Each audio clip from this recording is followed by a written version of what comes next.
Esports is proud to bring you a championship event like no other. The System 7. This exciting rally circuit pays homage to Earth's classic rally and Formula One traditions, pushing drivers and their teams to their absolute limit across some of the toughest terrains Stanton has to offer. Qualifying teams will push through 7 individual races located across the system, from the isolated moons of Crusader to the bustling city centers of Hurston and MICROTECH.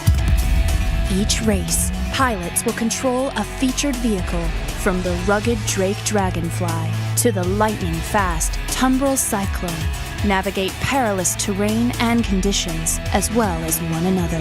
Racers will face off on Magda, crashing through mountain passes and dusty valleys. Walla, where jutting cliffs and deep craters force pilots to thread the perfect line. And Cleo, where one wrong move means plummeting into a lunar sea. Racers will pick up individual wins across the races, but only the team with the highest overall standing can claim the title of System 7's champion. Sign-ups begin soon. Get your crew together and join us for the System 7. You won't want to miss it.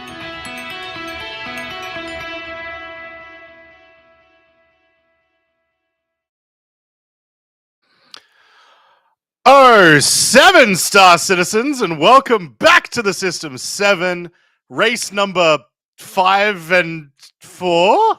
5 and 4. We're running them out of order today because, as is tradition with this year's System 7, we're bad at numbers.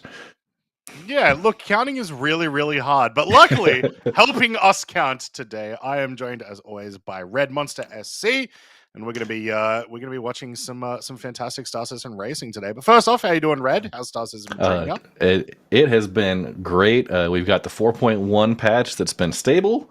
4.1.1 now in the PTU. There was some threats that might have gone released this week, but we're keeping an eye out on that. And I got to tell you, I'm excited for not just one, but 2 races today out at Clio. Probably one of my favorite moons of MICROTECH. So, yeah, let's. We want to dive into what we've seen so far. Yeah, so we are 1 race in already. So let's have a look at where we are set at the leaderboard. We had a fantastic race a couple of weeks ago. If you missed it, it was one of our sort of mid-endurance races with the Dragonfly, about a 45-minute race, and our first race in Pyro as well, which was very, very cool. We had some interesting results. Now, as it goes, Red, typically every System 7, we have a Gravlev race that is extremely dangerous. And I am proud to admit that this was the least dangerous of our most dangerous races, as we had we had some results. Now, we did still have plenty of explosions and plenty of fun things to check out, but we ended up with this result. So Delta Diet is picking up first, Amarok's Fang picking up second, Catcom picking up third. Yeah, and of course, with the additional finishers there, Test Squadron and Punch Nomis coming in 4th and 5th place. It's good to see some points on the board for these teams. 5 finishers officially, 3 additional teams that did not finish, but they at least met the 75% progress in the racetrack. So they get credit for 6th, 7th, and 8th position. That's Blackhawks, Nexus, and Premier Corps Colonial. Additional teams that did not finish are just placed based on the amount of time they survived, which includes Venture Origins, Alpine Storm, AAWA Drunken Turtle Racing, Flint's Freeriders, Novak Racing, Kuroda Racing, and Sire, as well as Liz Motorsports bringing up the rear. Yeah, so a pretty solid start to the entire System 7, our first race. Most importantly, as we had mentioned several times over the course of last race, we do now have an extra point there. So we go 25, 18, 15 now, whereas previously we went 25, 18, 12, making that 3rd place position a lot more important for the future of the race. But this is going to show just how important today is going to be as we go through 2 different races. So, and now race 5. Mm-hmm. Race 5 is going to be a different one here. This is the reverse snake pit at Clio. Yes. So the snake pit track is one that if you're into racing, you've probably seen in a mission pop up, but it's a fantastic, tight, closed track. And they're going to be racing in the Origin X1 velocity with the top speed of 206 meters per second. Now, this is going to be ran in 4 initial heats, 4 racers per heat, and they complete 3 laps on this track in order to determine their placement in either the finals or the runner-up finals heat that are going to happen later on. Yeah. Now, the cool thing about this track is this is one that you can actually do in Arena Commander, too. Reverse Snake Pit on the Gravlev, one of my favorite tracks. I really like Snake Pit itself as a flying race, but in terms of Gravlevs, Reverse Snake Pit specifically is a little bit nicer to you. If you've ever tried to do Snake Pit, there's a couple of jumps that you do with the Gravlevs that are very, very tight, and if you miss them, you just end up like 100 kilometers into the sky. So going around this in Reverse Snake Pit, going to be very interesting, very cool to see, and hopefully this means that our racers have had more practice in it too, is what I'm imagining. Once again, they've been able to run it in Arena Commander for pretty much a year now. Yeah, and last week's track, the Rift of Adir, with a lot of terrain obstacles, that's the number one reason why 11 out of our 16 racers did not finish. We had crashes starting from like 3 minutes into the race. So the terrain is going to be a lot tighter, but you are competing out there with 4 other racers on the track trying to avoid each other, and it is a pretty tight track, and we're going to see who can really put the speed to it. There's a couple of straightaway sections in this track that someone who can time that properly and maybe avoid a little bit of the terrain. Now, how much of the terrain we see inside the actual Snake Pit track is going to be a problem for the X1? I know we've got the Gravlev. There were some problems about it being a little bit too low with the terrain on Adir, but is that going to be a problem today? It's almost certainly still going to be a problem, but I'm hoping our racers are able to overcome it. There is quite a lot of debris on this racetrack. There's like random ruin chaff that's sort of part of the set dressing. There's also like a lot of little bumps that sort of just exist on the pit itself that you're going to have to avoid. If you come in too high and you're not sort of set yourself, like there's a strategy of like you come in too high, you've got to immediately pull back, put yourself at max ride height, and just hope that you don't accidentally crash into a hill. There's going to be a lot of that. But the fact that it's only 3 laps means it should be minimizing the destruction that we do see, as well as, I cannot stress enough the fact that you can practice this in arena command really does make a difference. Yeah. Normally, typically, all of the tracks that we do, you sort of need to, if you're practicing over the course of a few weeks or whatever, you need to, bring your carrack full of Noxes or whatever, set your spawn, and then you're just constantly respawning. It takes so much time to do it over and over again. But this, just immediate. Yeah. So it takes a lot of support, especially on some of the tracks like the Rift of Adir, the Crack Track, right? Volcano Lake that we're going to go to later on in Pyro, Bermuda Bay. Some of these longer tracks, it's tough. We do have a race coming up later today. So this is race 5 at the reverse snake pit. And our graphic here, the arrows are pointed the wrong direction. This is a standard configuration. We're going to be running it in reverse. But after we get done with the reverse snake pit heats, we're going to be taking a break, moving over to Clio Valley Pass, which they're going to be running with the Tumbrel Cyclone. And that track, the best time we've seen on there is about 45 minutes. And I think that's going to be an interesting mix. It's an alternating valleys and flat segments out on Clio that should provide a little bit more of a challenge. We've been doing the Gravlev vehicles up to this point, but actually getting those wheels on the ground, I'm excited to see how that plays out later on in stream today. Yeah, me too. This is a track that's really interesting. This is a bit of an homage to one of the original tracks that we had, which was Lake Clio, I believe, or Clio Cove, which was a much larger version of this track, but it was also back when we had the Cyclone RC had the boost. So obviously that's not available anymore. And has a personal spot in my heart because I think that was like the first and only race I ever did well in the entire System 7. So that's okay. So this is going to be very, very cool. I imagine, unlike back in the day with Clio Cove, I don't think the water is going to be much of an issue here. More of just a guideline. So this is going to be a cool one to watch. Lots of mountains, lots of hills, lots of jumping. Yeah. So yeah. And it's going to be really interesting to see how these racers take that Cyclone through this track, if they're going to go for the vertical incline or if they're going to try and maneuver around, get a little bit more of a flat segment. I know in the Daymar Rally, that was a strategy that a lot of teams used, try to avoid steep inclines, some of those canyons on Daymar. Seeing how that terrain plays out here at the Clio Valley Pass should be an interesting one and make for a great race. Yeah, should be fantastic. So yeah, those are the 2 races that you guys are going to be seeing today. If you are a little interested about who we're going to be seeing participating today, we can give you a little bit update on that. As you may not know, the way that we do the System 7 is we bring in teams when they qualify. If you have a full team of 4, you're allowed to, pick and choose who you want to race each week. So starting off the bat, our first heat today will be Amarok's Fang, Nexus, Premier Core Colonial, and AAWA Drunken Turtle Racing. For Amarok's Fang, we're going to be seeing Big Flex. For Nexus, we're going to be seeing Brookvan. For Premier Core Colonial, we're going to be seeing Amua. And for Drunken Turtle Racing, we're going to be seeing Kratagos. Yeah, they're going to be leading us off, and we're going to learn a little bit more about those racers when their heat starts. Coming up for Heat 2, we're going to have Punch Nomies with Gerba the Gnome Racing, Sire Racing Team with NeoJet, Kuroda Racing International with Sanji Sama, who is running this whole thing solo, by the way. We talked about those teams. Yep. Sanji is doing it solo.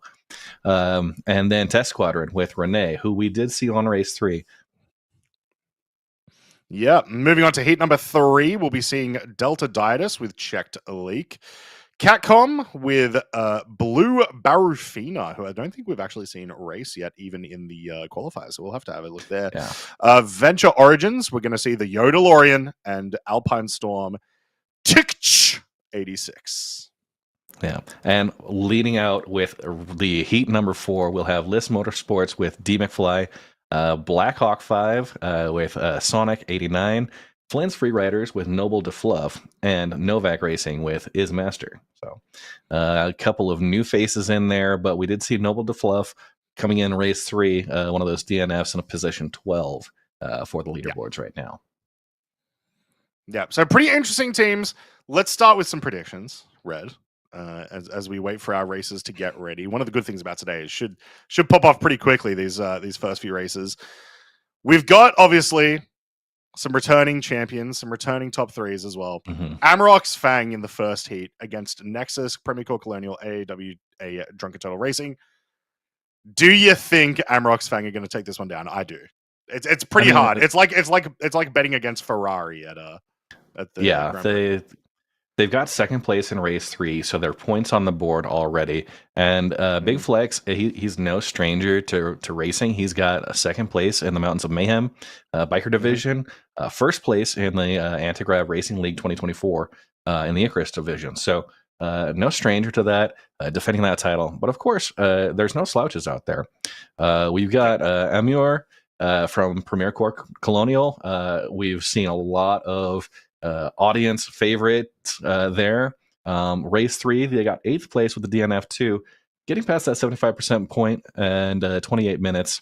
Then Nexus with Brookvan, 7th place, which should be an interesting one.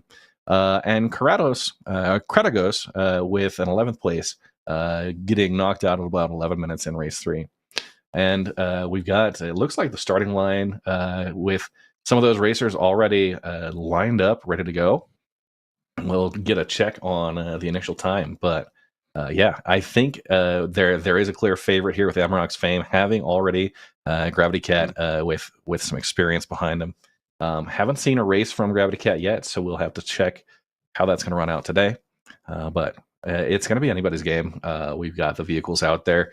We need to see how they handle the track, and as you mentioned, this is a track that you can practice Arena Commander with. Get a lot more learning cycles in there. Really get a feel for it. And this X1 is very fast and maneuverable. And how those racers have been able to master that is going to really determine who's successful today. I will say it's been one of the more enjoyable Gravlev vehicles as well to run around with recently. It's been quite a good fun to mess around with.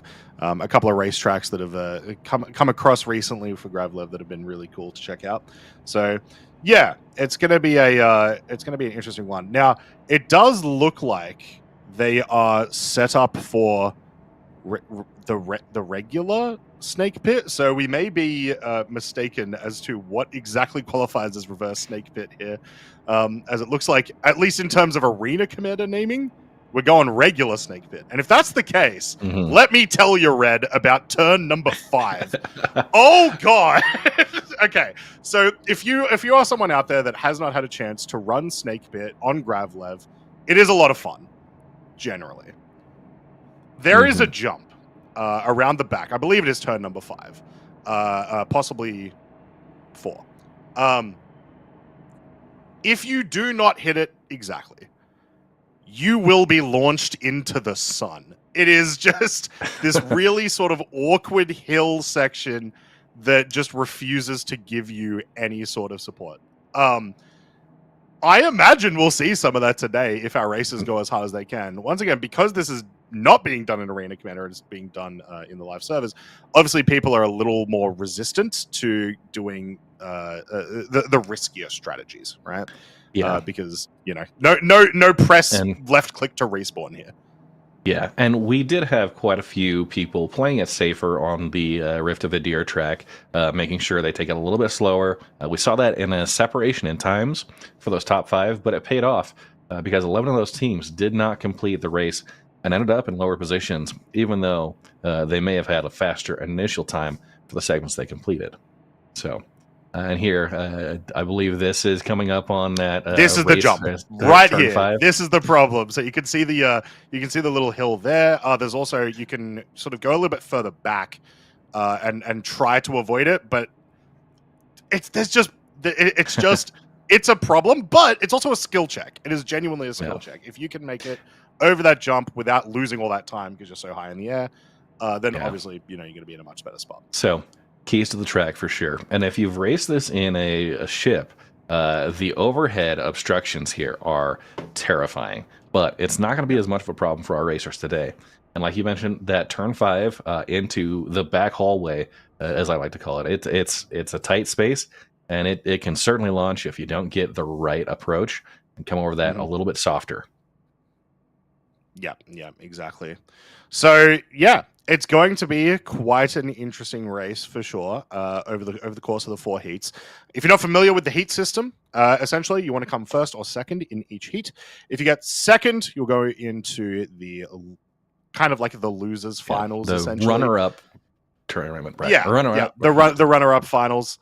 And that's competing for 5th through 8th place. If you win your heat, you're competing for 1st through 4th place. So essentially, you're looking to win 2 races here.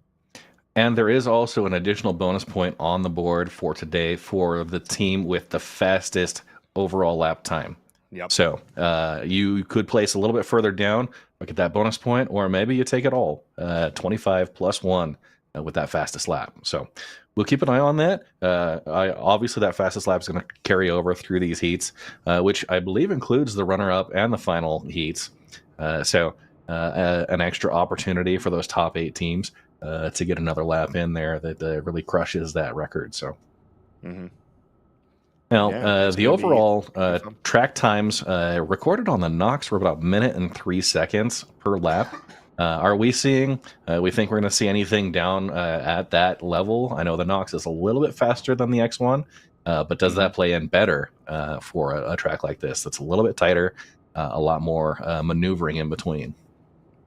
I don't know if we'll see times like that today. Once again, it's really going to depend on how risky our players want to be, especially in the first race of the heat. Obviously, you can be a little bit more risky once you're competing for like 1st through 4th, as now that the points have gotten squished that little bit, we've made that 3rd place, 4th place a bit more important. You don't care as much if you end up, whoopsies, I accidentally smashed into the side. So I don't know. It really could go either way here for the most part. I really do hope that our racers got some practice of this track on live servers. As we all know, the performance can change quite a bit. The track itself, depending on what the patch, can also change. The amount of debris you get can change. So, yeah, I'm not sure if we'll see any particularly fast times. And of course, if there's any other racers that end up crashing there, what debris they leave behind.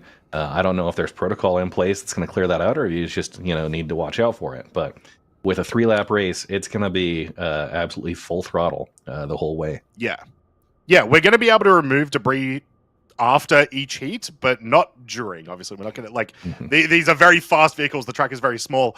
We're not about to stop the race and be like, all right, everyone's calm down as we move some debris. No red flags here. So.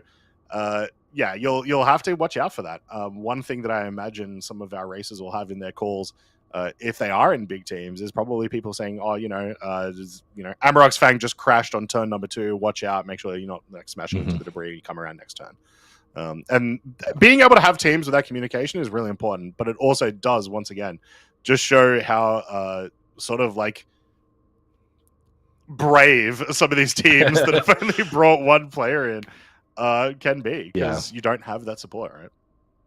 Yeah, absolutely.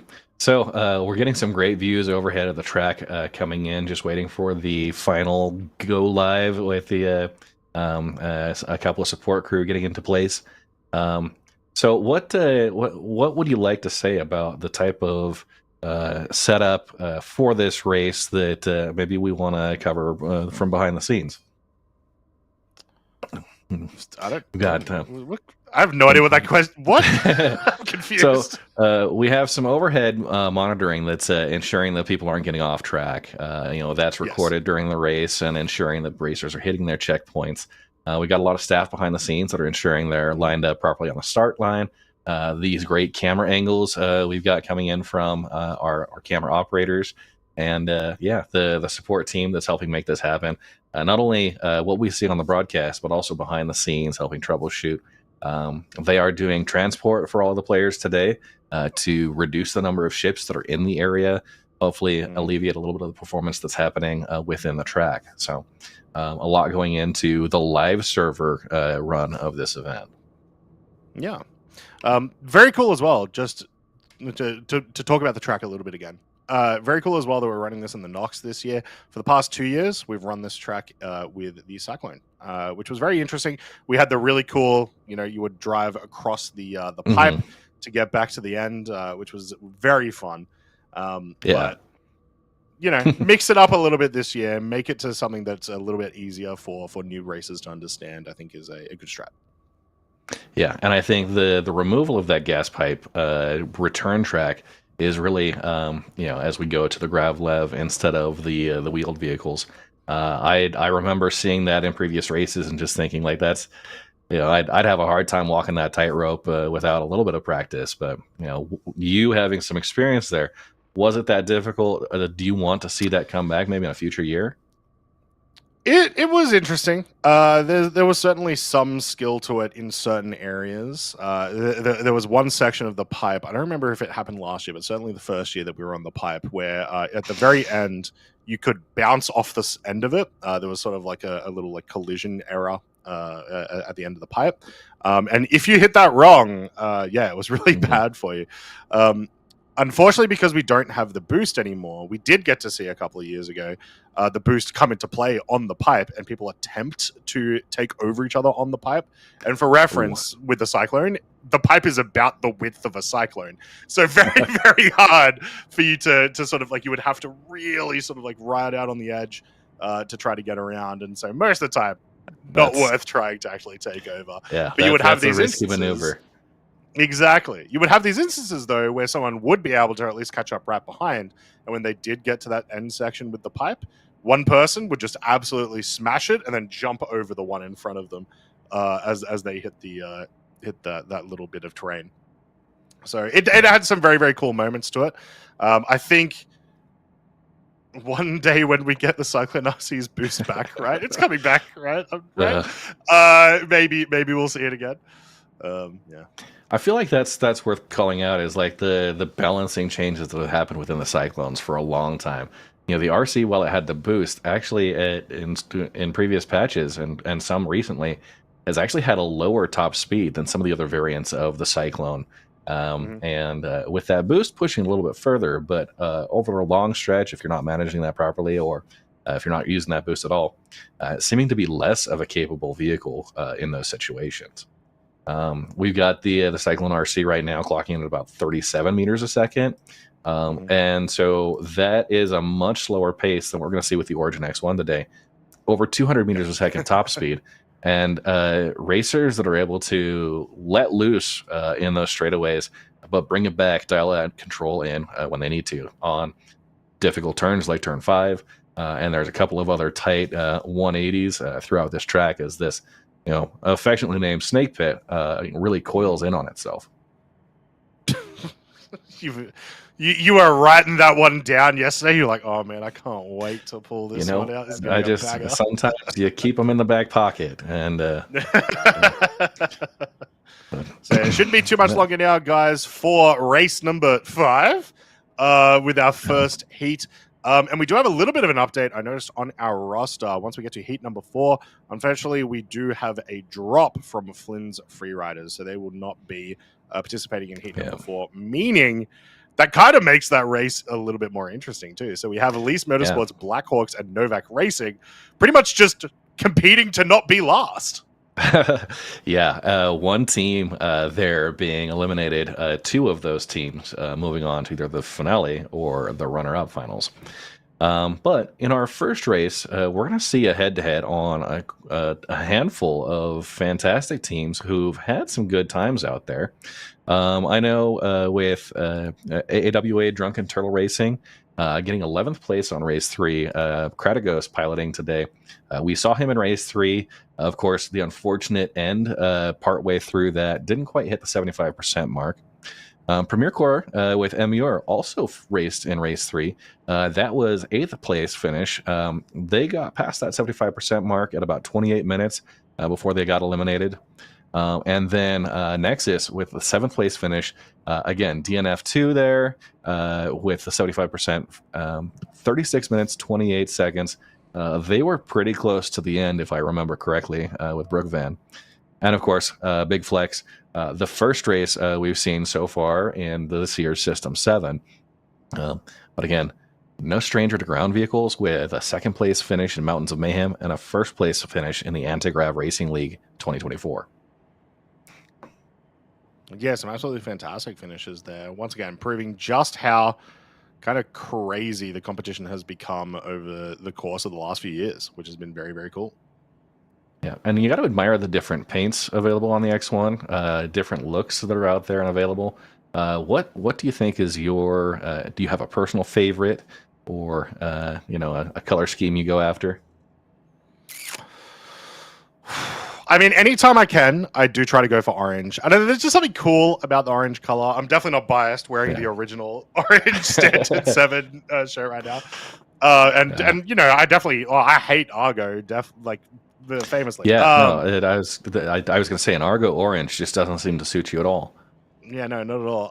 No, there's something cool about it. I like it quite a lot.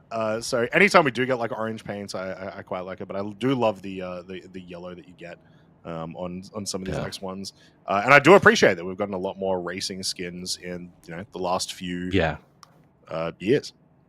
Yeah, we had the Murray Cup racing Mustang, and some of the gear they actually gave in game.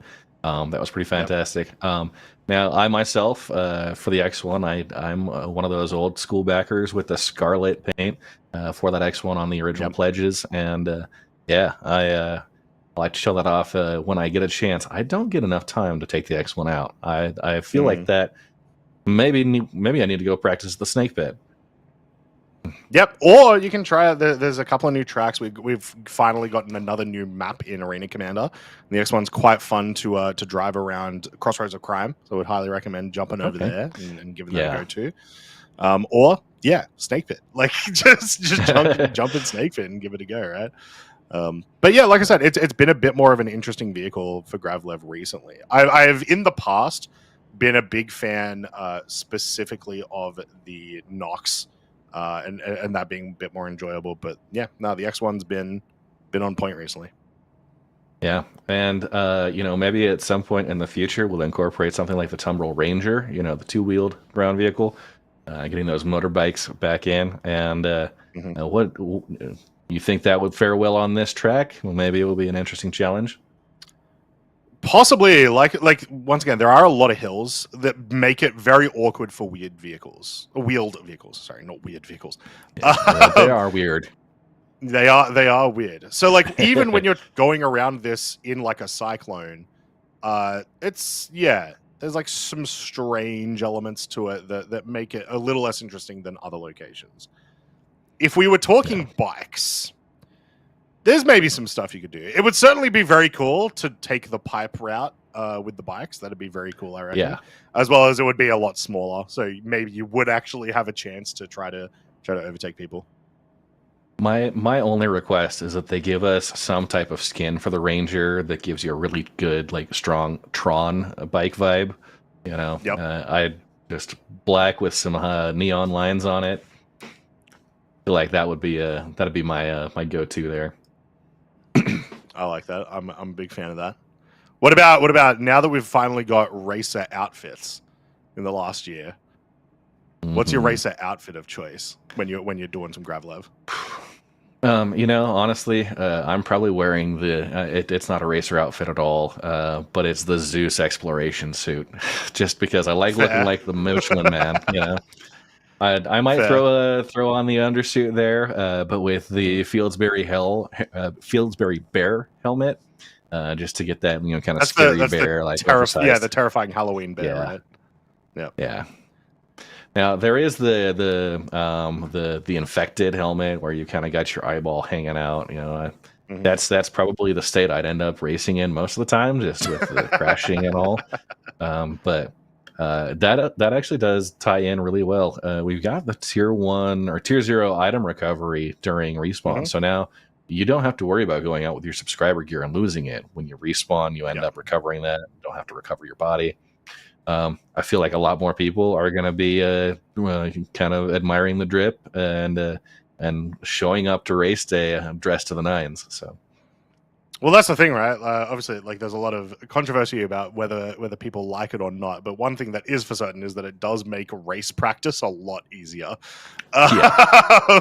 So it's something that I imagine a lot of our racers have at least enjoyed in the last few weeks that they've been practicing for the System 7. Yeah, and the white undersuit and helmet, the noob suit as they call it. Yep. It was a staple. We've seen that before. It ends up more people wearing that than I think any other armor combined as they work on recovering. But yeah, with a profession like racing, where you're constantly going out, pushing the limits, crashing, dying, respawning, and trying again. Yeah, you probably go through a lot of those undersuits. Yep, definitely. So if you are just joining us, welcome back to the System 7. We're just waiting on a few more staff to get in position so we can get this one started. We have our heat races today, followed by a lovely little fun race over on Clio. We are here at the Snake Pit, not reverse Snake Pit, regular Snake Pit. And we are going to be first seeing Amarok's Fang, Nexus, Premier Core Colonial, and Drunken Turtle Racing. Try to see who gets into the finals here. Yeah, and again, first place in each heat goes on to the finals. Second place goes on to the runner-up finals. Final heat, of course, battling for first through fourth place with 25, 18, 15, and 12 points up for grabs, respectively, with the runner-up finals going for 10, 8, 6, and 4 points. Beyond that, there is some additional bonus points up on the board. One extra point today for the team with the fastest lap, setting that record, getting a little bit of a bonus there. Do you think we're going to see a fastest lap team with a DNF because of an explosion? Oh, I mean, that's like a legitimate question for the heat races, right? Like, do you... Yeah. If you know that it's like, look, they're like a lap ahead of me, I got nothing. Do you just go ham, go for it, try to get the fastest lap? And maybe, right? That's probably a legitimate strategy to get that additional point. As we go through the rest of the races, those extra points they're gonna add up. They're gonna matter. It's a great addition to this year's competition, but it does beg the question: yeah, we're gonna see someone just go absolutely ham and then smash into a wall, probably. Yeah, and of course, with teams already having points up on the board, Delta Diatus Racing taking up the first. We're gonna see them in Heat 3. Amarok's Fang, we're going to see in Heat 2. Catcom, they're coming in with Heat 3. Test Squadron, they are lined up on Heat 2 as well, as with Punchnomi's on the last of the finishers from Race 3. They are coming in on Heat 2. So I see a couple of really great competitions happening within those heats, and it's going to determine, probably seeing some wild cards in that final heat, and as well as some favorites with some good experience behind them. Yeah, definitely. I mean, one of the big things is attempting to break the top three racing teams from pretty much the last few years, which is Amarok's Fangs, Punchnomi's, and Blackhawks.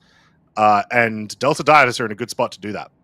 So if they can hold on to this and keep doing this, we're going to see some real big competition here. We're going to see maybe a bit of an upset to the status quo that has been the last few years, which would be awesome. Yeah. I would love to see a bit more competition in those the top rounds. So obviously we're also still very, very early into the System 7, so plenty of room for all of the teams to get in there.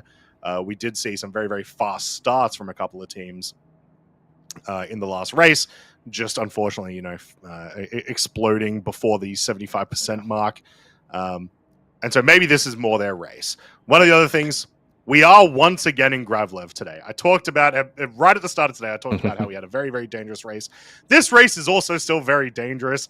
It's just maybe a little bit less because you're on the track for less time. But it is very possible that we see some more explosion finishes once we get into the top 8. And while you were talking there, we just got to admire some of the advanced camera controls happening. We saw that MISC Reliant Mako, one of the dedicated reporter ships, in the verse, at least from a lore perspective. It's good to see it out there using those advanced camera controls to line up these shots for us. And there we go, from Corsair, top down, looking at that race track, trying to line things up. It looks like. Just to monitor the overall progress as we get from that top-down view, making sure racers stay on the track, and that's not too much of a problem today, right? The racetrack is pretty well defined. It's in the valley of this snake pit track, so you've got hills kind of corralling you through. And one thing that might be an issue as we come up into race 4 that's going to happen later on today, the Clio Valley Pass, making sure that they hit those checkpoints and adhere to the race guidelines in order to make that track happen. Now, as far as our races that are coming up, we did have race 1 and 2 postponed from March 29th. They're going to be happening next on May 10th. So that's 1 and 2, the Leisure Loop and Cloud Chasers, which are both ground vehicles on the Orison platforms. The Leisure Loop with the Grey Cat STV, and the Cloud Chasers with the Drake Mule, which I have to say, one of my favorite ground vehicles just to go out and mess around with that Drake Mule. Beyond that, May 24th, we're going to have race 6, which is the Bermuda Bay on Pyro 4. That's going to be running in the Alpo and Nox, which is our fastest vehicle. That's going to be doing 2 laps, and those lap times are about a 30-minute lap each. So that's going to be a really big challenge. There's smooth straightaways there between island entry points. So a little bit of that triangular island formation with some overwater areas where you can really let that thing loose. Then, because of the initial postponement, race 7, that final race, is now scheduled for May 31st. That's going to be Volcano Lake on Faro, which is one of Pyro 5 moons. That's going to be run with the RSI Lynx. And this is going to be an hour and a half for the best times right now. We've got fast banks, scattered small lakes to navigate between, and there is one section where the terrain is actually impassable. You've got to go over water, but they're incorporating a Polaris to act as a bridge between those land segments so that RSI Lynx can get through. So, yeah, that's going to be a really interesting one. Once again, I'm a bit sad that we're moving away from the Louisville Loop this year, but we'll give Volcano Lake a try, see what that can do. But it is nice to at least have a big endurance race to finish things off. I'm a little concerned about the Polaris Bridge. I got to admit, Red, I'm a little concerned about what's going to happen once we get to it. I think our vehicles are going to have to go maybe 2 meters a second just to make sure we can cross the bridge. But there's plenty of opportunities for our racers to prove themselves around this track. Lots of different routes to take throughout all these little hills and around the lake. So, it's going to be a good series. I will say the one race that I'm probably most looking forward to of those that you just mentioned is the Bermuda Bay. It's our other Gravlev race other than this one. And it's cool. It's one of those sort of just sprint, go fast as you can in like a lot of these sections, and then see how much you can maneuver once you get to the islands, right? So very, very excited for that one. Yeah, that's going to combine both skills as far as being able to navigate difficult terrain and then just knowing when to let loose, manage your boost properly, because you've got a limited capacity for that. If you burn all the way through, let it charge all the way back up, or if you pulse that to try and maintain a little bit better speed in between. And can I say what a breath of fresh air, or maybe a breath of warm air it is, to be able to move into Pyro for these races this year, our first time. And we are featuring 3 races, the race 3 that we saw last week, and then race 6 and 7, they're having Pyro 4 and Faro, the moon of Pyro 5. Yeah, it's going to be a good time. All right, should only be a little bit longer, guys. I swear it's going to be fun. Let's hear in the chat. I've already said I expect Amarok's Fang to absolutely crush this first heat. They've just proven themselves over and over again. But let me hear in chat, who are you going for in this first heat? Amarok's Fang, Nexus, Premier Core Colonial, or Drunken Turtle Racing? Red, I'm going to press you to actually give me a single answer. Who are you rooting for in first heat? Ooh, first heat. You Honestly, can't say everyone. Illegal. No, I just hope they all have fun. But no, realistically, if we're gonna talk about a short track race, I'm thinking Mario Kart, and with a name like Drunken Turtle Racing, I feel like that's the one. They're going to be dropping banana peels and picking up power-up stars throughout the whole track. So I'm putting my money on Kratigos with a Drunken Turtle Racing. How about you? Yeah, like I said, it kind of feels like going for like, I don't know, what's the one baseball team that everyone hates from New York? The Mets? No, the other one. They have Yankees? like 4. Yeah. The Yankees. Yeah, Isn't that a thing? yeah, like yeah. it's like if you go for the like the Yankees win all the time, but like if you go for them, it's kind of cringe. That's how I it gotta kind of say, feels like with Amarok's Fang right now. It's just like, um, oh, you're picking the guys that are doing well, of course. But look, they're good. They're really good. I am the wrong person to talk about baseball analogies. I am more about hockey and college football. And Fair enough. So last week we had a prediction between you and I as far as how many Mm-hmm. teams are actually going to survive. How many explosions do you think? And this is Price is Right rules, Croncy. How many explosions do you think we're going to see today? Without going over. Without going over. Closest without going over. All right. So we've got technically 15 races today. And then we've got 2 additional races of 8. So out of it, we have a possible, 23 explosions. This is Croncy succeeding at math. I'm really proud of you right now. Yeah, I can't count correct race numbers, but I can count explosions. I think we'll definitely see some. I'm going to go for 10. I think it's going to be less. Okay. I think we'll see 10 explosions today. As once again, we've got. You are spending less time on the track. It's going to depend on how risky everyone goes today, though. I'm going to say 10. All right. Okay. Well, my guess is we're going to probably see 5, and I think we're going to see a dual collision elimination. So 2 racers crashing into each other and both exploding. We might have a collision there out of the gate or pretty early on one of these races, as well as 3 others throughout the course of the 6 heats. I don't think it's going to be quite as aggressive as we saw at the Rift of a Deer. And as you mentioned, it's a shorter track. But yeah, I'm betting 5 and maybe a bonus point if there's a double elimination there, 2 racers knocking each other out. So interesting. I will say, like this track is a lot more open than you might think. A collision is probably not super likely. We did have races in the past where we did like our figure 8 on ice. You had to like fly under the 890J. Collisions happened there a lot as everyone's sort of like coming into each other at the same time. We don't have a race like that this year. So I mean, if there is going to be a collision, this would be the race that I would expect it. yeah. But I don't know. We'll see. But I do like that you took 5 explosions, Red, because you said Price is Right rules. Meaning, yeah, I could have done the $1 rule. Is all me.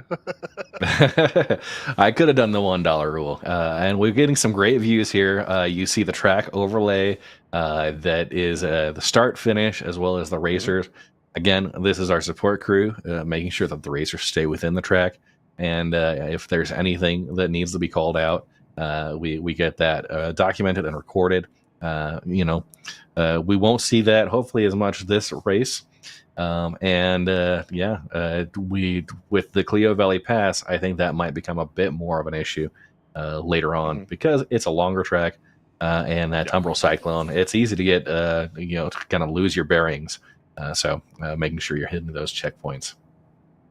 It is for sure, but obviously, you do have the benefit of the checkpoints themselves and having an in-game way, which is just seeing a person's face, seeing a person's tag in order to get to that checkpoint. So, yeah, it should be a lot easier here. All right, we are just about good to start, so this will be starting any moment now, guys.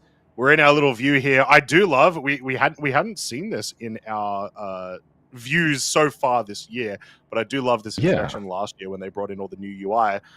How great is this camera for this? I love it so much. The precision targeting mode that we got last year has been phenomenal. It allows you to do that zoomed in view, but we do have the overlays showing the player names.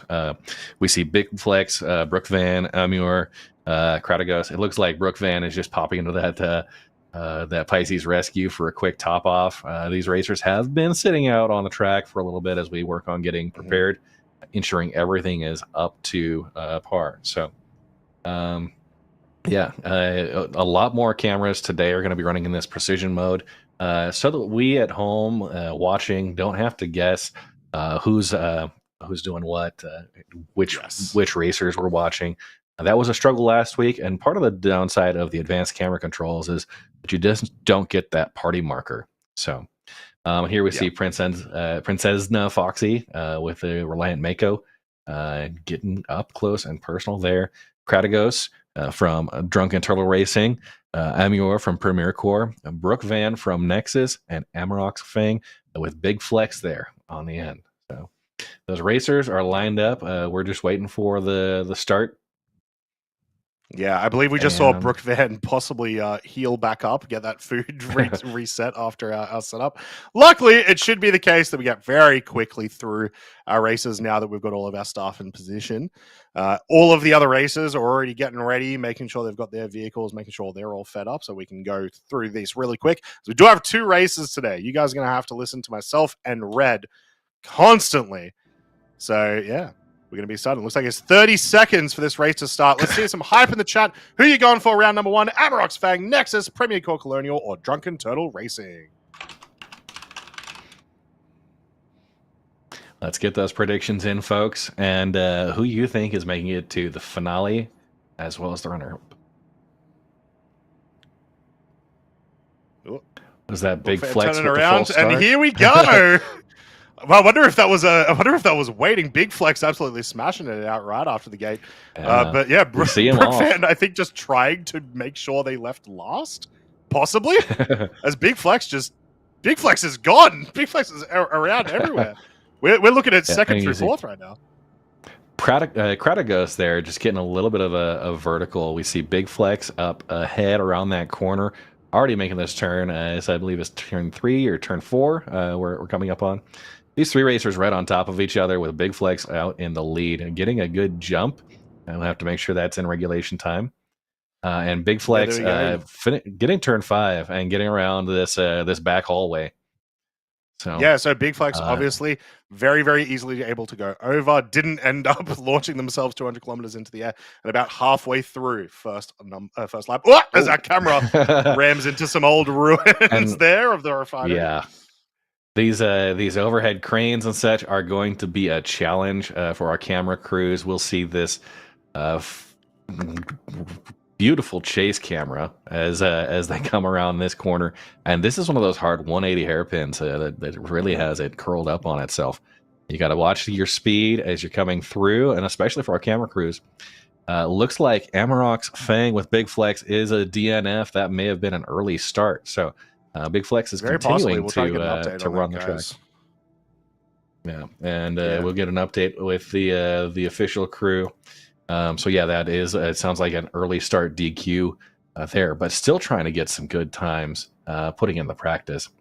Those 3 remaining racers, we've got the fastest lap now with Premier Corps Amur with 1:46 seconds.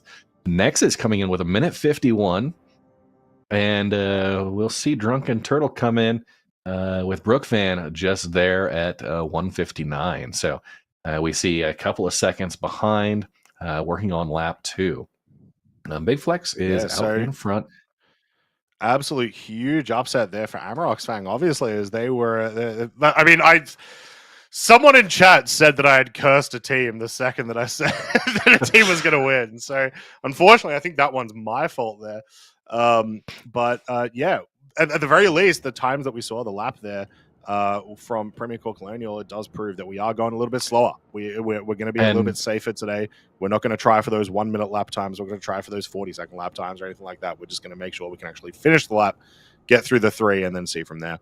And this little jump, there you go. So Amur came over the jump really, really high up. Still okay-ish, actually. Like, that's not too bad. It can be a lot worse. Landing in a very nice spot. So Amur able to save that one. Yeah, and I don't know if you saw that, but after turn 5 on that back hallway, I think we lost one of our camera operators. There was just a slight explosion off in the distance as the camera crew chasing these vehicles. Again, these overhead obstructions are murderous. So coming down into the tight hairpin 180, just looking towards that back haul behind us, but Amur currently in first place with the Premier Corps Colonial, looking for another fastest lap. And got to say, great job to our camera operators here with the chase camera, keeping that in line.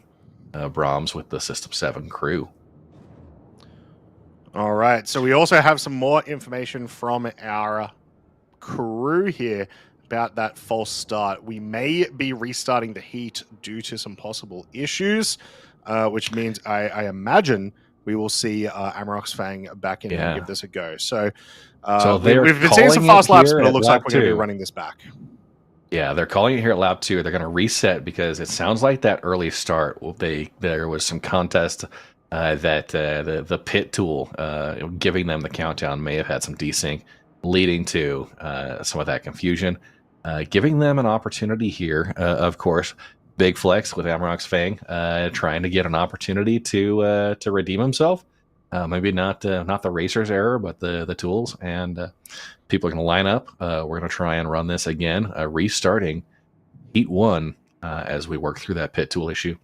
And we do have a camera crew explosion there. Just a minor inconvenience as we switch to one of the other cameras available. They are completely expendable, but the work they do is appreciated. Yeah, I think they similar to what chat's saying. I think they heard that I accidentally cursed one of the races, and they're like, "Bloody Concy!" Now we're going to run it back, see if it fixes it. That's what seniority gets you, Concy, right?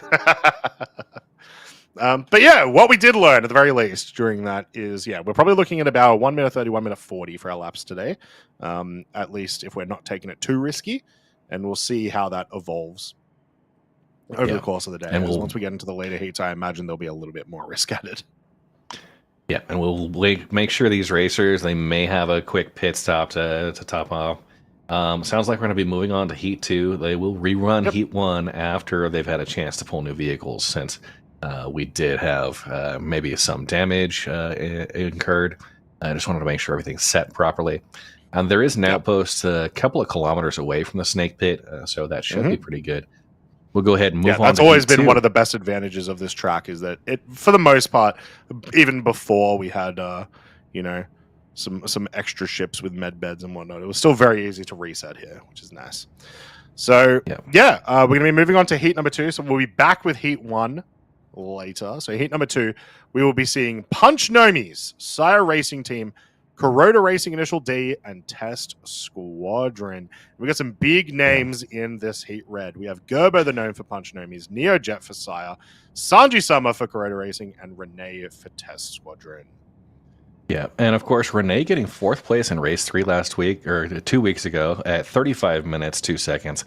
Sanji Sama, first in the Damar Rally 2023 Buggy Division, as well as the 2020 Rover Division. Race 3, Sanji was a DNF, 14th place, getting eliminated 4 minutes in. And again, Sanji Sama is racing solo for his crew, the Kuroda Racing. Neojet, somebody you have probably seen a name around, currently 3rd on the SCR Ground Racing leaderboards, with 4 first-place runs and 9 second-place runs.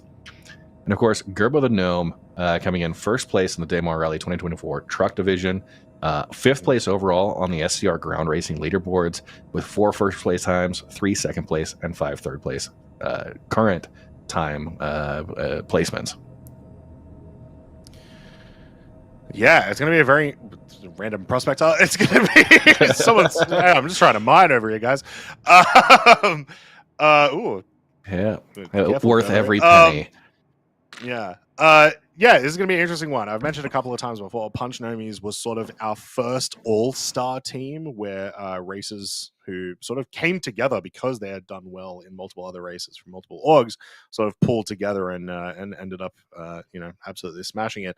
And one of the probably one of the teams that over the years has just had a history of just insane consistency in the System 7. This, at least in terms of our initial heats, this is probably our most star-studded one in terms of previous winners. But we'll see how that goes as we get later in. Definitely some familiar names out there. Punch Nomi's with Gerbo the Gnome, also featuring several of the other fantastic names you've known in ground racing. Herbie, that we're going to be seeing later on today, and Quillstar that we saw during race 3 as well. Sire Racing Team with Neojet, also just absolutely rocking things out. Ricky Tiki from Sire Racing taking 15th place, getting eliminated with a DNF at about 3 minutes into last week's or the race 3. So quite unfortunate. They are working on swapping over the leaderboard right now to update for our current teams. But yeah, moving into Heat 2. And honestly, 3 out of 4 racers here are returning to the System 7. The new racer here is Renee from Test Squadron. So coming across. And a lot to prove for Test Squadron. They were our final qualifier during the qualifiers. And they're looking to prove themselves today, and over the course of the entire System 7, prove that they belong here. So this will be a big one for them. Yeah, and of course Renee putting in a 4th place finish at 35 minutes during race 3, getting Test Squadron on the board. They currently sit in 4th place overall, and some good opportunities to put a few more points on the board. And Renee earning some pats on the back from the Test Squadron folks for representing. We have everybody lined up. We'll get a call out as we're ready to start this race. Heat 2 coming in, and are you still on? You're thinking 10 explosions here, Cronty? Honestly, after that race, if you'll give me a chance to change my number, I might. As it looks like I might end up a little bit safer than I had originally thought. I might bring it down a little bit. You were at 5. I was at 10. Yes. I'll split the difference. I'll go a solid. I'll go 8. We'll move to 8. I think 8 explosions today across all races. For and specifically racer explosions, not camera explosions. If we get camera explosions, we're in like the high 3 digits. Like, yeah, high 3 digits, of course. This track is it's one. If you haven't gone through and tried it out in a spaceship, it is quite an experience. I am constantly just ducking in my seat because these overhead beams just really bring a sense of scale into the track itself. And of course, this is what our camera operators, they're in third person. They're in these precision targeting modes. So they don't have a full view of how their ship is maneuvering. They've got to be very aware of the spatial positioning. And of course, not only do you have the horizontal, you've got vertical pillars and such that are separating some of these sections. And you've got to be pretty low between those canyon walls in order to still be safe and get those. Yes, for sure. Now, while we're waiting for this one to start, although it looks like it's about to start, so I might not talk about this yet. They're typing. Oh God, type faster. Yep. Anyway, so the System 7, that's a cool race. Serious. Yeah.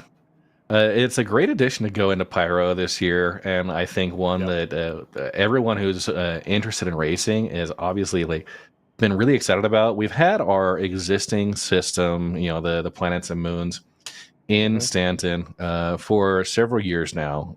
They've been developed. We've really explored a lot of that and picked out the best for the community-driven racing, and that's really what's been making these tracks. We've had some from the community that have really elevated the racing game within StarCitizen. Getting into Pyro, there is, I talk about this Pyro 5 system. It's got 6 moons, plus it's captured Pyro 4. So you have 7 different celestial bodies there with varying terrain, a lot of really good variety as far as obstacles or maybe environment that might create a hazard. And being able to explore those locations, find something that looks like it's going to be an interesting racing track, whether it's a short track like the Snake Pit here, or if it's a longer run like we're going to see with Volcano Lake. A lot of great areas within Pyro 5, but then also like Bloom, Pyro 1, and Monox, those new planets. I think all doing really well. It is still so early in Pyro. We have certainly not found all the best races yet, right? There is more, as in racetracks, is what I'm saying. There is certainly more things for us to explore and to find these interesting locations. But it's cool already to have so many that have been dope. So we're getting our countdown on the way. Yep, 1 minute countdown. Very quickly. Very quickly, Red. Who are you going for? I have to go for the home. I have to go for Punch Nomies. I am legally obligated to go for Herbie. Oh man, I know. I've seen Sire Racing Team with NeoJet several occasions. I feel like this is going to be NeoJet with Sire Racing Team together today to do it. Although I would not be disappointed to see Sanji running solo or Renee representing Test Squadron to come in with a finish here. All right, well, there we go. Let's see how it's going. The time has 7, gone down. 6, Looks like there's a 5, 4, 3, 2, 1. I have no idea if that was remotely in sync, but there we go. We are off for heat number 2. All right. And like yeah, Sanji Sama had a good start. Gerbo the Gnome That's what I was with a little bit of a delay. So yeah, Sanji absolutely smashed it. Gerbo chilling a little bit and seeing where everyone was going. You can see that they sort of tried to start, but then waited a little second. So right off the bat, though, it looks like Gerbo is going to come around and start this off pretty hard. Yeah, and we see Renee coming up behind. They're coming through turn number 4 into that turn 5 that is the challenge. And oh, beautiful. We get that look here. Oh, Gerbo seems to hit it pretty close and really taking very off. much so. Yeah, so no big issues with the bump there. I am not surprised. There is a couple of strategies you can do to minimize that risk, and it looks like Gerbo exactly went for it and stayed as low as possible. Come around this turn and well ahead at the moment in lap number 1. Yeah, getting a lot of space. So you come into this 180-degree hairpin turn, and you see that speed drop, obviously trying to maintain good control. Keep that going. And we see NeoJet turn behind or so. We're up at about 1:45 for this lap time. We'll see if Gerbo pulls it together for that. And yeah, there we go. 1 minute. 1:23 with a fastest lap so far. Yeah, interesting. That lap time. Yeah, so our lap time at the top there might not be super accurate there, but there you go. 1:23, followed by Sire Racing with a 1:32. Still waiting for Kuroda Racing and Test Squadron to cross the finish line at the moment. And it looks like I'm not seeing them, Sanji actually. and Renee. We are not seeing them. Did we have some type of explosion? Here comes Sanji. Sanji might have been slowed down a little bit earlier. But yeah, I do not see Renee possibly, and like when you are in this view. Yeah, there we go. 2 minutes 5 seconds for Kuroda. Right at the bottom. Yeah, might have had a little bit of a problem with the track. There are a couple of sections here where it's not clear where you're supposed to turn. They could have had an off-track moment, but we do see Gerbo the Gnome coming past that turn 5, 6, up to turn 7 now, coming in for that hairpin.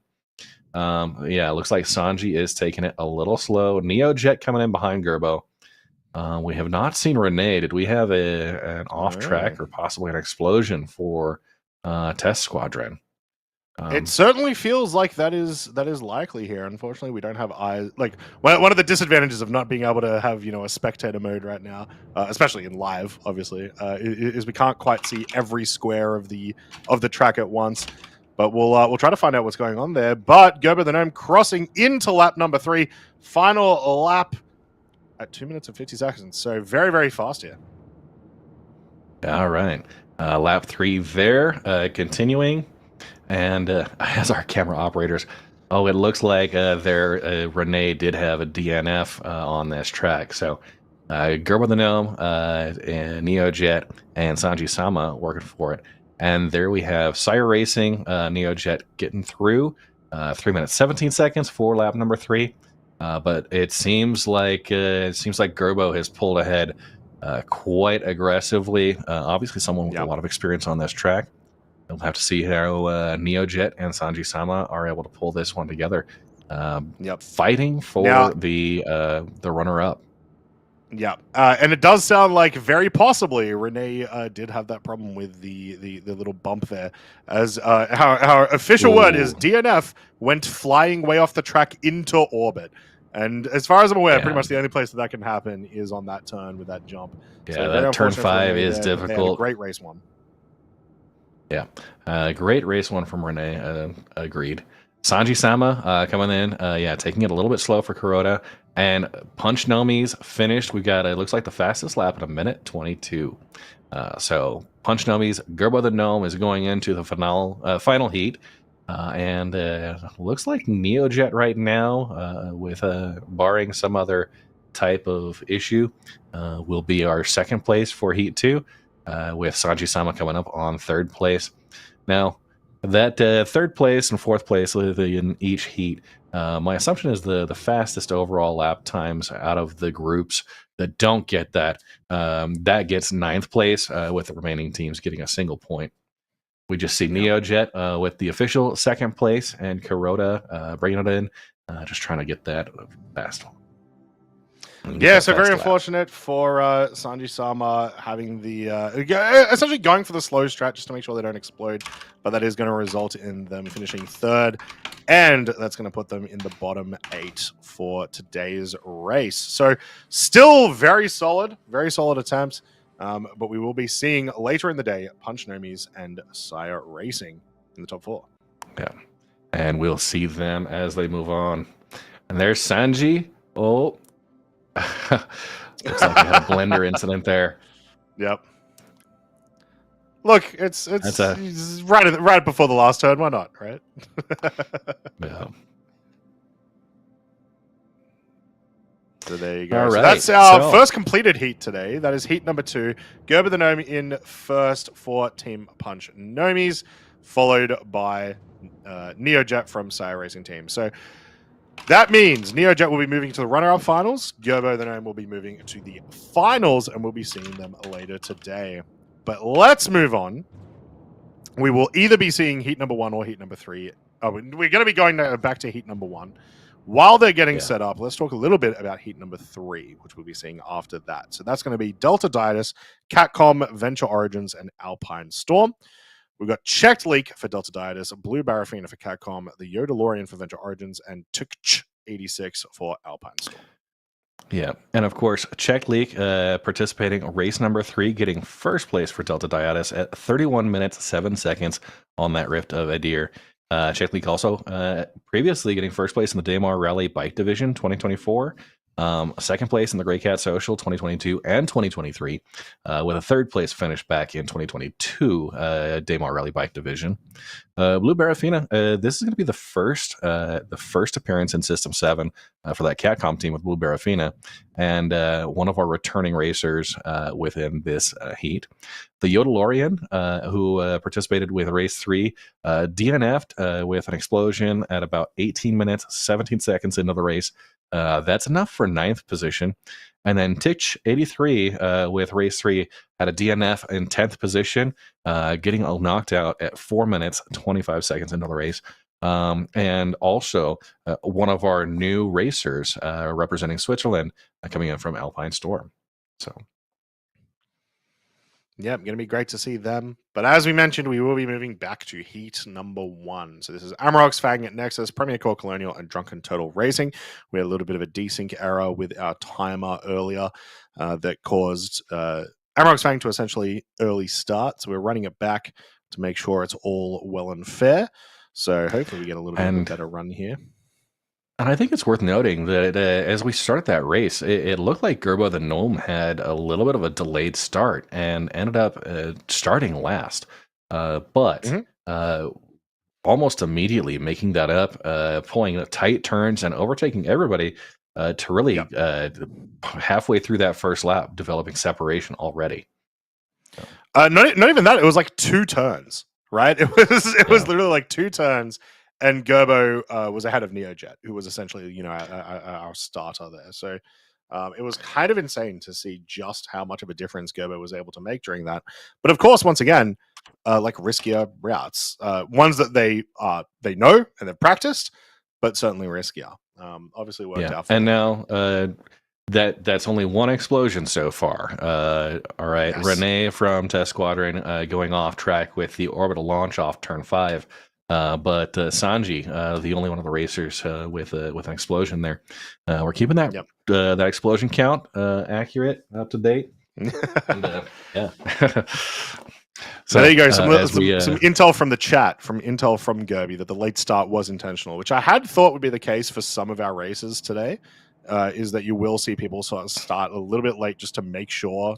You were talking about collisions earlier, Red, to make sure right at the start is when those are most likely. To sort of avoid those, you wait for it to be just a couple of seconds, just enough that you know that you can come back, but that you're also not risking it too hard. And of course, as I called out earlier, with my guess of 5 collisions or 5 explosions, calling out that 2 of those could have come from racer versus racer collision. Gerbo the Gnome with a slow start, trying to avoid that exact scenario. So, some strategy pays off. Yeah, exactly. Well, we're back again at heat number 1. Let me hear in the chat, who are we going for? Amarok's Fang, Nexus, Premier Core Colonial, or Drunken Turtle Racing? Who is going to have to compete against Gerbo the Gnome? That's my question. I'm scared. If I just heard that Gerbo the Gnome won and had a 122 as fastest lap, I'd be shaken. Absolutely. And we're lined up, just waiting for that 60-second call down. Looks like we have all racers on the starting line, just confirming that they are ready. We get that 60-second countdown timer started for the beginning of Heat 1, which again is happening second, because the way that numbers work is confusing. Did you know that because we invented numbers and we made them up, we can go any number we want? This is actually Heat 37. I don't know if you knew this. Yeah. We've got Big Flex with Amarok's Fang. And there we have the 60-second timer. So Big Flex with Amarok's Fang, Brooke Van representing Nexus, Amur with Premier Core Colonial, and Kratigos with Drunken Turtle Racing. This is going to be a good one for sure. I keep getting freaked out just from our view. Sorry. I keep seeing the, I don't know what you call them. Not the ropes, but the big wires, I guess. And I keep thinking that someone's like shooting a laser over there just at one specific spot, which would be a very interesting mechanic for this racetrack, I guess. Yeah. Ooh. We've got the countdown coming. 20 seconds and bringing it down. You want to count us in, Croncy? 10. 8. Wait, we skipped 9. 7. 6. 5, 4, 3, 2, 1, go! Go! There we go. Obviously, there's a little bit of desync with our cameras, but Big Flex did not wait as Gerbo the Gnome did, going straight for it. And we got a little fight behind them with Amur, Kratigos, and Brooke Van right at the start of this race, right on top of each other. Yeah, and coming through, Amur, Big Flex, Kratigos, it looks like. Brooke Van, they've got some folks. Amur taking a great line there, a little bit of elevation as they move through. Coming in through turn 4. Looking for that turn 5. A little bit wide there for Kratigos, so Brooke Van's going to take the 3rd place there. Big Flex made it over the jump. A little slow around that turn, trying to avoid it, similar to what we saw with Gerbo, right? Just trying to make sure you do not end up in the stratosphere. And then really letting it loose here on mostly a straightaway, kind of a wide arcing turn after the back hallway, and coming into the 180 hairpin segment at the center of the track. We see Amur, Brooke Van, and Kratigos going with Big Flex up in front. Obviously, getting some experience from his early start during the initial, due to the technical difficulties, wanting to redeem himself in at least his own eyes, hopefully. Continuing down up nearly to the start-finish line to complete lap number 1. And there we see Big Flex. And we'll see what time we actually get there. Minute 36 seconds. So, yeah, very, very solid start there. So, Big Flex going to be first. Minute Amur 44 looks like with Premier Core. Yep, a 144 for them. We should see our other 2 races come through now. There we go. Nexus 154 and Drunken Turtle Racing 156. So a big fight there for 3rd and 4th place. They're going to hope that Amur has some sort of issue here so they can get past there. But very cool that we're seeing 2 races right on top of each other. Yeah, that is a pretty close contest there, of course, between Brooke Van and Amur. Hopefully they'll be able to manage there. And we're going to see Big Flex through the straightaway segment, just really letting loose with that 260 6 meters per second top speed of that Origin X1. Yeah, here we go. Big Flex already back on the other side of the track, halfway through. Going to come around, but Imua not too far behind. Plenty of space to be made up here. Yeah, with Brook Van coming in behind, and Kratigos with the Drunken Turtle crew. Haven't seen the party marker pop up there, but obviously being tracked, watching as they move through the finish line to complete lap number 2. And there we go. Amur, Big Flex. Looks like Nexus Brook Van is a DNF. So we'll get a confirmation there if that's an explosion. Add it to the counter. Big Flex going to move on to lap number 3, though. Still quite a bit ahead of Amur. You can see there, Kratigos right at the back section there over the left. So about a half a lap behind, but playing conservatively. Leading out, Amarok's Fang Premier Corps with Brook Van, Big Flex, and Amur. Looking like our first and second place. Yeah, Amur can definitely take it a little bit slow. Ooh, that is a very slow Big Flex. Okay, interesting. Okay, maybe we were risky there. That was very slow coming out of that turn. Possibly trying to line up for this turn so that we don't once again. That was a very clean line to run there. That's kind of got a chicane through that segment, a very tight turn. You got to manage yourself through, and kind of riding up on the wall of the canyon. On the right side, making a transition to the left. You see, gets launched a little bit. Getting some air.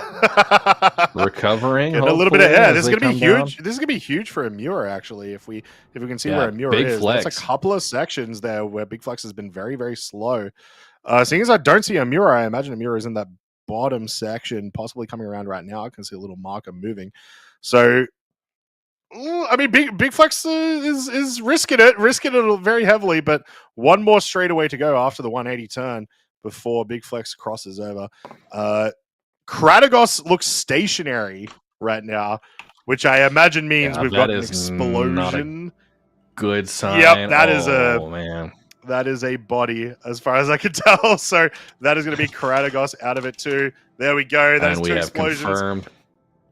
So it looks like Big Flex leads in Amarok's Fang with the fastest lap of 1:33, the official first place, with Premier Corp Amur going into the semifinal runner-up.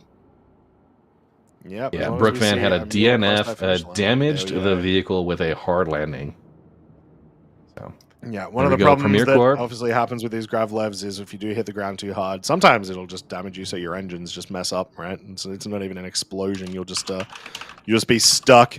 But very, very well done, Amarok's Fang. You're going to take first place in this heat and move on to the finals. Premier Corps Colonial, the chat favorites, they're going to get second place and move up to the runner-up finals. Which, once again, as we've talked about before, because we had the changes to the points this year. You know, getting 5th through 8th is a little bit better than it used to be. So it's going to make it very interesting for later on. And we'll get an update on the official fastest lap now between heats 1 and 2 completed. Which team gets those bonus points for now?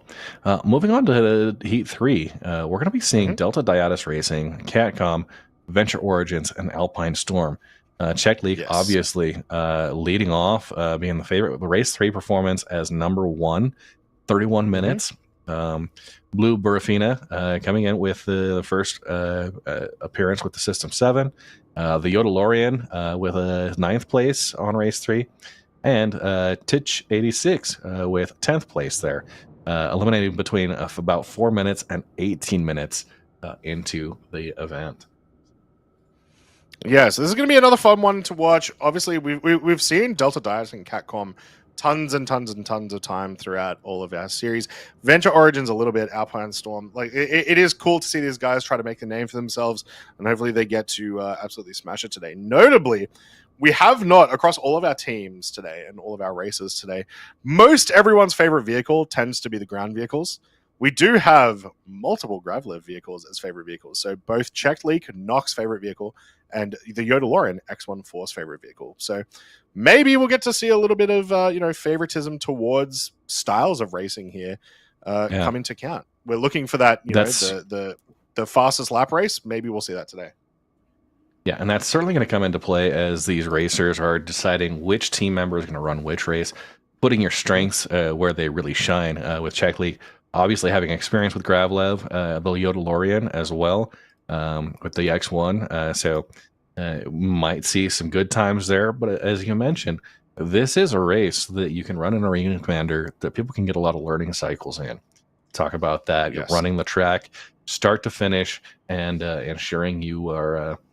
ensuring you know the turns, are familiar with them, you can predict what's coming up, and planning clean lines, like we saw there with Big Flex, riding up on the side of the canyon on the right side as it's shifted from right to left, then transitioning really smoothly onto that left side. That's a pro level move that you get from experience running a track like this. You get to practice things like that, maneuvers that save you some time, and that's going to be the biggest differentiator, I think. Yeah, for sure. So should be a very good fun one to watch. If you out there are interested in participating in the System 7 in the future or any races here at AMA Esports, make sure to join our Discord. Make sure to follow us on all our socials. And that's what I wanted to talk about earlier, Red, is I don't know what's going on here at ATMO, but there's been some weird posts going on Twitter that I personally have no idea what this is. But it sounds like there's something cool happening. Do we want to try to predict what? I really want to know what this is. There's something cool happening. You guys need to check it out. I don't know what it is though. Yeah. Have you seen this? Deepens. Yeah, all these mystery social media posts that we keep seeing on the Atmo page. I truly and unironically, actually, I have no idea what this is, but I need everyone to believe that. I really want to know what this is. And if you think you have any predictions, let us know in the chat.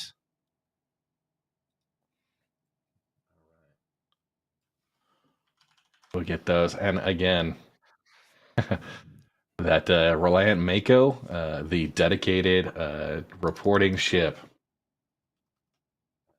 making those third-person camera views. Honestly, that's also one of those things. If you're appreciating the views that we're getting from these vehicles, it is, it's as simple as getting into your own ship, using those advanced camera controls, and understanding where to position the camera and following. These camera operators have to be just as familiar with the track as the racers are, if not even more, because of all the obstacles that they're going to have to contend with as they're trying to capture these views for us. Yeah, 100%.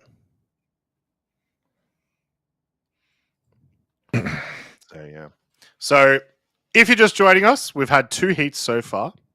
In our first heat that we had today, we had both Punch Nomis get first place and be moving to the finals, as well as we had Sire Racing Team get second place in that first heat, moving up to the runner-up. Then we had Amarok's Fang move to the finals, and Nexus move to the runner-up finals. So we've got 4 teams total set in our final 2 heats of the day, but we've still got 2 slots open in each of those. Not to mention, we have a whole extra race today after this. Once we do all of these heats, we're going to be moving over to Clio for a little bit of an endurance race. Yeah, and of course, stay tuned for that. It's going to be the Clio Valley Pass with a Tumbrel Cyclone, which is going to showcase our first opportunity at the ground vehicles. We are going to have some new racers there and some existing racers that are running both 4 and 5.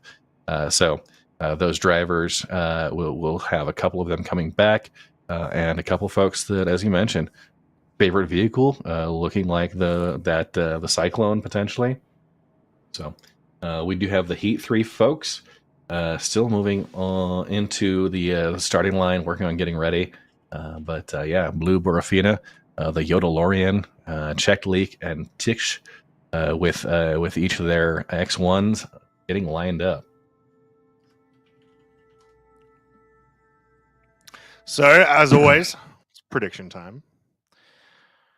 Who do you think this time we're going to see finish up? I was right last time. I said Punch Namies, but as mentioned, I am contractually obligated to root for Punch Namies. Who do we think this time? I'm going to put myself towards Checked Leak and Delta Dietus. Oh my goodness! Can we both vote on the same one? Based on the performance I've seen, that's been pretty impressive. But honestly, I'm going to give it to the new guy, Titch. Titch with Alpine Storm coming in now.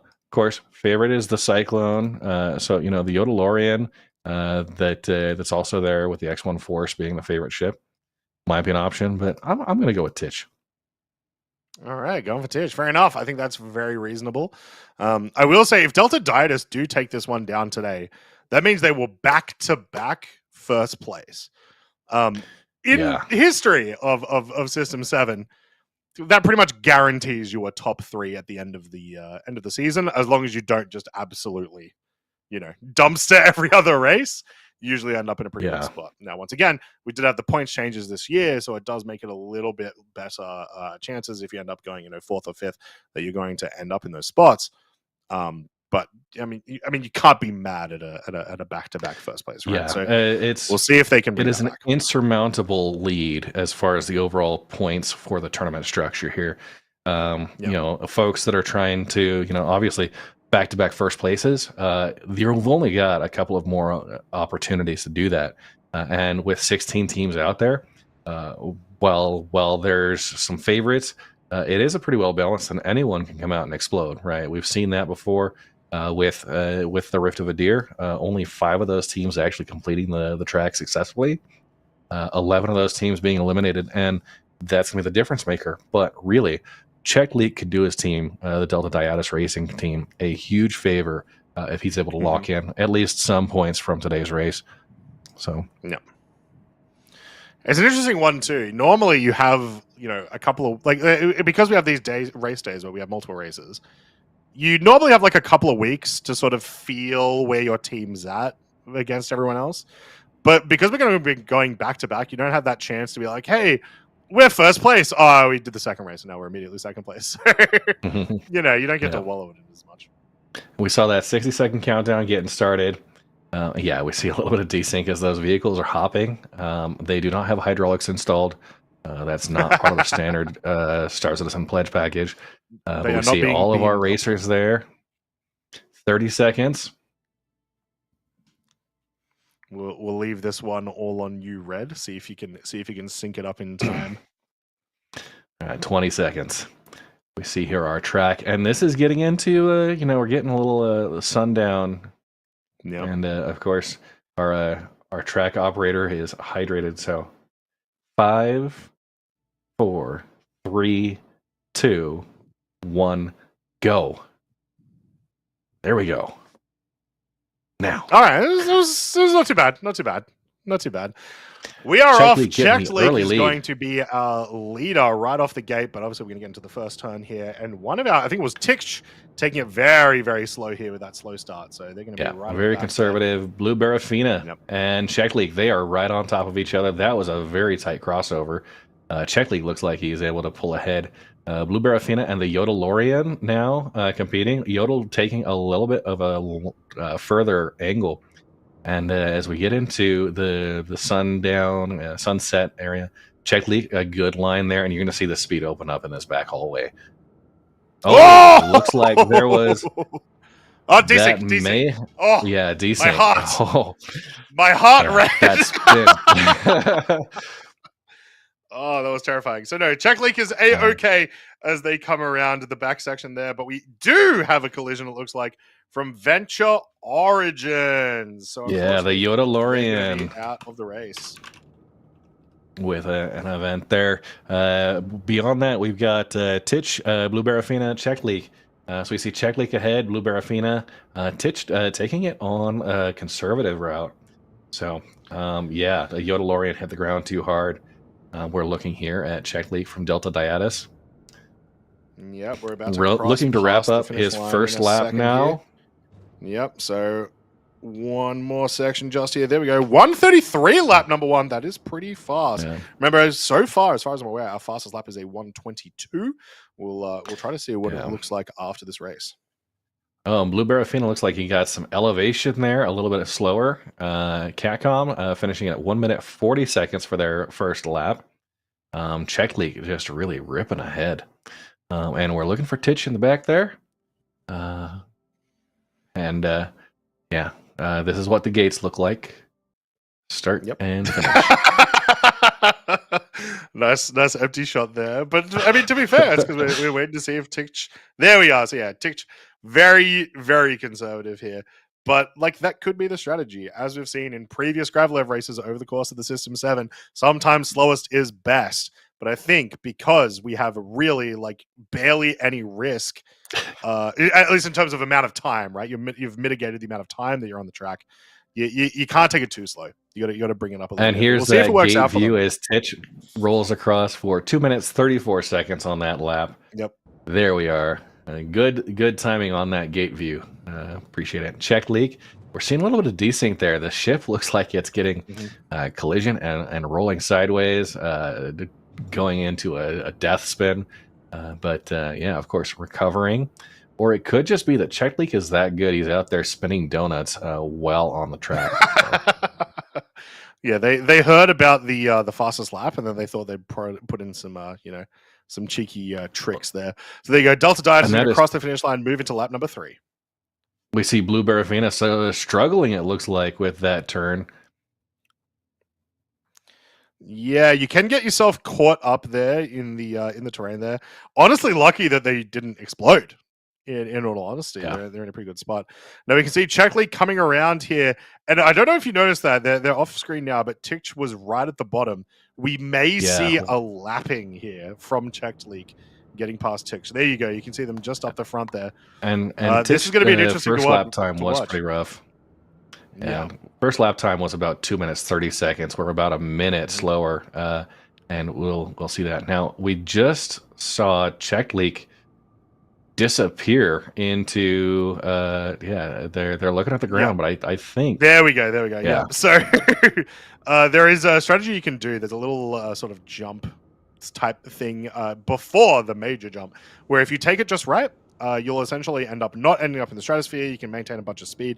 That's what Czech League went for, but I think they went it a little bit too high, causing them to jump up quite a bit. So they've obviously lost a bunch of time there, but they've recovered.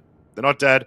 Then they've moved around. And here we go. Blue Barafina, using that time to come back. We are right on top of each other. Blue Barafina takes over Czech League. Looks like the lead is taken.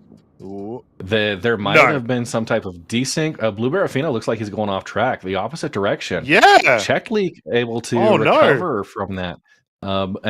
We see Titch just about. We're going to see this gate cam. Blue Barafina is coming up. Czech League might have had something wrong with his vehicle.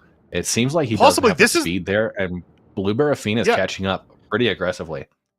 Yeah, this is the final lap, remember, guys. So Blue Barafina going to try to get past here. I don't know what happened at the end there. Titch going to move into lap number 3. Nicely done.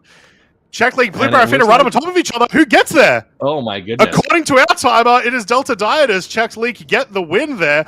I would not be surprised, though, if that requires a little check back, because they looked right on top of each other.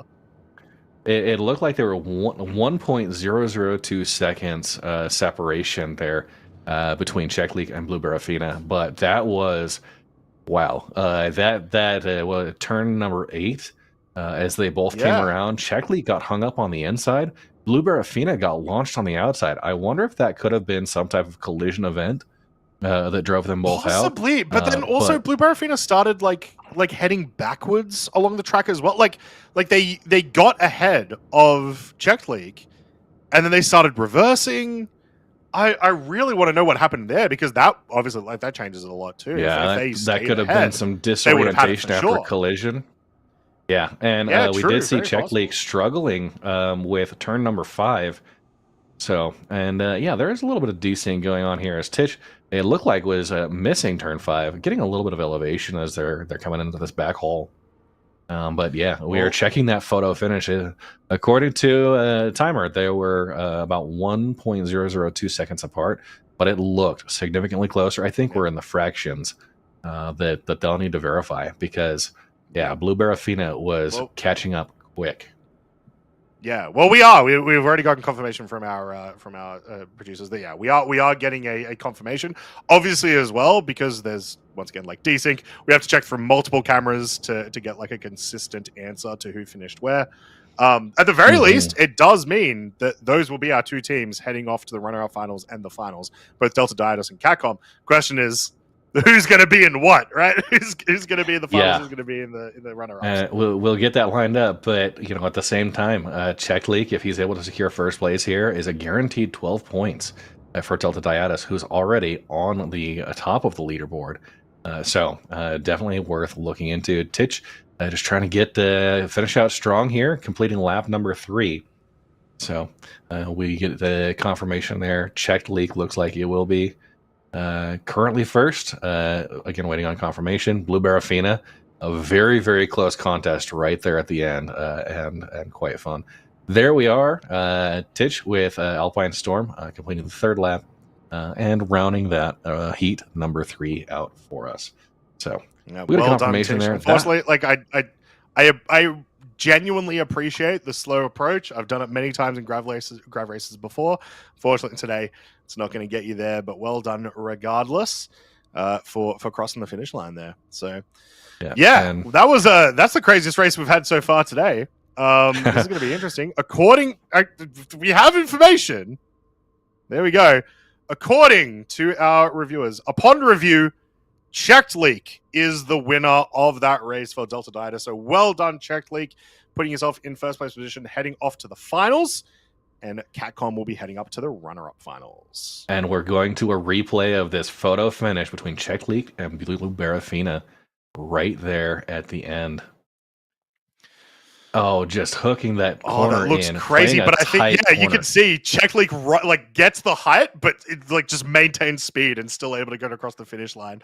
That is very, very cool to see. Wow. And Blue Barafina just going a little wide on that. That is the difference right there. Czech Leak really driving it in and working hard to put his team up in the top of that leaderboard position. So and both teams still going to be very happy about the result, right? They're both going to still walk away today with a fair amount of points. But this does mean, once again, I was talking about Delta Dietis. They were the winner of race number 1. Now they are guaranteed top 4 of today's race. So, what are we going to see? This is going to put them in a really good spot.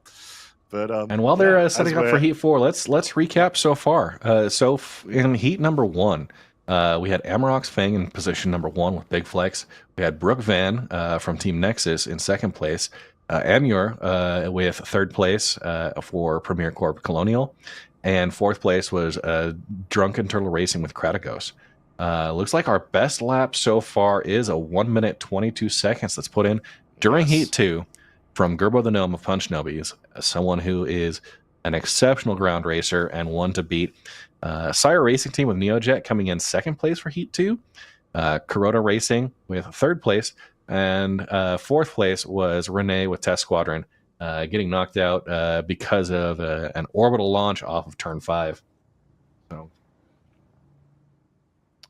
very, very rough for them. Sorry, I was just reading something very quickly. But apparently they will need further review for the last race, so they're going to double check even further, just to make sure, for sure, that we are in fact in there. But at least to get the times, we should be. But at the moment, we've got Czech League for the winner. Shall we talk about Heat number 4? Yeah, coming up with Heat number 4, we have Liz Motorsports, D McFly Racing for them. First appearance here on the System 7 this year. Blackhawk team with Sonic 89, also new. We've got Flynn's Freeriders with Noble the Fluff.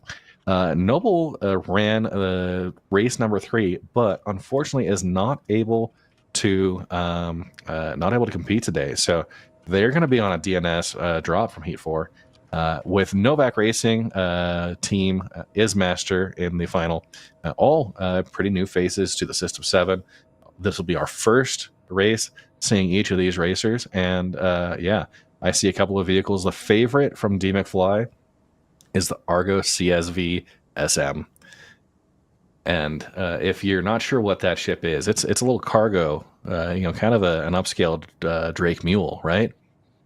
Yep. It's an interesting one. We'll see once it actually gets a little bit more use. If it ends up in an okay spot. Yeah.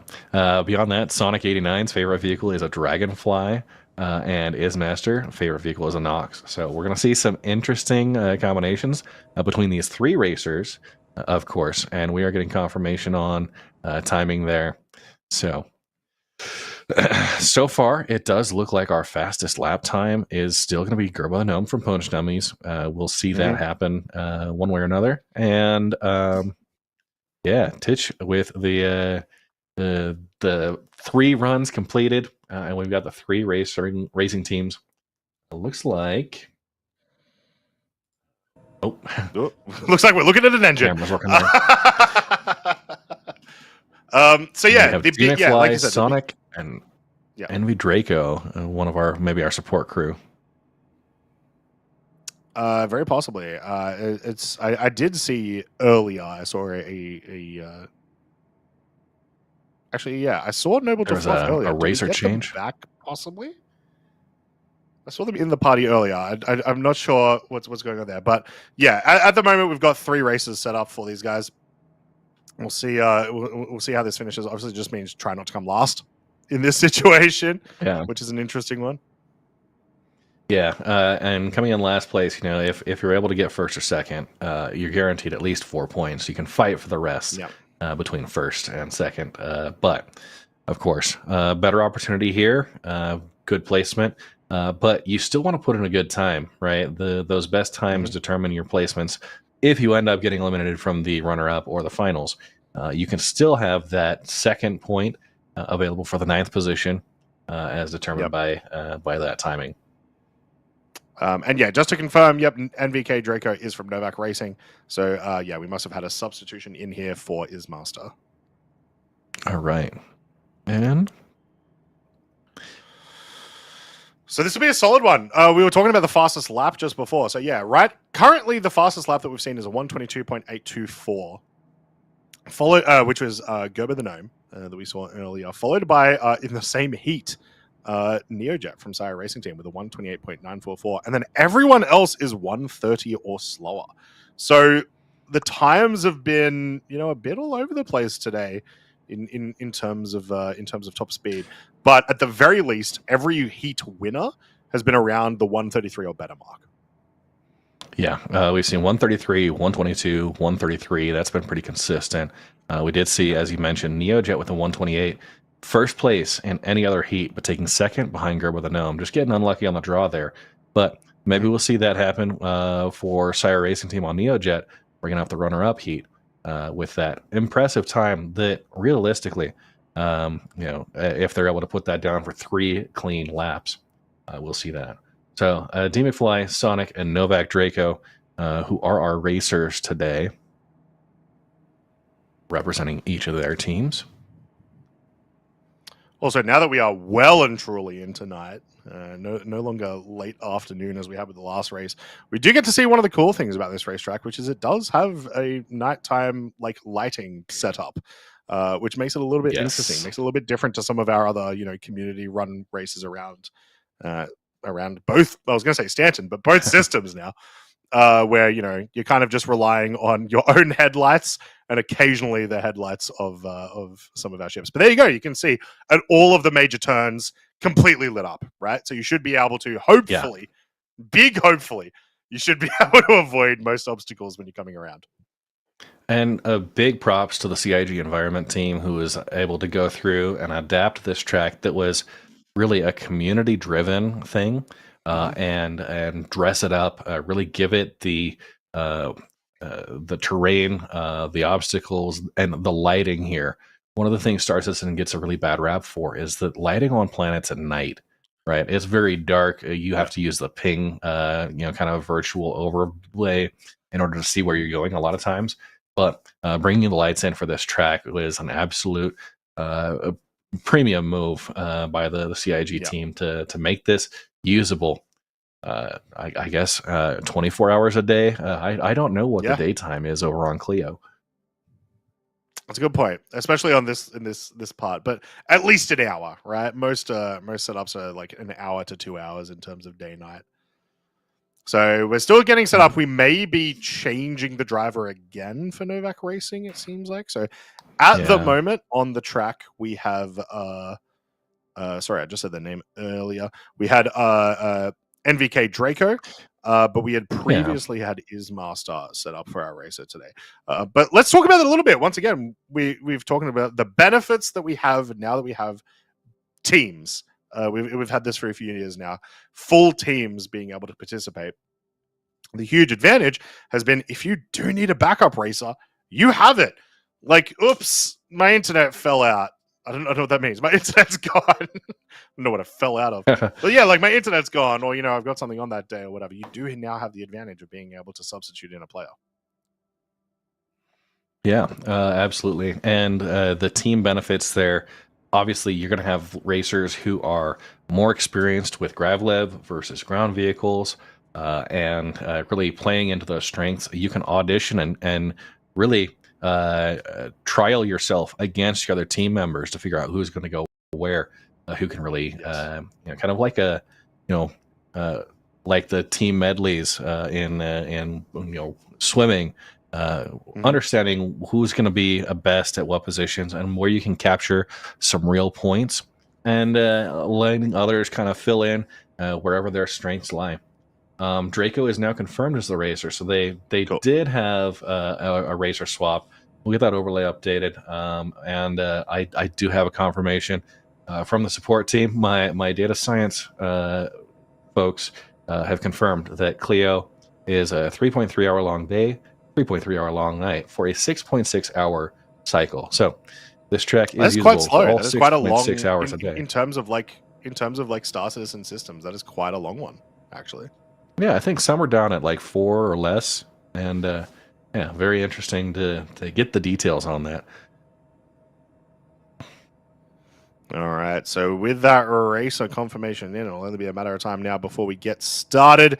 It's prediction time. Your favorite time, Red. Least Motorsports, Blackhawks, and Novak Racing. I'll let you start. Who do you think is going to take this one? Ooh, you know what? I think these are all brand new racers for us. But I feel like Least Motorsports with D. McFly, they've got a chip on their shoulder here. Got points they want to try and put on the board. Blackhawks had a sixth place position. And Novak Racing, they were down at 13th, but Lee's trying to redeem themselves from a tough race 3. Yep. So who are you? So I'm trying to avoid the question, Red. D. McFly. All right. So you're going for Least Motorsports. Now that's an interesting one because I was going to go the same sort of route. I do think the fact that they have started today with 0 points and they need to crawl back a little bit. I think that brings a little bit of hunger to them and makes them want to smash this one. But I'll change it. I won't go for Blackhawks just because I've gone for the top performing teams historically so far all day today. So I'm going to move it up. I'm going to go Novak Racing for this race, and we're going to see what NVK Draco can do. I'm very curious to see what they can do here. But regardless, it's going to be a good race as our countdown gets started. Yeah. And, of course, I've had a terrible track record picking my racers up to this point, so I'm really relying on D. McFly to turn my streak around. And coming up on about the 30-second mark right about now. And, these racers are locked in, ready to run this track. They've seen some impressive times. Obviously, all the practice comes down to this. We're 20 seconds away from the race start. 3 laps to determine who's going to get some points out there and who is going to be left in the dark. 10, 9, 8, 7, 6, 5, 4, 3, 2, 1, go. Go. There we go. I think timing is a little maybe delayed. like one more second. You wait another second, Yeah. and then I think you'll have it. So far, you're right, though. D-McFly ahead right now. First place coming out of the gates. They're going to absolutely punch this. Meanwhile, my prediction, NV Draco taking a little bit slower, a little bit further back. As we said, there's only 3 races in this heat today, so you just want to make sure you don't come last. So we may be in an interesting situation here. But D-McFly and Sonic are going to fight here on this first few turns. Yeah, and of course, a reminder for our camera crews to make sure you stay hydrated between the heats. We see Sonic, D-McFly there. Novak Draco a little slow on that. May have gone off track if I'm looking at that. But D-McFly. Oh, that's not where you want to be. All right, we're good. We're good. Look like a fun place to hang out. Yeah, so in those cranes, there's a lot of like weird, what would you call them? Like collision sort of maps that you can get stuck in those cranes if you land in them awkwardly, and that's pretty much what happened to D-McFly there. At least that's what it appeared to be. But it looks like they're okay. And oh no, NVK Draco, sorry, from Novak Racing is going to have a DNF. I imagine that is an early collision for them, which oh no. And on camera, D-McFly also with an explosion. Paints himself onto the side of that beam. Sonic just has to finish these 3 laps, and I'm probably already securing a first place. But there is still some bonus points for the fastest lap if Sonic can pull it together. That is true. That is true. We'll get confirmation on rules, as far as I'm aware, because with heats, typically. And we'll get confirmation, but typically, as whoever gets the furthest would be the next one to go into that heat. So we'll confirm there. But yeah, absolutely huge news there for Sonic, essentially confirming that they're going to be in the finals. Now let's just see, can you beat a 122? Yeah, both Novak Racing and Liz Motorsports out of the contention right now. Sonic just having to run it a clean 3 laps. But yeah, the pressure's off. Do you push it for that fastest lap time, or do you just hope to hit past that 75% mark, get your laps completed cleanly, properly, and get yourself into that final run where you can save a little bit and really push it? Yeah, for sure. But that is wild, going from the race that we just had that had this like insane finish between these 2 races that we had to do like a photo check to in the first lap we're left with one race. Yeah, right. That is rather unfortunate. You put a lot of work into your racing practice, and you see Sonic just taking it really slow.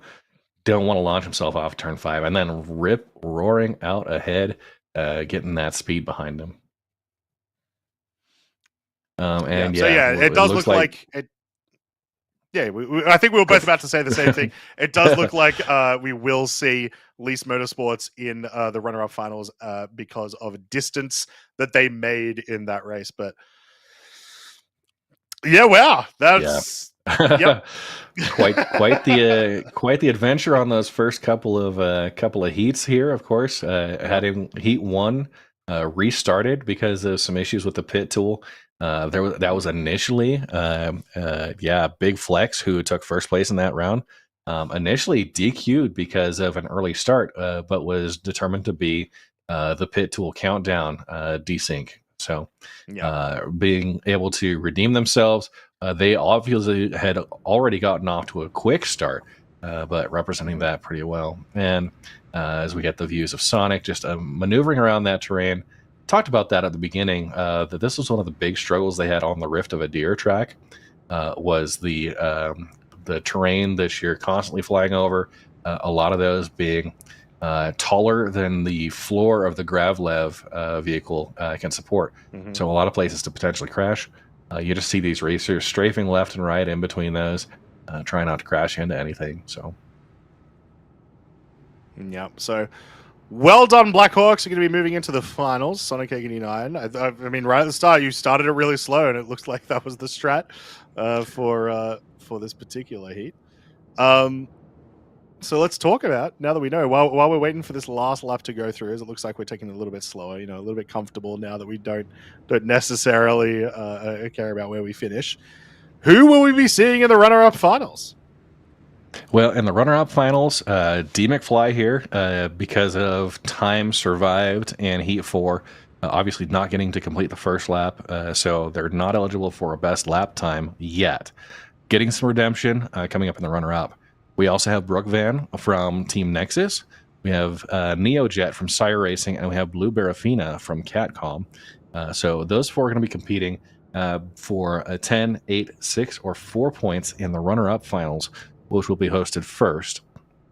And then moving on, who are we going to see in the finals here, Croncy? Well, you're going to be seeing Blackhawks right here as we finish through this lap. We're going to be seeing them run it back pretty soon. But then, of course, we're going to be seeing Big Flex from Amarok's Fang, Gerber the Gnome from Punch Gnomies, and Checked Leak from Delta Dietus. A truly terrifying top four. An absolutely crazy top four. Notably, once again, currently Gerber the Gnome has our best lap across all the races so far with a 122, and I think that will be beaten in the finals, probably by Gerber the Gnome. I think we're gonna run this one back, and it's gonna be a little bit faster. But yeah, I would never wish to be in that finals. That is true terror. Yeah, and we were watching here as Sonic completes what is lap 3 to lock that in. 6 minutes, about 7 minutes total time. It's 1 minute 58. Now, the top fastest lap times we've seen, you mentioned Gerbo the Gnome with 122. We saw Check Leak with 133. We saw Big Flex with 133. That's going to be really tough to compete against. Now, then into the runner-up finals, with some of these DNFs that are getting through, we didn't see what their fastest lap times are capable of. They might be a wild card, but I will say you're going up against NeoJet, who lost behind Gerbo the Gnome with a time that would have still beat any other heat out there. So NeoJet looks like he's going to be the favorite coming up in those runner-up finals. But we'll need to watch what happens as we get into the runner-up finals and then the finals here. On race 5 of the System 7, the reverse snake pit track. Now, reverse, we're going to be moving over. Yeah, the reverse snake pit. Coming up later on, we're going to be doing race 4, doing out of order today just for logistical reasons. But this is the Clio Valley Pass, also on Clio here. And it's going to be about a 45-minute cycle with the Tumbrel Cyclone. This will be a slower vehicle. It'll be on the ground. Wheeled terrain is going to be a problem there. And gotta love these views. Honestly, if we've got the gate, we've got, I believe that is in the background. It might be MICROTECH or it might be Euterpe, the other moon. That's pretty close. It's definitely MICROTECH because you can see the light side of it, and we're on the dark side of Clio. Gotcha. So, as we go through, just take some time. That's one thing I love about StarCitizen is it is such a cinematic experience, and you can get out and admire the environments they've created for us, the beautiful planets and terrain. Anywhere you look, a lot of it is just photo worthy, right? You hit that print screen button, and I've got a whole library going back years of some of my favorite places I've seen, and just having that pop out. We are going to have a little bit of time, so picking up dead racers, cleaning up the track a little bit as we move into the runner-up and the final round here on race 5.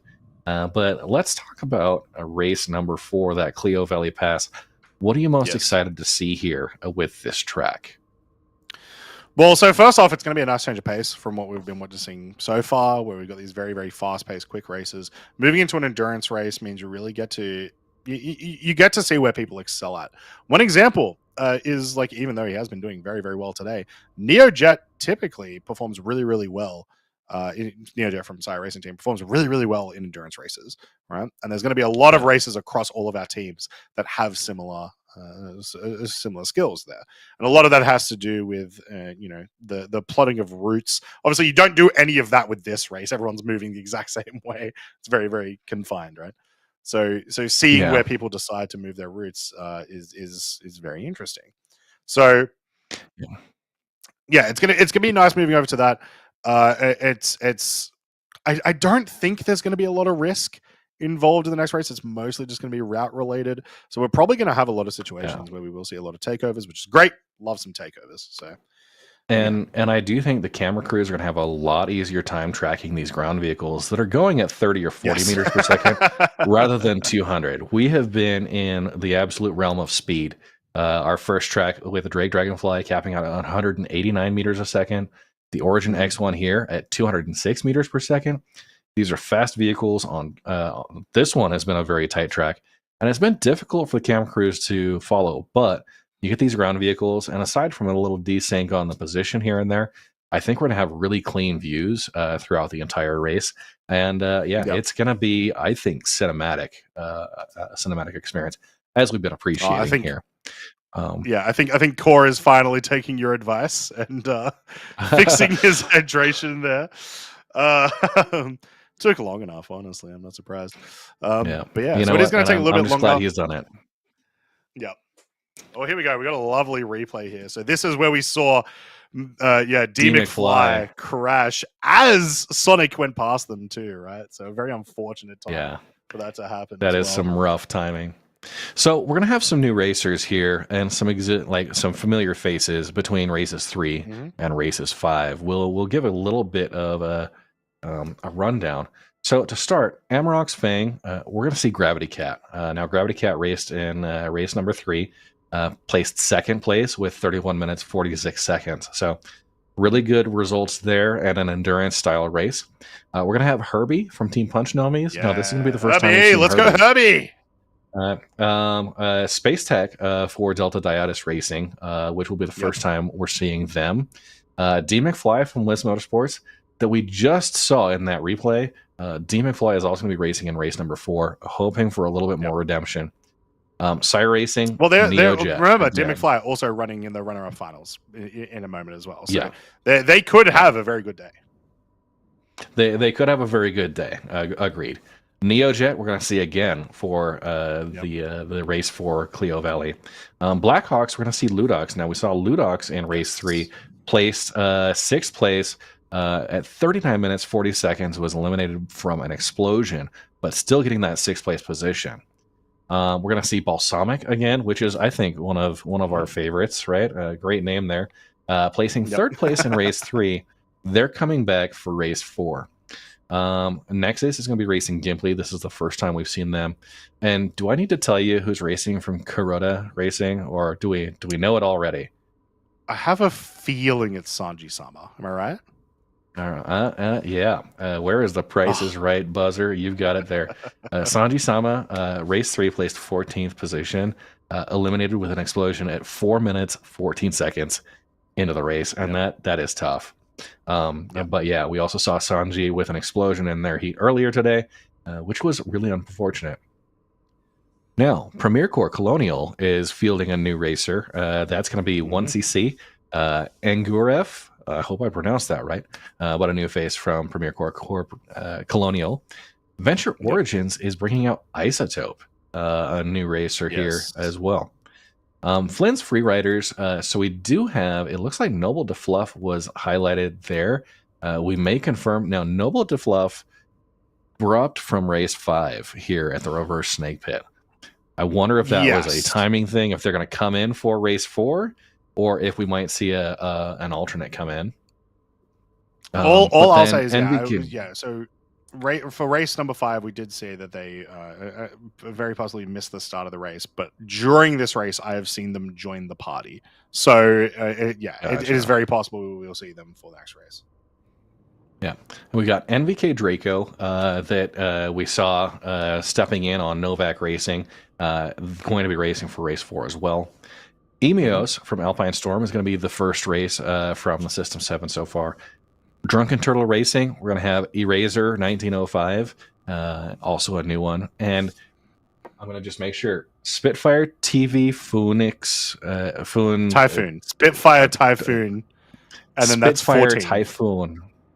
Spitfire 14. Typhoon 14. I will say that this font size is too small. That's going to be the first one you see from the test squadron. I apologize about butchering that. Spitfire Typhoon. Look, I like the name Spitfire TV Foon. I think that is a good name. No, it was Spitfire TV Phoenix 12 or something. I'm bad at Roman numerals. Funziv. Oh. But yeah, it's going to be interesting to see them as well. Test Squadron are one of the teams that, once again, this year they just barely scraped in through the qualifiers, but then they had a really, really good showing in the first race. And so it's a team that's like, all right, well, okay, let's see what you can do here. Let's see if you deserved that spot. And so far, they've proven they have, with plenty of races left to go. Yeah, looks like we're waiting on one racer who's getting StarCitizen right now, stuck in bed, trying to get out of the station.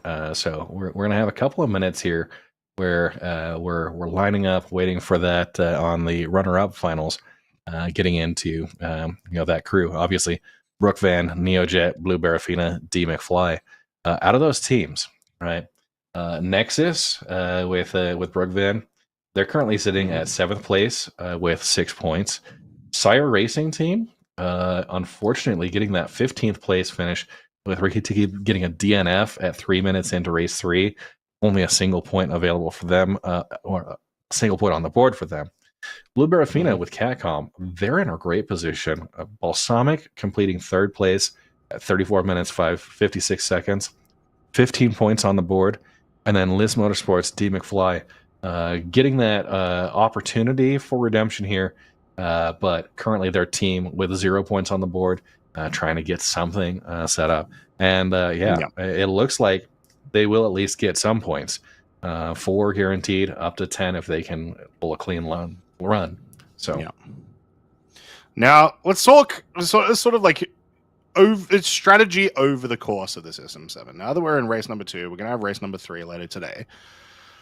There is an important number to remember as you're going through the day, and that is 50. If you want to be in top 3 contention during the System 7, you need to be aiming for that as quickly as possible. Obviously, that's going to require some pretty consistent top 3 finishes, right? But we do always sort of end up in the spot that once we get down to the final days of the System 7, if you're around 50, you tend to be within spitting distance of the top 3 if you get, like a first place finish, and if everyone else ends up a little bit lower.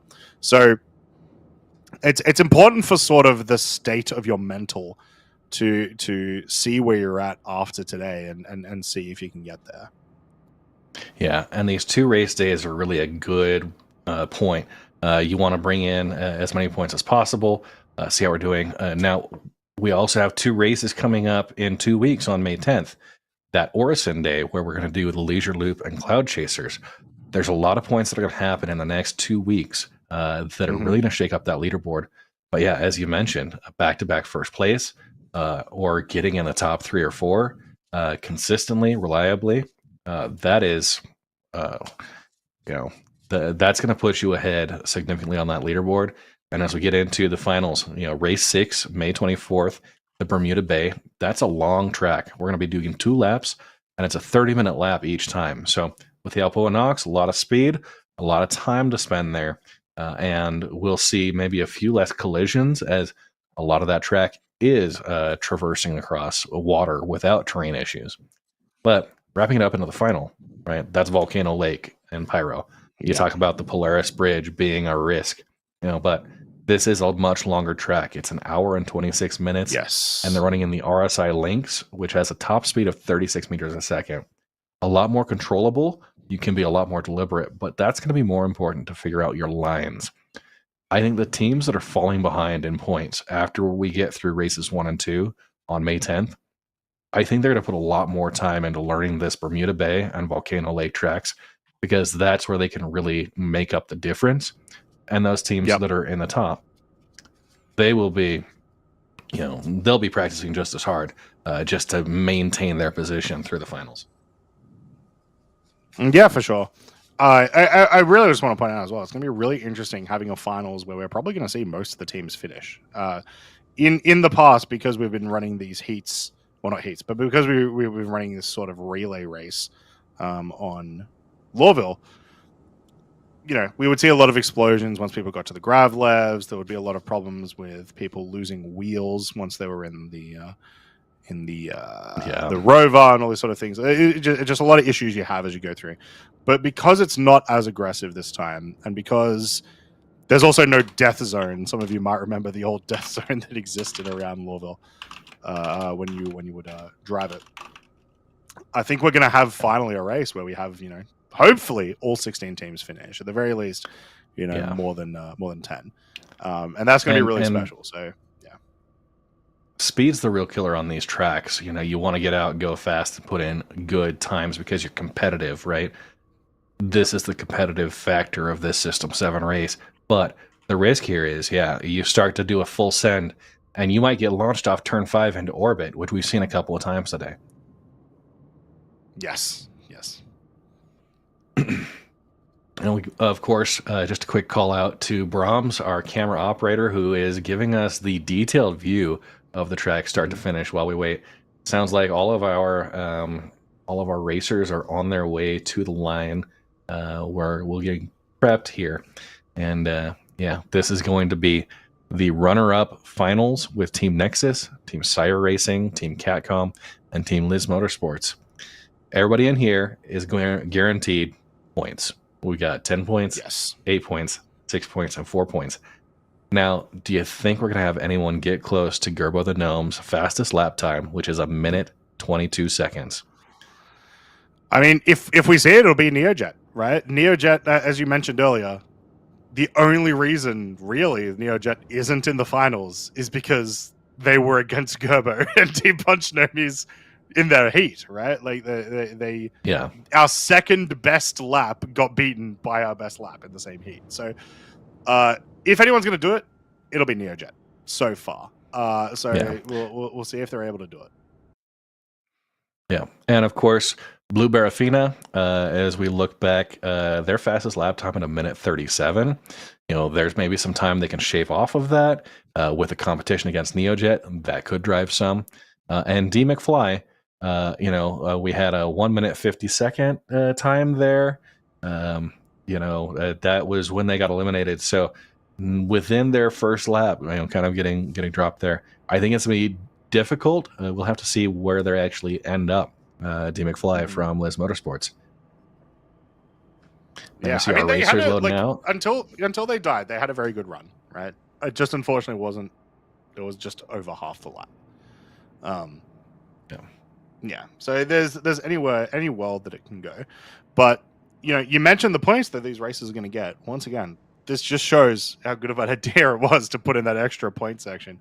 Typically, coming 5th through 8th didn't feel great in past System 7s. You didn't feel like you accomplished too much. The points didn't make enough of a difference. Now, if you're going to get like 10 points for coming 5th, it's pretty good, right? You don't feel too bad about that. Yeah, that's competitive still, and there's enough races left in the System 7 to be able to bring that gap in.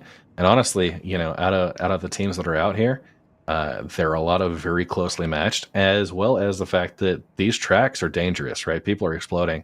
Some of our favorites on the Rift of Adir eliminated early, so that could be a big difference maker as we go into the final few races. Yep, for sure. All right, I think it's time for a prediction. I can see all 4 of our races down there. Nexus Sire Racing Team at Catcom and Lease Motorsports. Who are you going for, Red? I mean, Neojet. The time is with him, right? Second best lap time. It's a lap time that beats anybody else. I think he repeats it. And the fact is, Neojet will have, I think, a good advantage there. I think that's pretty reasonable. I'm gonna put my points towards D McFly and Lease Motorsports. Like I said, I think they had a really, really good lap before they had the collision. So as long as they can avoid that for 3 laps in a row, which this is, I don't think I'm asking for too much. I think we'll see them get here, as well as secure some extra points after the 0 points from last week. Yeah, definitely. And the fact is we've got some audience favorites. Let's see what you guys in chat think. Who's your favorite racer? Who's your favorite team? Who do you want to secure those 10 points? And do we think Gerbo the Gnome, who so humbly in chat mentioned it's not a great time, who's going to beat that fastest lap time? Oh, I only got the fastest time. It's not a great time, guys. No, I'm not that smart, guys. I only got a 99 on the test. I'm not that smart. Don't worry about it. Yeah. This guy. So let's hear it in chat. Who's your favorite? Are we going for Amur, Neojet, Blue Barafina, or D McFly? We are getting ready to start this runner-up heat for the points today. Princess of Foxy says, my favorite team is Camera Team. Camera Team definitely had the most explosions today so far, which is nice. Jesus Speaking of, says have we counted our explosions? What are we on? I think we're up to 5. I think it depends on if the Yodelorian was an actual explosion or if it was just a ship damage. But Sanji, sure. Kratos, the Yodelorian, and then the 2 in the most recent round, NVK Draco and D McFly. So, yeah, we are up to 5. But so far, no collision driven eliminations. So. Yeah. And notably, like every race, apart from I think like maybe 2 races ago, but pretty much every race, everyone's been very sort of hesitant at the start of like just like slamming it, right? Like everyone's either started right at the start but very slowly, or literally waited for everyone to leave the starting line. Before and to not have to contend with the other racers during the initial set, you can overtake, but you might not be able to predict how they're going to act right off the gate. They might pick a different line to start, and you could have that very quick collision. You want to avoid that, especially when the points are on the line. Right? You can lock yourself into last place in the runners-up crew, and that would be quite unfortunate. So we see Brooke Van, Blue Barafina, D McFly, and we should see Neojet out there as well. Yep, there we are. Yeah, there is Brooke Van taking a position really far back. We got very far back. Yeah, just verifying here. So Brooke Van. So Brooke Van must be. It looks like Brooke Van's with Nexus. Yeah, so Brooke Van was 3rd place, so it should be Amur instead of Brooke Van there. Brooke Van took 3rd place in Heat 1. Amur from Premier Corps Colonial taking the 2nd place, at least there. We will double check that. Looks like just a few of the racers got jumbled, and they're going to go ahead. Looks like they are. Sorry, Brooke Van. Yeah, so it should be Amur. Brooke Van just really wants to race. Just let them race. Just let them have a good time. It's fun. Yeah. Looks like somebody got on the wrong tram, so... No, it's okay. Just excited to race today and wanting to represent as best as possible. And yeah, I believe we'll be seeing Brooke Van around additional races later on. So, I imagine so. Yeah, once again we've got more Gravlev to come, right? When we're going to be heading over to the lake, so it's very possible that Brooke Van is Nexus's primary Gravlev racer, as it does tend to split that way for the most part. When you're doing the teams, you do tend to split in type rather than necessarily specific races. So yeah, hopefully we do get to see them again. Yeah, and just waiting on Amur to get lined up for the rest of the races. And a note from Brooke Van: he would like to wish everyone good luck. Amazing. Just coming in for support, There's a grandstand there somewhere. I don't think we can sit on it, but there's a space that you can start shouting at people.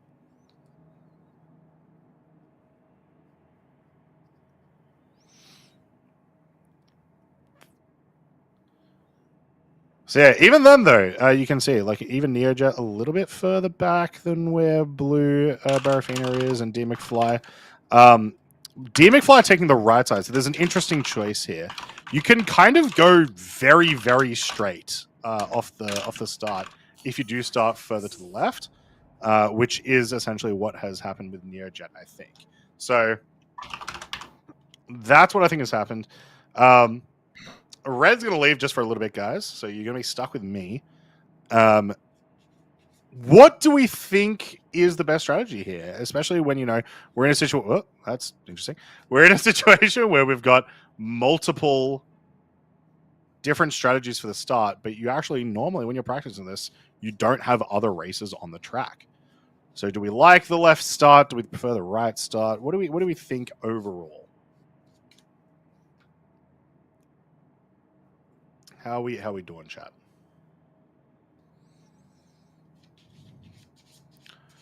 Also, who do we think is going to make this one?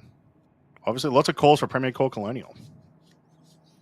Go high in center. The problem about going high in center is that you're very slow.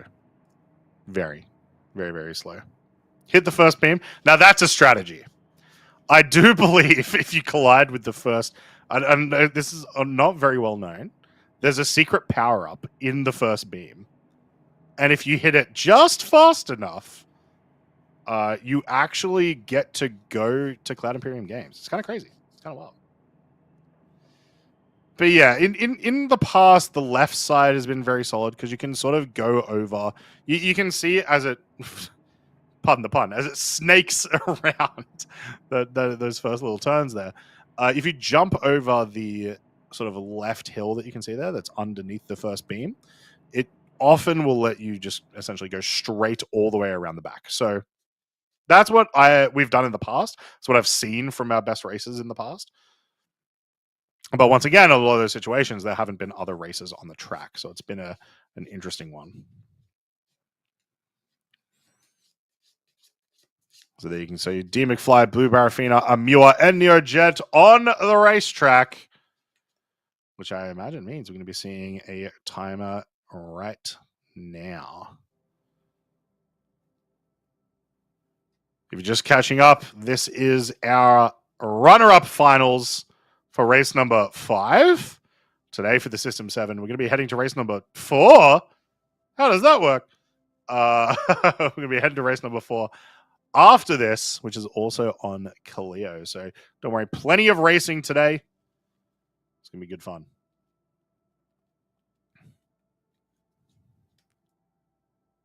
Always cool to see all the support for Premier Core Colonial. Thank you guys for coming every single week. It's awesome to see.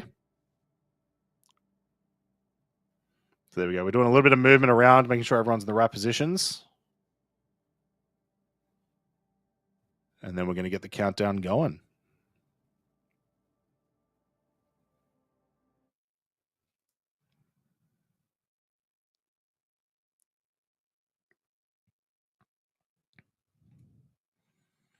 Been very fun so far watching these Gravlivs go around this track. One of my favorite tracks, at least in Arena Commander, is this track but reverse. And today we're doing reverse. So regular old track.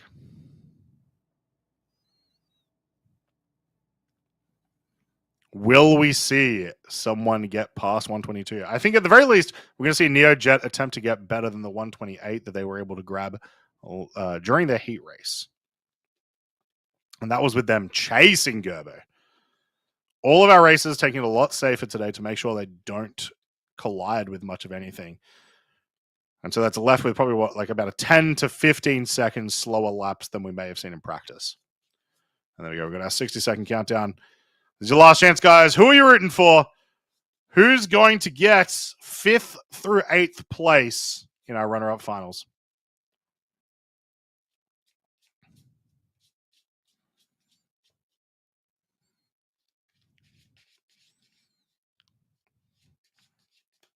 I'm going for Lease Motorsports. See if they can pull this one back, get some points on the board, some solid points. Wouldn't be too mad at 10 points at the end of today.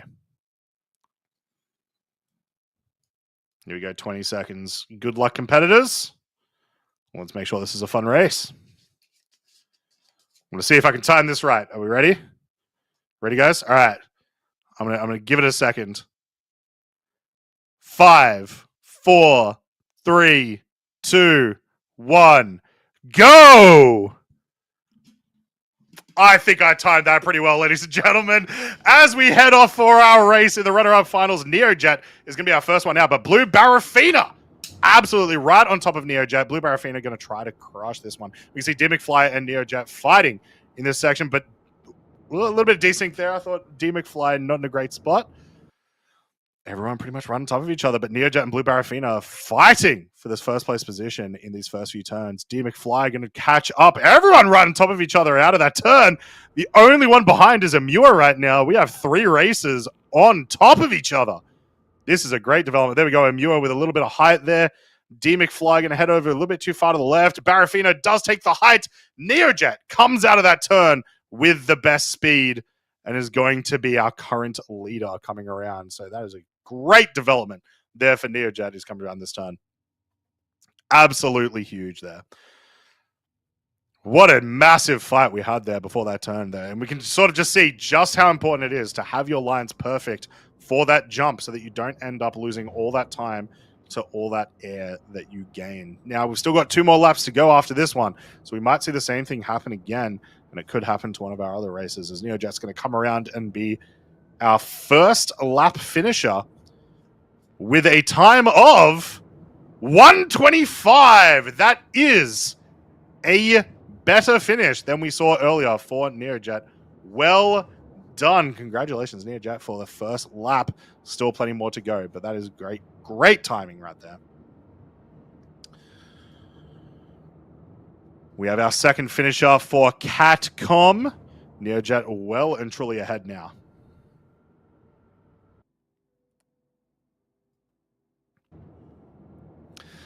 Yeah, both Lease Motorsports and Premier Core Colonial right on top of each other, fighting for 3rd and 4th position. And this is not like the heats. 3rd and 4th matters here a lot more. You will get a difference in points there. So Neojet well and truly ahead. Just got to take it a little bit safer here now. Catcom quite a bit far behind there. We see Blue Barafina coming around the turns now. Blue Barafina did get in a lot of height last time around, but there we go. A much easier run through there.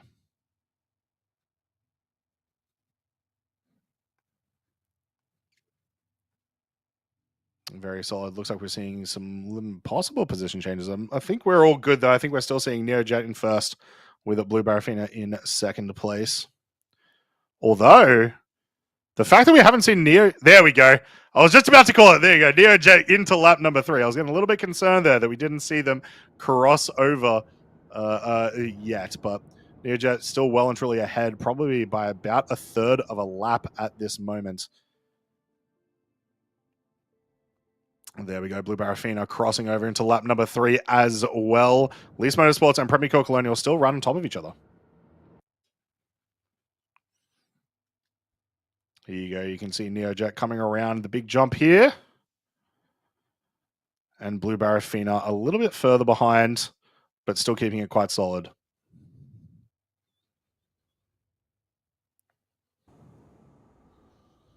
Oh, Neojet in the sky! That is unfortunate. Neojet going to lose a ton of time here. This is Blue Barafina's chance to come back and make up all that time. I see it. I see it. There it is.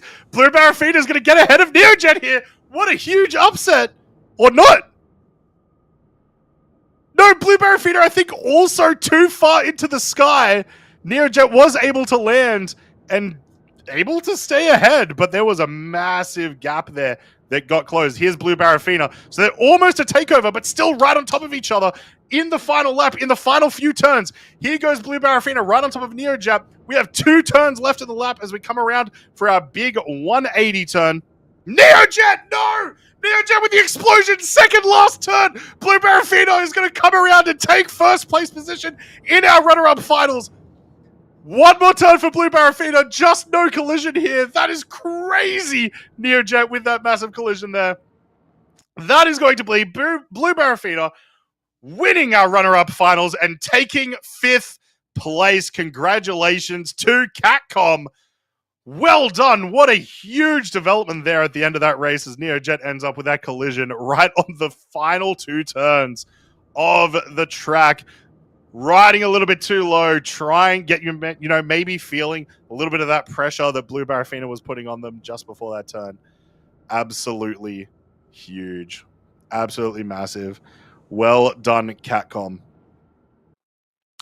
So now the question is who's going to pick up 2nd and 3rd place. We can see Amua coming around. Once they get past this turn, they'll be pretty much past where Neojet did collide. So that will put them ahead into 2nd place. D McFly for at least Motorsports also coming around this section. So one more turn for them, and they'll be in a similar situation. So there we go. There is the DNF4 team Sire Racing. They're going to be 8th place today. Still a fantastic effort from them. Well done. Our 6th place today is going to be Premier Core Colonial as Amur takes it over with that 149. Well done. And then moments from now, we're going to see our final finish. There we go. D McFly coming around for 3rd place in this heat. Well done, competitors. What an absolute upset there at the end. That was wild to watch. I do love it, though. I do love to see that. It is a lot of fun. So well done, competitors. Big ups to all of you. And yeah, well done. So like I said, that's going to be 5th place to Catcom, 6th place to Premier Core Colonial, 7th place to Least Motorsports, and 8th place to Sire Racing Team. Now, that was our runner-up finals. We still have our grand finals left, which will be happening very momentarily. We're going to be seeing Big Flex from Amarok's Fang, Gerber the Gnome from Team Punch Nomies, Checked Leak from Delta Dietus, and Sonic from Blackhawks. Also, I don't know if this is true, chat. I don't know. Friends across the world. I don't know if this is true. Well, I'll get confirmation of this. We may have a new best lap time. Blue Barafina, 121.719. And I would hazard a guess that that was their final lap there. That is a very, very, very fast lap in the context of today. And currently our best lap on the board. So if they've come 5th and also secured a best lap of the day, that's going to be fantastic. That's going to put them in a really, really great spot. So well done. Well done to them. So let's have a little bit of a look.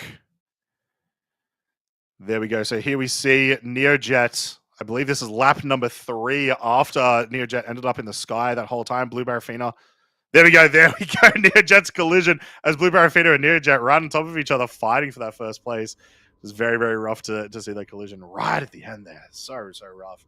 But, you know, it does show you can... The grav lev is dangerous. You gotta take it in stride sometimes. So well done, competitors. Red may unfortunately have to leave for the rest of the day. We'll find out for you guys. He may have something to do. We'll get you updated. But if we don't hear from him again today, we appreciate you, Red. Hopefully we do hear from you again today. But yeah, absolutely crazy mention. Crazy words. Words are hard. When I'm the only one talking, it can be very, very awkward. But yeah, there may be an emergency that Red has to attend to, but yeah, we'll keep you guys updated. It's been a very long time since I've had to commentate solo, and it's my mouth is running dry. But yeah, so confirmed. Fastest lap so far is Blue Barafina in that last heat. Once again, with a 121.719. Keeping in mind that we also had Neojet in that heat get a 123.35. I feel like it is very likely if Neojet was able to finish that last lap that also would have been a best lap. That was a huge fight that they had for first place there. So absolutely insane. Like I said, we're about to move on to the finals. The finals, once again, we're going to be seeing Amarok's Fang for Big Flex for Amarok's Fang, Gerber the Gnome for Punch Nomies, Chex League for Delta Dietus, and Sonic 89 for Blackhawks. These 4 teams are monster teams in the history of the System 7. They are extremely consistent in their finishes. All of them have been, if not top 3, within punching distance of top 3 pretty much every year that they've participated. So it's going to be really, really cool to see where they end up here. I think the biggest thing to fight against, though, Delta Dietus. Delta Dietus Racing getting first place last week is going to mean that, you know, there's a real chance that we go into race number 4, which is technically race number 3, but you guys know what I mean, with someone on 50 points, which would be daunting, to say the literal least. Not the spot you want to be in to try to catch up on that. But if any teams are going to give Czech League a run for their money, it is these three. So let me hear from all the chats, who are you going for race number 5? This is for first, second, third, and fourth place in our heats today. Are you going for Amarok's Fang? Are you going for Punch Nomis? Are you going for Delta Ditus? Or are you going for Blackhawks?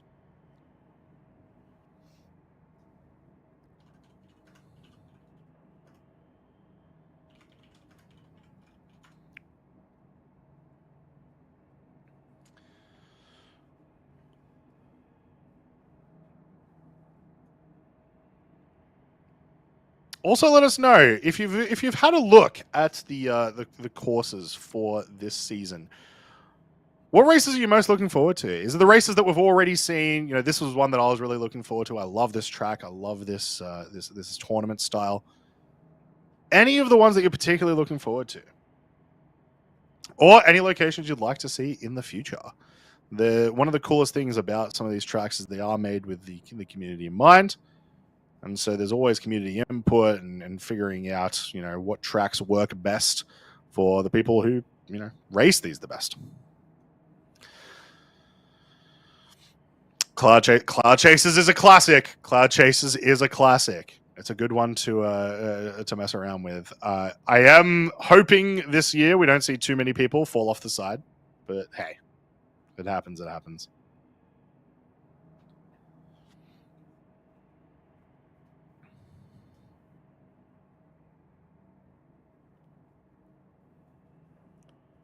All right, all of our races are already on the start line. Let's start hearing some hype. We're going to have a countdown very soon.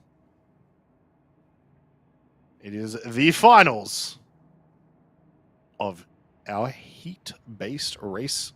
I'm just going to call it race number 2. This is our second race. Race number 2.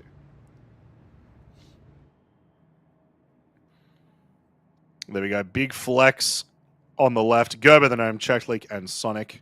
Looks like we're doing some maneuvering around to make sure everyone's in the right position.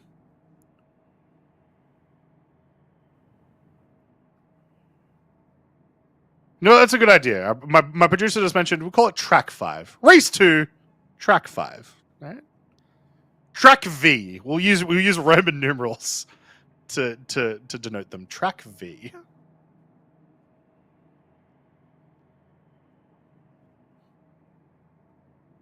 The other prediction, of course, is will we see a time better than our 1:21?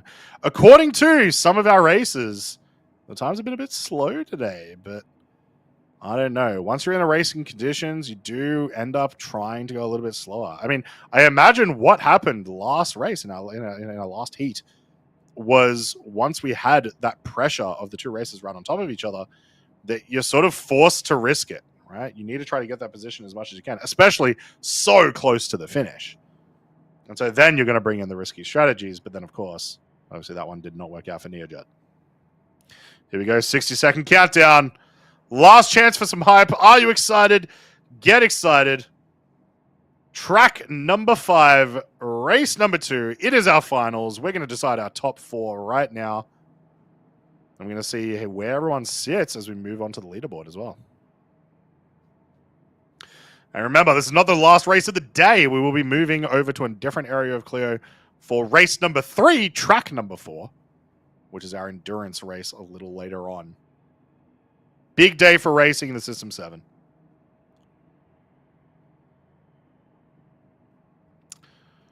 I need to get Ammo Esports to provide me with someone who can just keep supplying me water just in my house. I think that's a do we think that's an okay reason? All right, here we go. In 5, 4, 3, 2, 1, go! I'm getting perfect at timing these. Off we are in our finals. System 7, track number 5, final heat, and Czech League is going to be our leader out of the gate. Big Flex taking it a little bit slower behind, and Gerbo on the chase. Sonic 89 and Big Flex right on top of each other at the moment. As always, Czech League way ahead right now, absolutely gunning it into the turn. That is surprising. Takes a little bit wide, goes a little high. Unfortunately, so they're going to lose a ton of time here. That's going to give the opportunity for everyone to come back. And in fact, there we go. I don't know who it is, but off to the left there, I think that was Sonic. Sonic in the lead at the moment. Czech League, yeah, losing a ton of time there. So I can see Gerbo the Gnome coming around the turn. Sonic. So Gerbo did get ahead of Czech League there first, followed by Sonic. So it looks like we've got Gerbo in the lead, followed by Sonic. There we go, Gerbo, Czech League. Sonic did catch a little bit of height there. Gerbo is going to come around to finish lap number 1.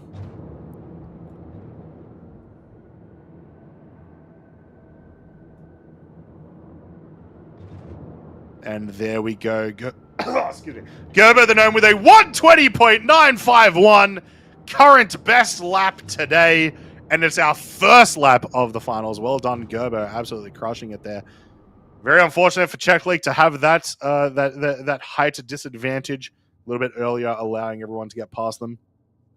But huge for Gerbo, who is very, very far ahead right now. There we go. Delta Dietus are going to cross the finish line at 143. And Blackhawks cross the line at 148. Amarok's Fang at 152. So our other 3 teams very, very close together, but Punch Nomi's way ahead.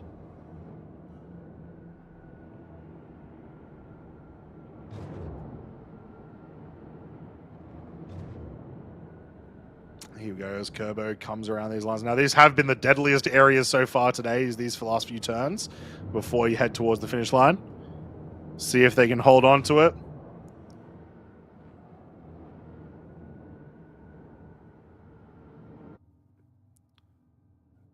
And there we can see Czech League coming around the back section there. Also pretty unopposed at the moment. There we can see Gerbo is going to come around to the finish line to finish lap number 2. There we go, 2:43 across the finish line there. Now, I did notice that Czech League and Big Flex... Whoa! Big Flex pausing there for a second. Not a collision. Possibly just a slowdown. And Sonic a little bit further behind. Fair bit of distance has grown between our 2nd through 4th positions here. Gerbo just needs to keep it safe here. Probably doesn't need to try to beat the 120 now that they have gotten that confirmed best lap. They've gotten that best point so far. The only way that it could go wrong for them is if one of the other teams breaks that right now, and I don't think we're in that world right now. Everyone's taking it a little bit safer. Everyone's trying to make sure they're staying where they are. Blackhawks need to try to come around and see if they can put themselves back in the top 3.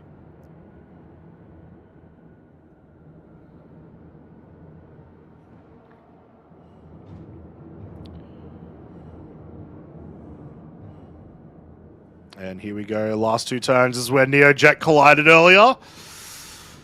Oh, looks like we're going to be safe. Gerbo's going to come around the final straight into the final turn. Let's hear it for him. Let's get some support in the chat for Gerbo the Gnome. And there we have it. Punch Nomies are going to win our 2nd race of the System 7 this year. Well done. Congratulations, Gerbo, picking up 1st place for Team Punch Nomies. And not to mention, of course, the best lap time as well, picking up an extra point for their 119.356. Incredibly fast. Here comes Czech League across the finish line. There we go. Delta Diet is going to pick up 2nd place, putting them in a great spot on the leaderboards as they had 1st place in race number 1 of the System 7. Also a very solid lap time with a 1:26 there. Big flex across the finish line as well for Amarok's Fang. Fastest lap of 1:29. Apparently, we're going to have a DNF for Blackhawks. Possibly a collision late in the race. They were in 4th place, so they secure that at the very least. But a huge finals there. Very, very eventful in the first few turns, especially with Czech League in the lead, but then losing the lead to the height distance on one of the jumps is very unfortunate. But yeah, it's going to put them in an absolutely fantastic spot. So there you have it. That is race number 2, done and dusted for our competitors. But it is not done and dusted for today for our competitors. We still have another big race to go. Oh, was that a collision in the air? We're gonna have a look at that one more time. We had a little bit of a replay there. So here we go. We can see Sonic 89, big flex. Big flex goes into the air. Oh, that is a camera collision. Nothing to worry about. It's just our typical cameras colliding. I think confirmed more camera explosions today than racer explosions so far. So we are going to be heading to the other side of Clio now to keep this going with some more racing. We're going to get the leaderboard updated for you guys. We're going to get everything ready for you guys, but we still have another big race. Do not go anywhere. We're going to have a short break while we get everyone going. And thank you for watching the System 7. We'll see you very, very soon, guys. Some race for glory. Some race for the thrill. But when your world goes from 0 to 100, we race to save lives. Quantum Jump Medical. Celebrating 8 years of service to the community, still completely free of charge. Offering medical rescue, emergency transportation, operational support, security, and much more. No BS, no gimmicks. We'll be there.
Some race for glory.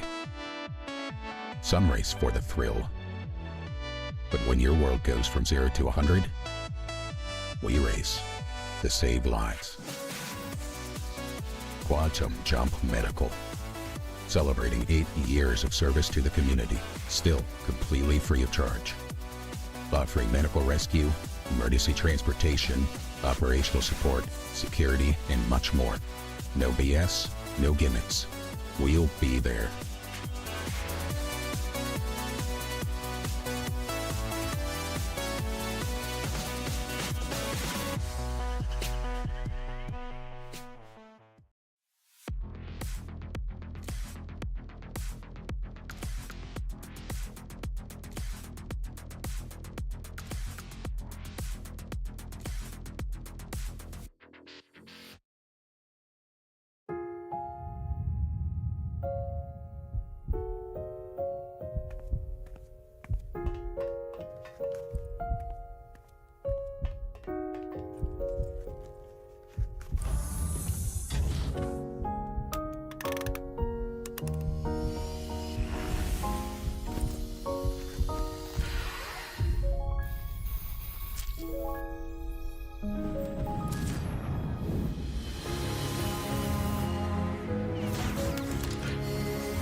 Some race for glory. Some race for the thrill. But when your world goes from 0 to 100, we race to save lives. Quantum Jump Medical. Celebrating 8 years of service to the community, still completely free of charge. Offering medical rescue, emergency transportation, operational support, security, and much more. No BS, no gimmicks. We'll be there.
Some race for glory. Some race for the thrill. But when your world goes from 0 to 100, we race to save lives. Quantum Jump Medical. Celebrating 8 years of service to the community, still completely free of charge. Offering medical rescue, emergency transportation, operational support, security, and much more. No BS, no gimmicks. We'll be there.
Some race for glory.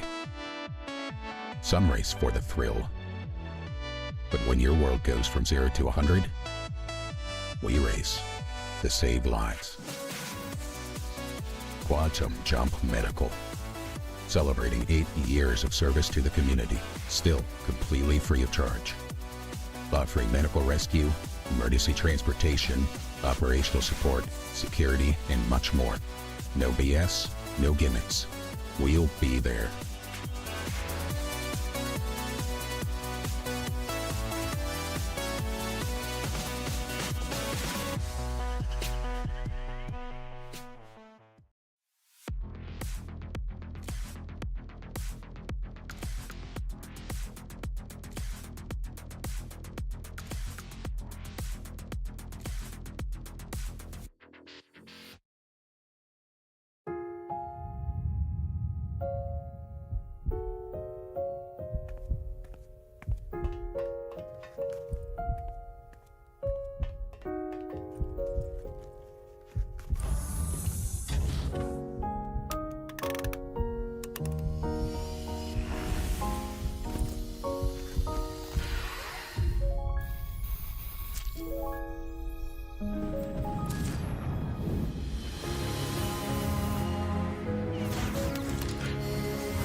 Some race for glory.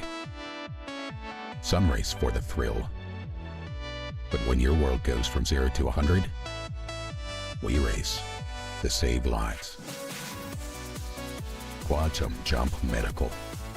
Celebrating 8 years of service to the community, still completely free of charge.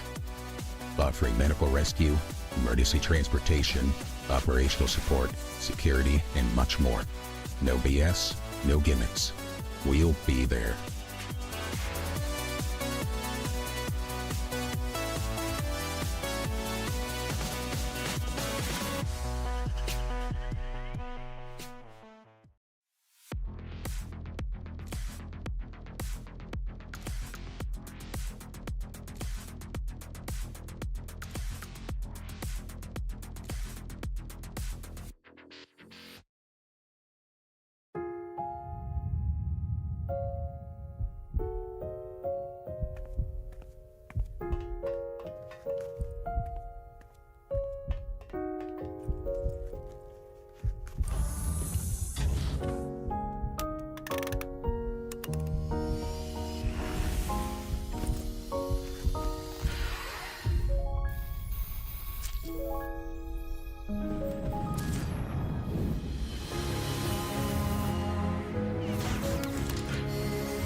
Some race for glory.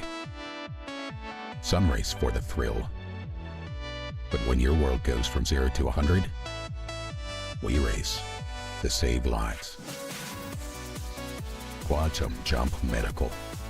Celebrating 8 years of service to the community, still completely free of charge. Offering medical rescue, emergency transportation, operational support, security, and much more. No BS, no gimmicks. We'll be there.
Some race for glory. Some race for the thrill. But when your world goes from 0 to 100, we race to save lives. Quantum Jump Medical. Celebrating 8 years of service to the community, still completely free of charge. Offering medical rescue, emergency transportation, operational support, security, and much more. No BS, no gimmicks. We'll be there.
Uh-oh. Croncy, are you muted? I was muted, and I was saying just the most awful things. Hello, everyone. I was taking this stream downhill. What I was saying before I forgot that I was muted was that unfortunately Red Monster had an emergency, so he's had to run off. He's not going to be able to cast for us for the rest of the day. But we do have the absolutely fantastic Enigmatic. How are you doing today? I'm doing well, all things considered. Fair enough. This production has been one of the most unique, and I'm really excited that we get to cast another race. Yeah, it's going to be a good time. If you guys don't know Enigmatic, she is the person that is responsible for all the scene changes and all the cool stuff that happens behind the scenes, all the replays, all that sort of stuff. So anytime you see that, all over here. Now, let's talk a little bit about what we just witnessed. Obviously, we just had a big race, our race number 2, and things have changed quite heavily on our leaderboard now. We had an absolutely fantastic last 2 heats there. So let's have a quick look at the leaderboard. Here is our leaderboard. So there you go. As you can see, lots of changes across the boards. Look at that. Delta Didus Racing, 43 points and currently in the lead. Punch Nomi's 36 in second. Amrox Fang 33 in third. Catcom 25 in fourth. Blackhawks 20 in fifth. Test Squadron 13 in 6th. Premier Core Colonial 12 in 7th. Nexus 7 in 8th. That's our top 8 at the moment. So massive, massive developments there. We were talking about how Delta Didus did have that first round win and ended up pushing into it. Still ended up in the top 4, and so ended up 43 points. But Punch Nomi is well and truly on the heel. So our top 8 is starting to develop now. We also did get that one additional point from Punch Nomi's. They had that fastest lap on the very last race as well, which was awesome to see. So, yeah. What do you think about the how things have ended up, Enigmatic? I was really impressed with the fastest lap. We saw the 1 minute 22, 1 minute 28, and then everyone's kind of sitting in the 37, 33s. And then all of a sudden, Punch Nomi's, that team pulled together. And like you said, the final race, all of a sudden, here's your 119. Good luck, everybody. Mic drop. So it's rough. Like that's pretty sick that they ended up doing that at the end. Yeah, it was kind of crazy seeing, like, as well as the fact that we had like just seen someone beat that time, the previous time, right? But Gerbo had the best time during the heat of a 122 that got beaten in the runner-up finals to 121, and then Gerbo said, "No, I'm not having it. Come on, this is my record, right?" So very, very cool to watch that, and also showing kind of cool how you get that additional point. I think the biggest thing here, though, is that now that we're 2 races in, we're about to start a third.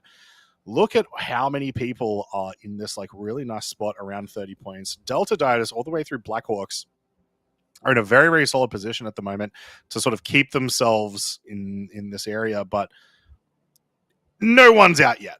It's still plenty of time. We've still got 5 races left.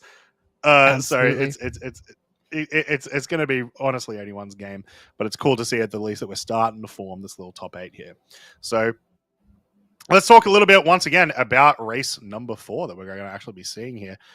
Track 4, race number 3, if you will, which is on the other side of Clio. We're staying here on Clio, and we're going to be going in the Tumbrel Cyclone around the Clio Valley Pass. This is a shout out back to our previous Clio Lake races that we used to do. This one a little bit less dangerous, but also a little bit slower, a little bit shorter, because we no longer have the Cyclone RC with the speed boost. So we're going a little bit slower. But it's fun. It's a nice little all-terrain race that we have here. A little bit hard to see here because we're in the nighttime, but that little section in the middle is water. So don't go in there. That's something for that. Watch this. You should be able to see, coming up here in a sec, that's the track that we'll be heading to later. But this is Clio Valley Pass. There we go. Yeah, so you can see much of the Clio here in the daytime. So you can see this whole big lake section in the center. And we're just going around it. Relatively simple. We've got a couple of checkpoints that our competitors have to go past, which is assisted by our awesome staff members. Yeah, we're going to be looking at probably about 45 minutes. Maybe 50 minutes to an hour for some of our slower races here today. But unlike the race that we just participated in, this is a lot less risky for most of the race. So you can kind of go as fast as you want. You really are just trying to minimize the amount of time that you're losing to bad routes. Very hilly, very mountainous in a lot of these sections. But you can see there's a couple little plain sections where we're probably going to see a lot of takeovers, which should be quite interesting. Absolutely. And between checkpoints 1 and 2, you're right up next to that lake. I mean, if you're really unfortunate, you can have a misadventure and find yourself drowning. I believe these lakes are like super cooled fluid. So, yes, hypothermia. It'd be interesting if they actually introduced, like, look, yeah, you can go in the river if you want, but you're going to be experiencing minus 250 degrees, right? So, yeah, the only real concern that you would have is if you do end up in the river and then explode your vehicle. But I think, or at least I'm hoping, I don't know if it's necessarily a good prediction, but I'm hoping that we don't see any of our competitors end up in the water today. So that's where we're heading. Our players are pretty much already ready. We're going to be starting our countdown. We're going to have some views for you guys here. And, yeah, we're going to get going. Now, obviously, once again, we are in the dark, and I think the majority of the race, if not the whole race, is going to be in the dark today. So we'll still be able to see some stuff. One of the good things about Clio is the fact that it is just like white snow everywhere means the lights on the Cyclones are actually very, very helpful in us figuring out where all of our races are.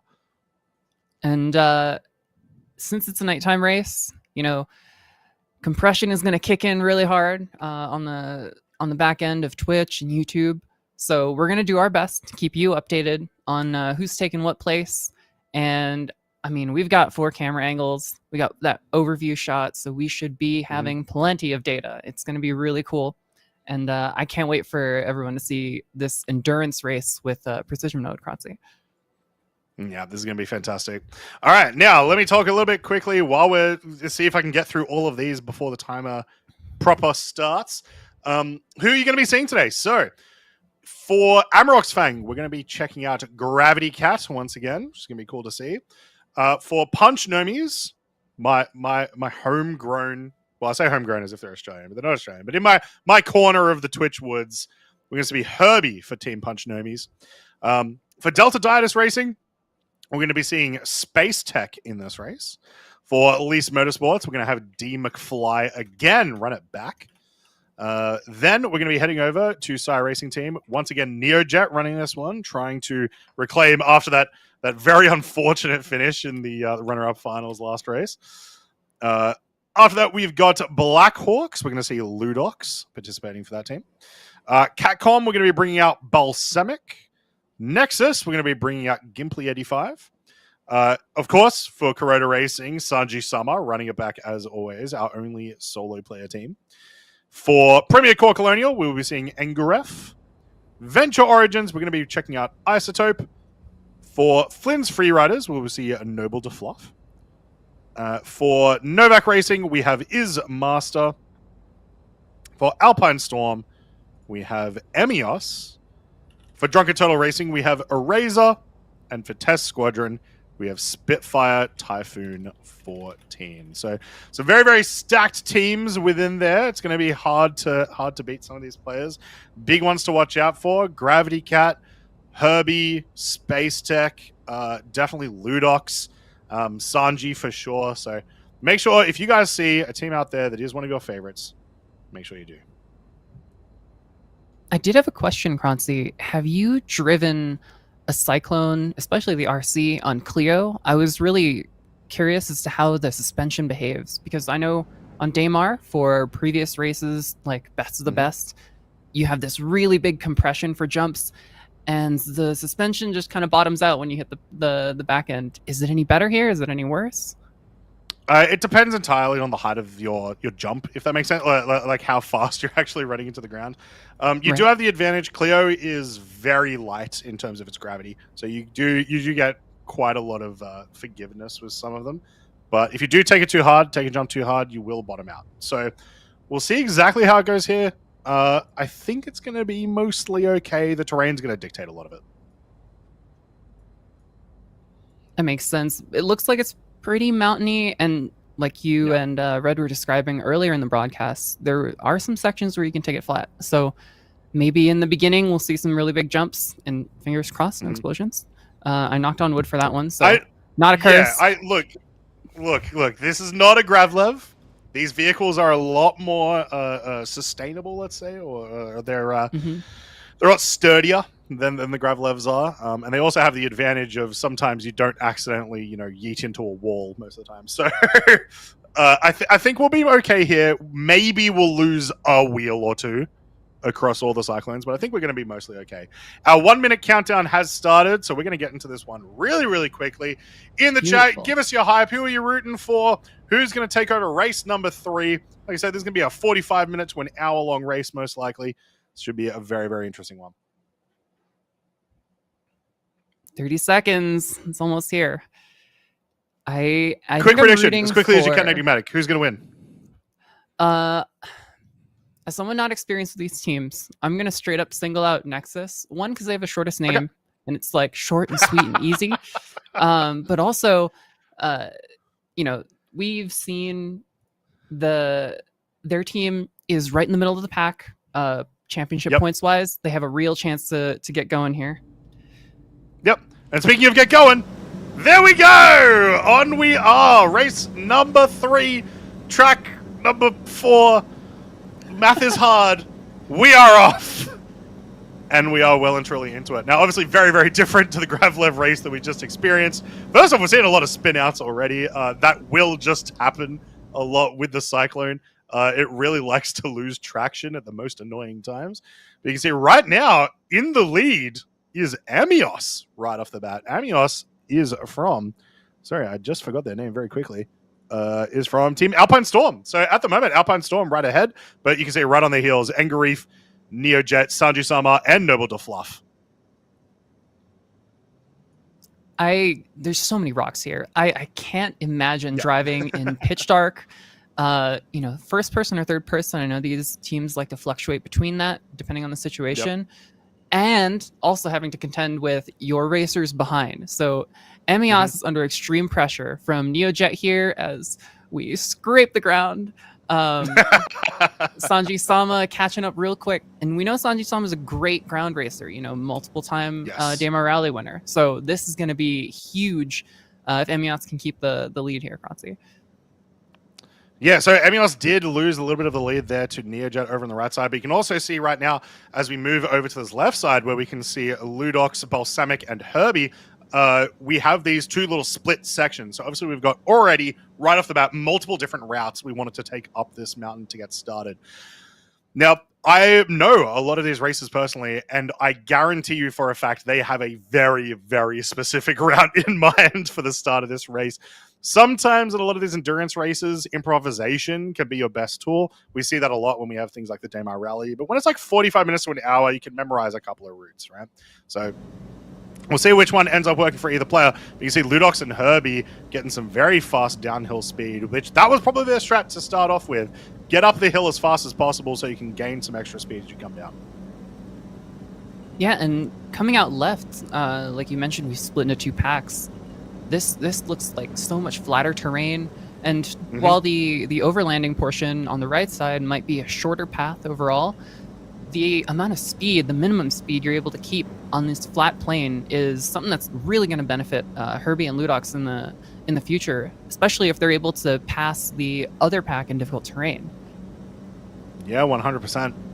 So there we go. It looks like with those packs differences, I do think this pack that was on the left has come out ahead. It looks like we've got Herbie and Ludox in the lead at the moment. Yeah, look, that now that it's squished in a little bit, you can definitely see that. So they are very far ahead right now.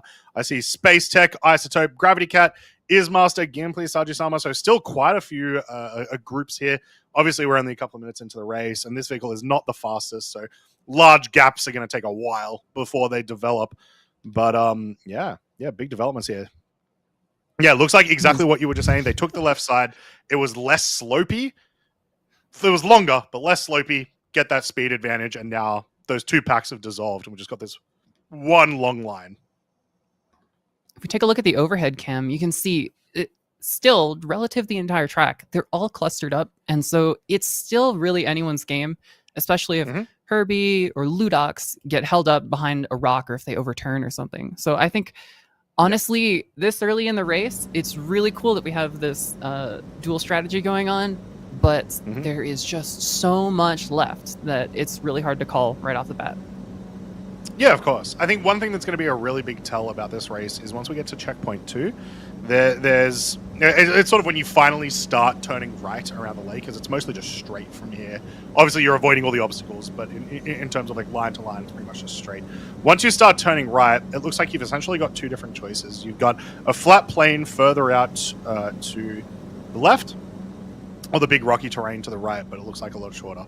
I imagine we'll probably see some of the faster players take the left side just to make sure they're on flat terrain. But if there is a route that goes through those mountains that ends up being pretty solid, you're going to save yourself a lot of time. So I want to see where everyone decides where they are once they reach checkpoint 2.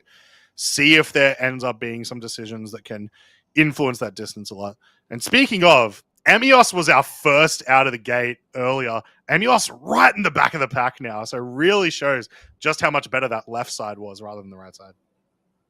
Absolutely. And especially when coming up to this last hill that everyone just took, you saw Gravity Cat actually spin out on the way down. And right here, I mean, cyclone pad traction, of course. But even those small jumps at slow speeds, you really have to take into account where your steering is when you land. You don't want to land crooked.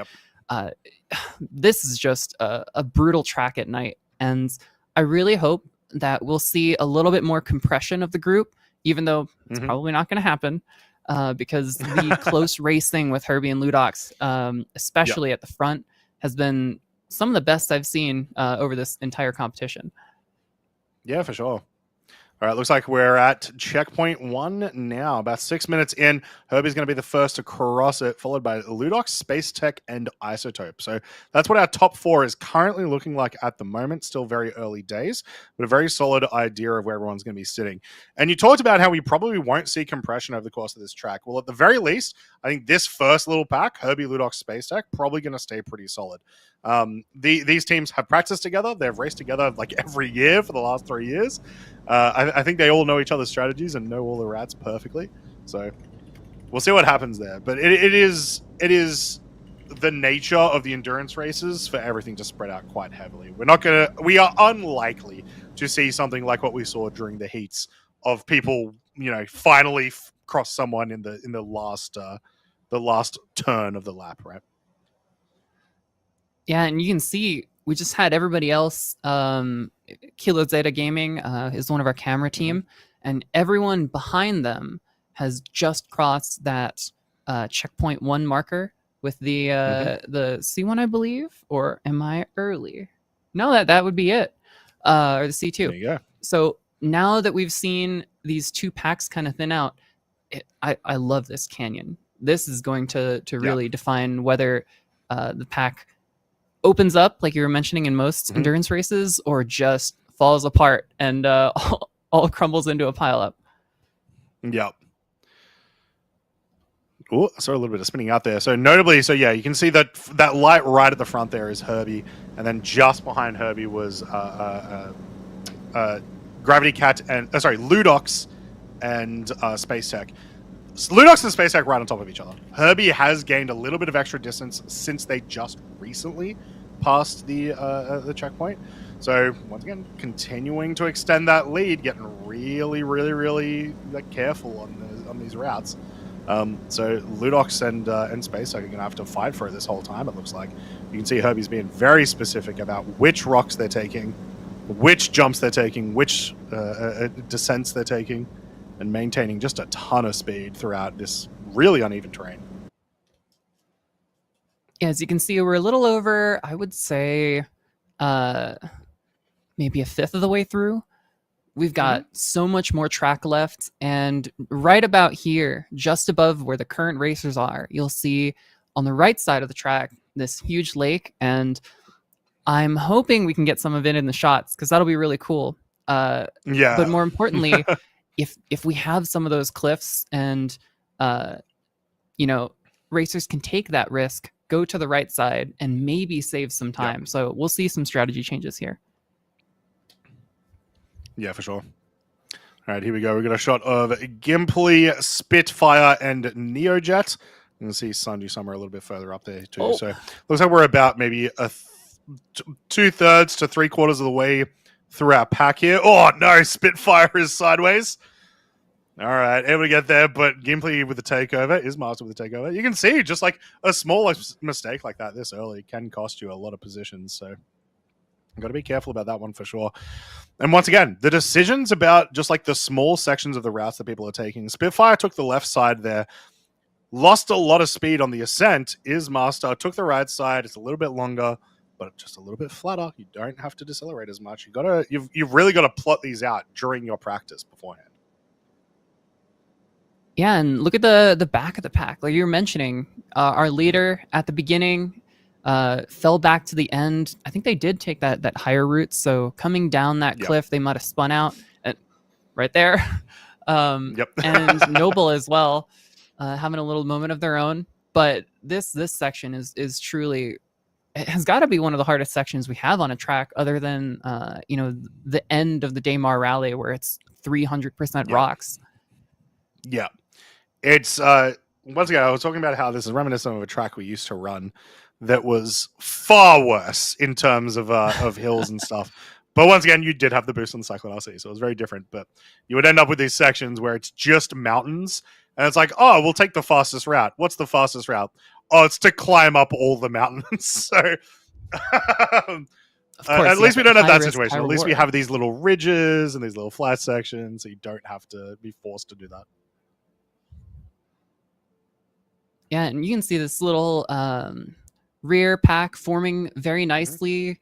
They're trading spots back and forth. This is honestly the battle for pushing through this and heading up to the center where you can score, up to 10 points. That's going to be huge for any of the teams currently in the back. And I think that's probably the goal of any of these teams, is to capitalize on any mistakes of the front packs and front leading teams currently.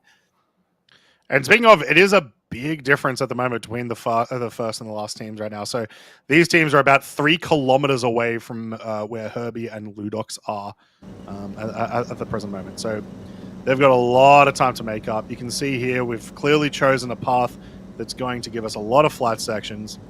So this has made it into a good spot here as we move towards checkpoint number 2. I think, unfortunately, I don't think we're going to see the water. Enigmatic. It's okay. Next time. I know. Next time, exactly. We'll just put one of the checkpoints like right on the shore. Just force them to. Just put it in the lake. Yeah, put it right in the middle of the lake. See who makes it. A quick swim. A quick swim. Yeah. So yeah. I There think go. if we back now, you can see a razor. We take a look, we're about halfway between the checkpoint 1 and 2 currently, Croncy. Yeah, we're getting pretty close to checkpoint 2. We can sort of start that the gaps are starting to expand now. You can sort of tell where everyone is. You can see I can see Space Tech, I can see Ludox, I can see Herbie up there in the front. Who we got at the back there?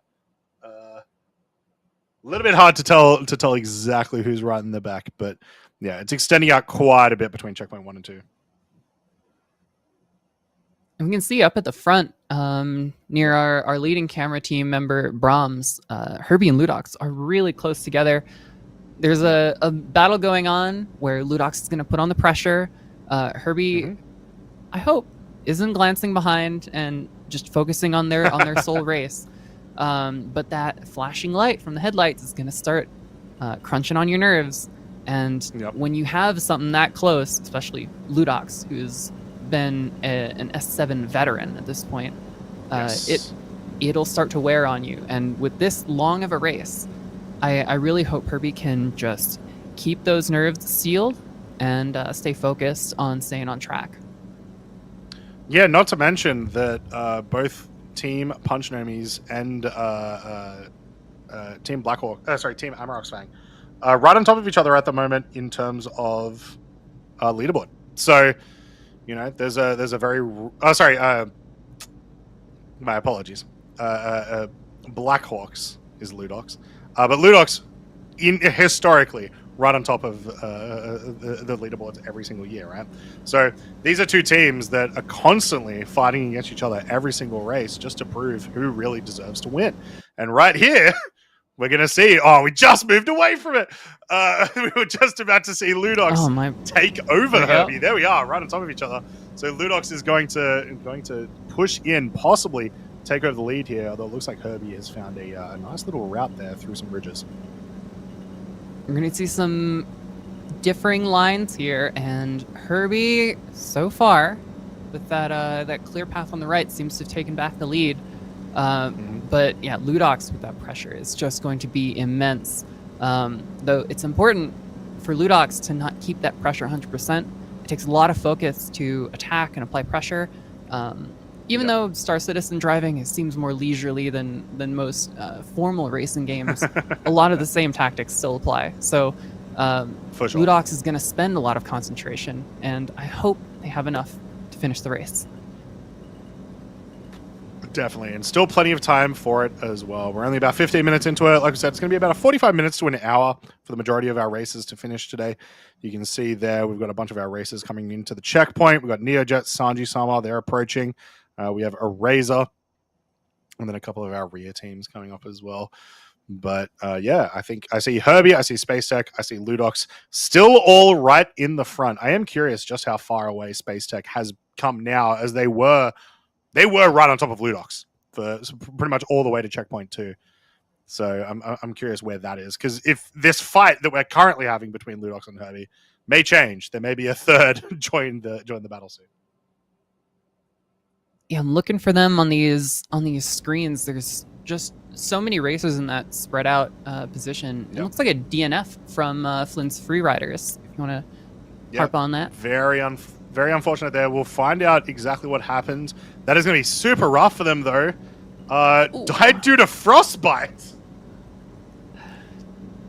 Friends and family, please remember, wear your thickest armor when you are on Clio. That is super. If that is actually how they died, that's super, super rough. We also have a DNF from Nexus. Please don't tell me it's the same thing. Oh no! Oh no! Gimply, my friends. You gotta, guys. You gotta, come on. You gotta wear your big armors. It's cold out there, all right? That is very unfortunate. Gimply and Noble to Fluff with some DNFs there.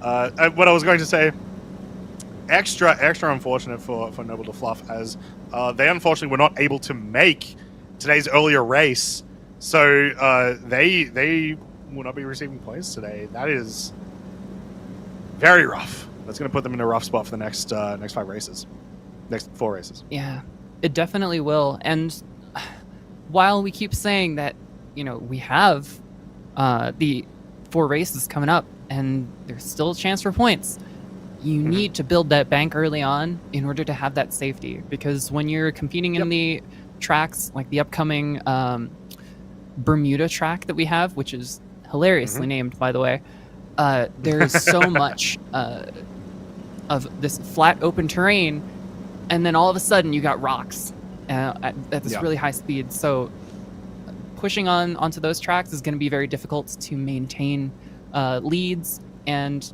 also maintaining speeds while being safe. I think building leads early is definitely the way to go. All right, so we're back at the front of the pack here again, watching Herbie. It looks like Ludox has fallen back a little bit, but I see that light falling down the hill, so not too much further behind. A couple 100 meters, still certainly within contention here. There we go. You can see Ludox just behind Herbie there. Coming up soon, you can see Balsamic, Space Tech, and Gravity Cat all around the same sort of section, a couple 100 meters behind each other as well. So there's a big fight here between 3rd and 5th place at the moment, which, once again, because I have to keep bringing it up because it's very cool, we had the points changes. Those places make a lot more of a difference than they used to in the long run. So you are very, very happy with a 5th placer up this year. Absolutely. And I think it looks like we got Space Tech, Isotope, Balsamic, Gravity Cat, and Encore all pushing for that same points gain that they really need to start the season off, or I guess the mid-season at this point. But feels like the start of the season because we only had race 2 this morning. Isotope and Space Tech out here banging wheels against each other, elbows out. And curiously, Isotope actually driving without their lights on. So either their vehicle was damaged or that's a preference of the driver, which is very interesting. It could be a mind game tactic. If the lights aren't bouncing around, no one else, like the other vehicles, don't know you're there. The majority of races, in my experience as well, and talking to racers, majority of races when they're driving vehicles like Cyclone will just be in 3rd person. Just easier to understand and see where your next routes are. If you do need to do any improvising in terms of ridges and whatnot, just easier to see those sorts of things. And so you never know. Maybe just leave the lights off and then you just speed past someone and they don't know that they've been overtaken. I would say it's a big brain move, but I would also think I would prefer to see where I'm going, so I don't know right, which is better. I feel like that's a minor, understated requirement for driving a car. Yeah, seeing where you're going. Yeah. When you do your driver's test, they don't ask you if you can see where you're going. They just ask, "What's your fastest time at Clio?" You know what? We need to start having the Atmo team just start lapping tracks, and that's how we settle arguments. Yep. So, all right, guys, who's lead on camera, watching 1st through 3rd place? Cleo. Yeah. Yep. Let's go right now. Duke it out. So here we are. We're back in this little fight. past the first pack. So Isotope and Space Tech fighting for third and fourth. Space Tech getting the short end of the straw here.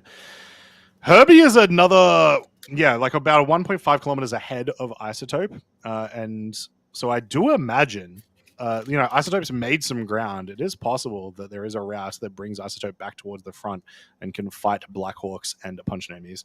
Would be great to see that. Yeah, and this is your fight for third right here. Punch Nomies and Blackhawks leading the pack way far ahead. But this third place fight is really going to decide that massive points haul for the midfield and give them a leg up.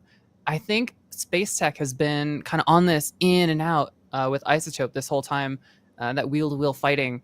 So, they're copying each other's lines, but there will come a time, especially up here in this rocky section, where Space Tech is going to have to decide to push elsewhere. And it looks like Gravity Cat's coming to join the battle and potentially dethrone both of them for that third place spot. Yep, Gravity Cat going to try for the third party kill, almost already ahead of Space Tech there. Space Tech had a bit of an awkward ascent onto the mountain, had to turn left there, so going to lose some ground here. Isotope going to be the first one down the hill, going to gain some speed. Space Tech with a not great jump into that section. So Gravity Cat and Space Tech right next to each other through the rocks too. They're both going to spit out with those awkward jumps. That is fantastic. And they both recover at the same time too. What a close battle. Right. Isotope here is going to take a jump, and I really hope that Isotope can keep this lead so we can keep continuing on this close battle behind. Not only are both of these racers, Gravity Cat and Space Tech, concerned about the race between those respective teams, but they have to figure out a way to get out of this and push up past Isotope if they want a chance at those points. Yep, and Gravity Cat has already started it, has pushed just ahead of Space Tech. They're still fighting though, so not enough to say that the position is well and truly within their grasp. And Isotope still, solidly keeping the same distance from them that they've had ever since that mountain about 2 minutes ago. So we may still yet see these three teams just constantly change over the next while.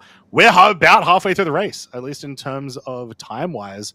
So the fact that we even have three races right on top of each other this far into the race is really surprising. I keep wanting to have a quick look at that overhead cam to just see where we're at, but this battle is just so infatuating. Yep.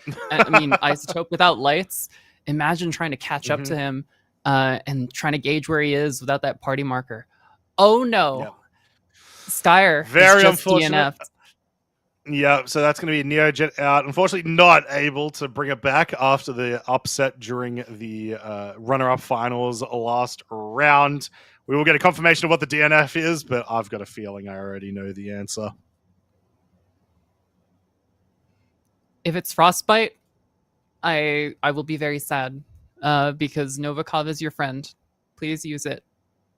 It is a small investment for a big points haul in the future, especially on Clio. Yep. All right, we're moving back to Herbie, back at the front of the pack. Herbie pretty unfazed at the moment. We did see that Ludox was about 500 to 800 meters behind them at this point. So, still might be a fair bit of time until we see that gap close once again. But Herbie just very consistently has been able to stay in front today. Yeah, we have seen time and time again, lap after lap, not only Herbie, but Punch Nomies in general as a team have been very consistent, very smooth, and locked in all of today. They have been delivering lap after lap, and of course, the fastest lap of our last race, a 1:19 on Atmo reverse snake pit. Yeah, so there you go. You can see Ludox there. And you can also, in the back there, you can see Isotope and Gravity Cat. So they're about equidistant between each other, as in, the distance between Herbie and Ludox appears to be about the same distance between Ludox and Gravity Cat. Now, we do see Gravity Cat did get ahead of Isotope, but where is our other friend? It's just the two of them. There they are. Space Tech a little bit further behind. So Gravity Cat now leading that small pack that we were following earlier. Yeah, and it looks like Isotope is having trouble following. They're taking this rockier path. It's going to slow them down considerably. We're going to hopefully see them catch up, so we can keep having these amazing battles in the midfield for this third place spot.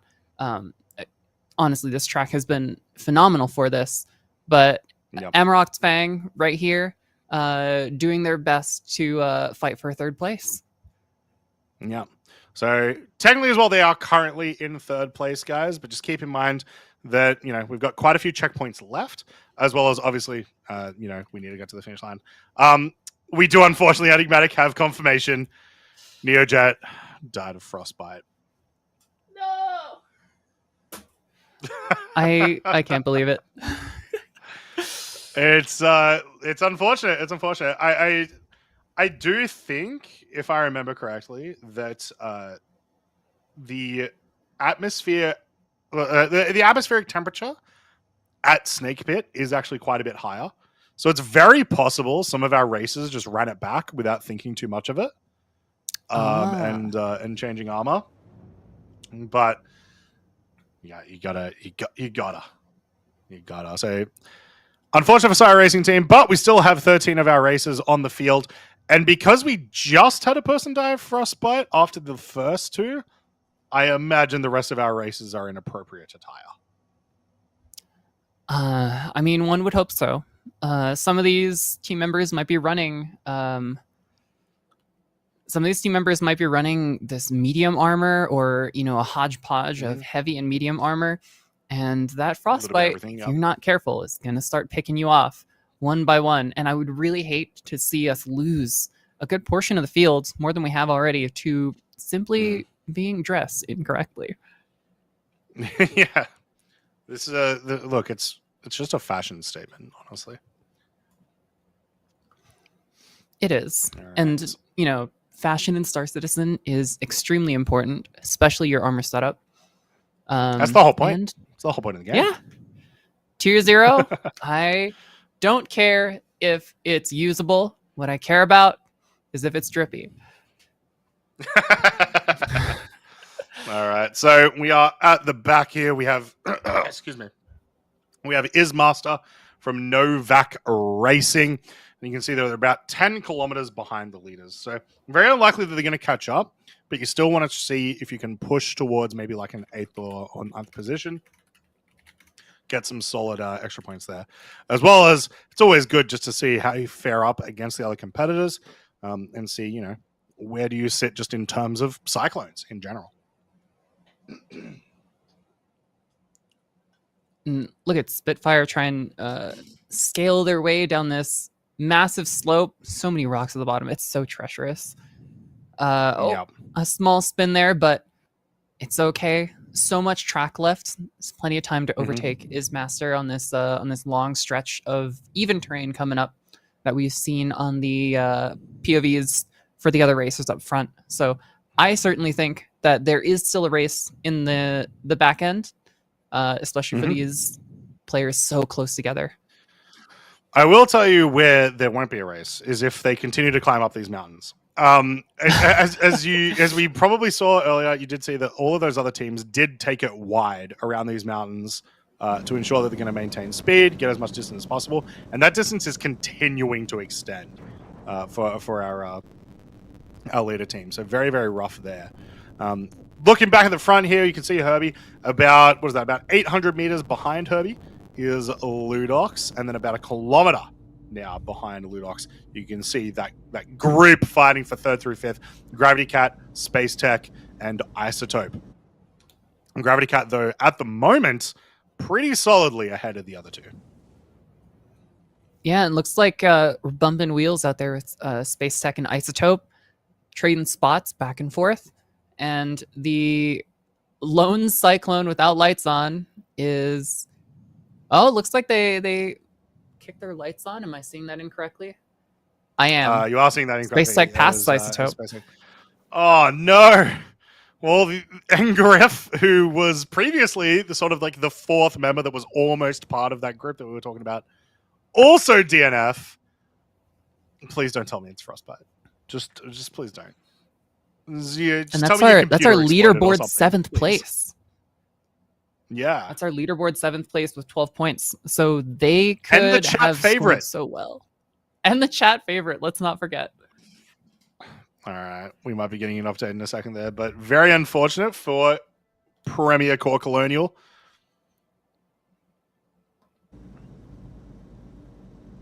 Absolutely. I certainly hope that Frostbite did not have anything to do with it whatsoever. Wright's support and production team. Oh, no! There's no way! I don't... okay, I would have to... Okay, I've either participated or commentated in every System 7 that's happened. I don't think this has ever happened. As far as I can remember, I don't think this has happened. So far, at least that I can think of, is we normally do these races on a singular basis. This is one of the first times we're doing back-to-back races, especially on Clio. I think we just had better planning or more time between the races for the racers to don new equipment or have it ready. Very possibly. Very possibly. But hey, we love a first. The first time that I've ever been like, man, the weather in this game is really annoying. So hopefully that's our last one. Can we please make sure that's our last one, guys? If you're experiencing frostbite, maybe just quickly run inside the C2 or something. I don't know. But Herbie is going to be our first one. I believe that's checkpoint 4. That yes. looks to be checkpoint 4. 1, 2, 3, 4. Yeah.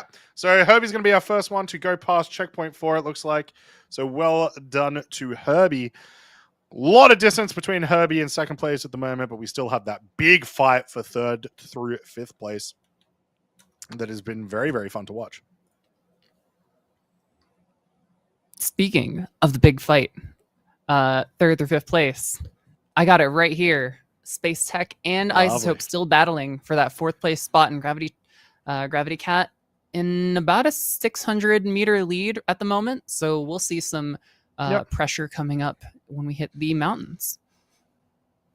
Yeah. Now all of these teams remembered to wear heavy clothing, right? Definitely. Surely. I don't know at this point. Dude, now Isotope or no? I'm knocking on all the certainly wood. Hope they have. I can't believe you. No, the trick is, it's like back in the day. You know how everyone was like, no, we don't say 30K, the dirty word. The trick is, you say it all the time, and then you make it scared, and then it never 30Ks. So if I now say, Gravity Cat is 100% going to die of frostbite, they won't. That's the trick.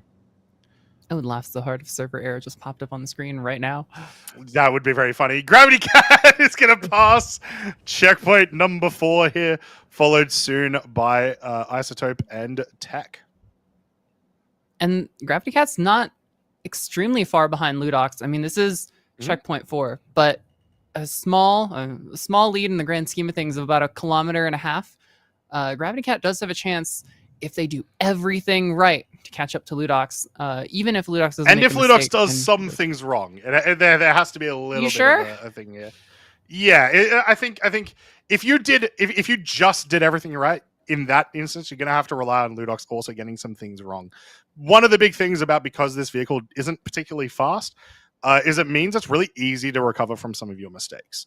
And when I say that, I mean like small mistakes. You can't really recover from big mistakes like, do I take the left downhill or do I take the right giant mountain? That's a big mistake, right? That's right. So because of that, yeah, there is of course definitely still a chance that Gravity Cat's able to get back into that top 3, but 100% they're going to be hoping that Ludox makes some mistake here that cost them a bunch of time, because there was about 1.5 kilometers of distance between the two of them. And then even further, between Ludox and Herbie, we just saw it was about 1 kilometer and about 1,200 meters distance between the two of them. That is a big distance in terms of these vehicles. And it looks like most of the racers here are past checkpoint 3, and some of the racers already passing checkpoint 4. The ones having to pass checkpoint 3 look to be Spitfire, Amios, Ismaster, and I cannot read AWA's Razor. Okay, Razor. That's the one. So these 4 racers here pushing as hard as they can to catch up with the rest of the pack, get past checkpoint 3, and then fly as fast as they can to checkpoint 4. But Yep. it's going to be a real tough slog to get anywhere close to even Sanji Sama, who's halfway between the 2 checkpoints. Yeah, and sort of as we were saying before, when we did have a look at that group, they were all very high up in the mountains, right? They did not find their way down to the nice section to the left of that some of our earlier teams did, and you can see that reflected there. They've just spent so much time trying to get towards checkpoint 3. Yeah, pretty much. So, I mean, look, you said it. There's about a 400 meter difference between Ludox and Gravity Cat. That is, a lot less than it was before. Maybe not 400, maybe like 500, 600, but still, there is some gaining there. Ludox going quite slow to the point where Gravity Cat may actually be able to make an attack here and get over. So, maybe you're exactly right. Maybe Gravity Cat so far has done everything right. Maybe Ludox made a couple of mistakes to lose some time here. Yeah, Ludox is coming onto a downhill, though, so we'll see a huge speed increase in that lead build, but still, Gravity Cat, if they get everything right, has a chance, a very small, slim chance to hit that second place. I still think third place with that points haul is going to be more than enough to secure a huge midfield finishing at the end of the season. For sure. But second place would be invaluable. Yep, definitely. You're 100% on the money there. So yeah, currently Amarok's Fang with Gravity Cat on 33 points. If they secure third place, honestly, it might even put them it should put them guaranteed top 8 already if they can secure third place. So then it's just a fight for the top 3. And I have to say, sunrises on Clio will have to be some of the most stunning that you'll ever see in the verse. That purple atmospheric hue spreading throughout the mountains, reflecting that light. You can see it just splashing off the mountains on the right side, making this beautiful gradient. We couldn't have chosen a better spot for this track, to be honest. Yeah, I absolutely love it. The sunrises that are here and at Magda, because they both have 2 really unique and beautiful atmospheres. It's just, huge fan. Absolutely. And that contrast with the white is going to give us some beautiful shots, even in precision mode, as we push through here to see Herbie just, I believe, 4 kilometers from the finish line. Dexter, I think, is our finishing point at this time. That's my best guess. Appears to be. At the very least, that's where everyone is, roughly. So I assume that is the case. So very unlikely here, barring some issues for Herbie to not lock in first place. So really now, it's going to be about whether or not Blackhawks can hold on to second, and then what's happening with 4th and 5th. I think Gravity Cat has well and truly slotted into the top 3 now, I think, which hopefully we'll see soon. But still big fights in the front. Here we go. Yeah, so Gravity Cat still making some way onto Ludox. Still a little bit of time for the lead to be lost there, but got to do it now. And that downhill was cleanly done by Ludox, choosing the perfect lines to avoid those errant rocks at the bottom, keeping that minimum speed up as fast as possible without losing grip or spinning out. That's a huge skill to have on these different moons with ground vehicles, and managing your speed that corresponds with the gravity that you have available. Yep, definitely. Here we can see Balsamic, that is kind of wild. Balsamic way ahead. We must have a massive difference between our 6th, 7th position and the rest of the board, as pretty much no one within kilometers of Balsamic. Yeah, Catcom out here looking to secure some big points in 6th place. I believe that's an 8 points haul for them. That'll bring them, if we look at the leaderboard, Catcom will have the potential to still sit in that 6th through 3rd place position if they hold on to this finishing point at the end of the race. Yeah, good place to be. You know, you're still certainly within spitting distance of top 3. You know, you can if you're in a spot where you're like, hey, I don't need to win every single race from now, you're in a pretty good spot. And there we go. By the way, we have our first finish. Punch Nomi's Herbie is going to be a first across the finish line with a 40-minute lap. Now we're just doing some spins to show off. So well done, Herbie. Sorry that we missed that, but unfortunately you're too fast and it was boring. So we didn't we didn't want to see That's it. what But I'm saying. You did a great job. That's what I'm saying. You did a fantastic job. You were ahead pretty much like after like the minute mark. You stayed well and truly in first place. So well done to you. We're looking back here at Ludox, currently in second place, and looks like is going to maintain it, barring they decide to, I don't know, turn right here and just go up the mountain. I think this will be solid here. Just another 1.3 kilometers remaining for Ludox. Yep. Gravity Cat about hot on his heels, but I think that they've secured this second place handily, and Yep. it was very impressive at the start, choosing that left-hander to break away from the pack. Yeah, definitely. It made a big difference right at the start, just to make sure that you're not competing against everyone, as well as it also just proved you could tell clearly who had tested the track and the different routes. Right, there was just like these like 6 or so races decided to turn left.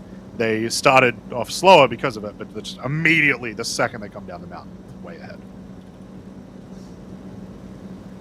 And here we go with Ludox just cresting the hill here. Should be seeing their finishing marker here soon. There we go, 42-15. Well done, Ludox and Blackhawks. Some fantastic points for you guys there. Notably, Punch Nomis were in second place before this race with 36 points. This is going to push them all the way to 61. 61 points they're going to have at the end of today, which is going to be huge for them. But not to mention Blackhawks as well. They're going to be pushing up to 48 points. So some big changes in the top here. Amarok's Fang crossing over as well with Gravity Cat. So yeah, that was not too much after. Like, there was certainly potential there for Amarok's Fang to end up coming second. But they push into third, and they push themselves up on the leaderboard as well. So all these teams that we saw earlier today and last week performing well once again today. Absolutely. Amarok's Fang, currently third on the leaderboard with 33 points, are going to get an additional 15 if all goes well. Mm-hmm. And that'll either push them up into second as Punch Nomis gets shot up into first place, or they'll hold that third place with an extended lead over Catcom in fourth. So I believe actually what's likely to happen here, so with Delta Dietis just crossing the finish line just then as well, is Delta Dietis will be in second place. And then I believe currently, obviously we still have all the rest of the race to go through, I think we're going to have a tie for third place with Amarok's Fang and Blackhawks. I believe they will both be on 48 by my math. Now, as proven today by the fact that this is track number 4, race number 3, math is hard, so bear with me. But this could be a pretty interesting fight here once we come out of today's race into the next week. I am going to take a quick look at our overhead cam just to see where the rest of our racers are at. We have a huge pack up at the front, which we will switch back to here in a second. But there's still some members out there between checkpoints 3 and 4. So long way to go for some of these teams. Yeah, in fact, I think we saw, so we've got Balsamic about to cross the finish line as well. Then we had Sanji Sama, like a few kilometers behind Balsamic. Then we had like no one for kilometers and kilometers. So there's this massive gap right in the center of our competitors today, which I think once again comes down to the fact that we had that big mountain climb earlier in the race that just cost some of our teams like upwards of like 10 minutes. Right, and definitely seeing the increase in pace from some of the other drivers in the midfield. The ones towards the end seem to be climbing these mountains over and over again, losing so much time. And I think one of the big lessons learned here is study the track. being out here early, Yeah. being able to get eyes on and understand the lines you need to take during the race is a big part in getting these done or finishing well and securing those points. Yep, for sure. So yeah, you can see that pretty much no one near the end of the track right now. We got a big change here. So I can see Sanji Sama about 5 kilometers away from the track there over on the left. Looks like this is a view from a little bit further behind. So you can see DMAC 3 kilometers away. Emios 15 kilometers away. Same with Razor about 10 kilometers away. So yeah, huge group right at the back. That's going to take a little bit of time to come through. Which means, Sanji Sama, I believe, is going to be our 7th place. And this section, so notorious for overtakes because of these massive mountains. Oh, look at this beautiful track. I'm, again, happy that we got this one for this amazing nighttime to daytime race. Just about 5 kilometers out, Sanji Sama, and hopefully, with all this space he's created between himself and the pack behind, he's going to be able to secure this, I believe, 5th place. No, 7th. 7th. Yeah. Should be fairly solid here, I think. So now we're really competing for 8th and 9th. Those are the only other spaces that get additional points after the. What? Oh. Well, that's one way to get down a mountain. Right. We're still flipping. We're still flipping. We're going. The little pause That's of like. Funny. All right. Okay.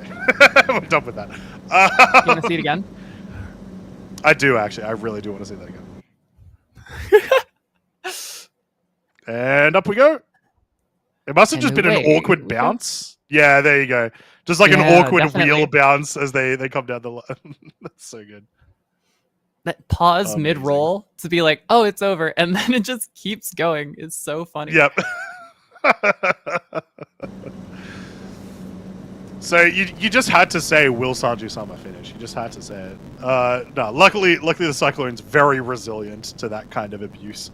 So it should be fine for the most part. But I would maybe take it a little bit safer just to make sure a wheel doesn't fall off maybe. Absolutely. Let's take a look at our overall pack and where we are on the overhead. Yeah. It looks like everyone has reached checkpoint 4. I'm not sure if our team in the back under stealth is still rolling. Possibly. I mean, I can see Grey Ghost moving in the bottom right there. So I think we are still moving at the very least. I think almost everyone's made it to checkpoint 4. From what I can tell, and it's hard to see because we have all the names on top of each other, I think I see Emios and I think I see Spitfire still not having reached checkpoint 4 yet. I do see that. And then it looks like Eraser is just crossing that line on checkpoint 4. Yeah. And Sanji Sama is going to hit the end here in a second. Yep, here we go. Heading over towards Dexter. Yeah, if only we had, like Tony Hawk skill points or something added to the points list. I think Sanji Sama definitely would have won that for this race. How did you have that on hand? How? I have a Discord soundboard for specifically the Tony Hawk special trick sound effect. Why? Don't ask. But wait, I need to know. Would that have come? Did that come through the broadcast? It did not come through the broadcast. That's why I'm describing. Oh, damn it! Chat just hearing me yell about something. Croncy just flipped out because it was exactly what he was looking for. Anyway, fantastic. Sanji Sama is going to be our 7th place position for today's race. And remember now.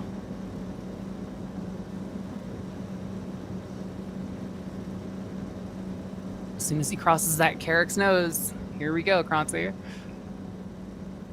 And there we go. 50 minutes and 11 seconds. About 10 minutes after our first place position got there. Very solid from Sanji Sama. Well done. We have 5 races left on the board. And we are quite a ways away from the final checkpoint. Here we go. We've got D McFly, who I do believe is currently in 8th place.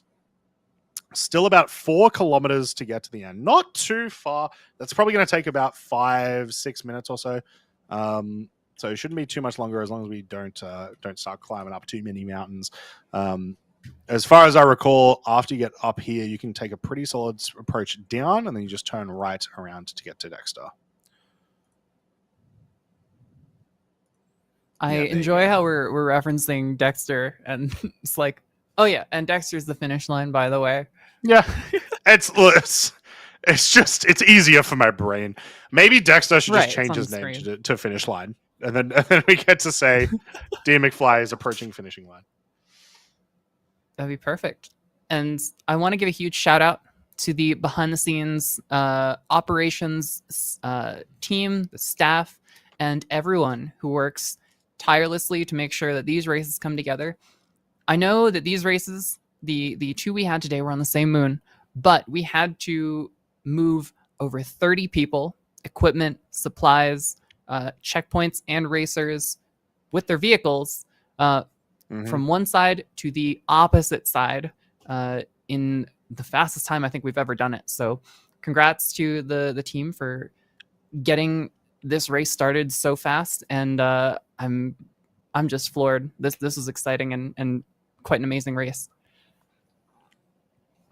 Thank you very much to the racers today as well for being able to slam the entire day in the amount of time that you have.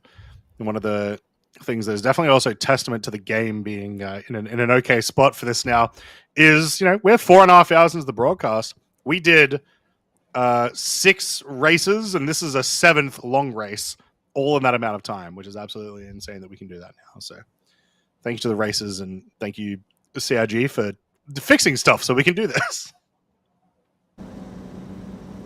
Absolutely. And, right behind, I say right behind, is a small, but certainly, I don't know about manageable to catch up this quick, but it's about a 6-kilometer gap between Ismaster and D McFly. We'll see D McFly finish here soon. Ismaster about to climb these treacherous mountains, hopefully not take on the same spin Sanji did, and potentially secure their place in the running for 9th, which, fingers crossed, will keep their team, the I believe it's Novak Racing, is that right? Yes. Yeah, hopefully this will be the key for Novak to push up the leaderboard and start chipping away at the midfield, because they seem to have been pretty consistent so far, and I want to see them succeed. Yeah, for sure. Obviously, you don't get too many points for coming 9th, but it is at least, it is something. It does matter.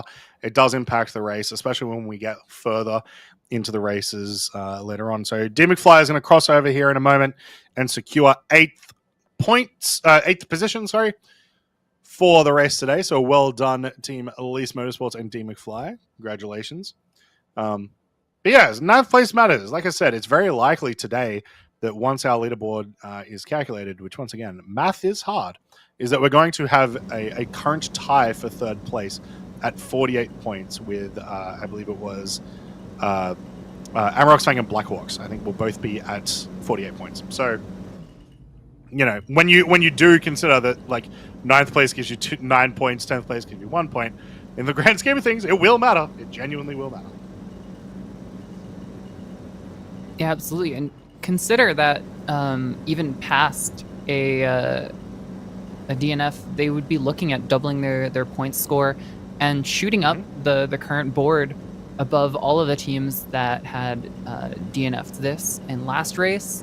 Potentially sitting in that 10th the 10th position or 11th position, so further up than they are now. And any improvement is a great improvement, and future races will be even better. All right, so according to our lovely race directors. Spitfire has passed checkpoint 4. Emios is the last to not pass checkpoint 4, which is 75% of the race for the points. So you want to make sure you at the very least get past checkpoint 4, which our racers should do pretty soon. I believe in the midst of all of those names, just above Fordsworth, I believe Emios is. So once they pass that 75% mark, they'll be locked in to receive points.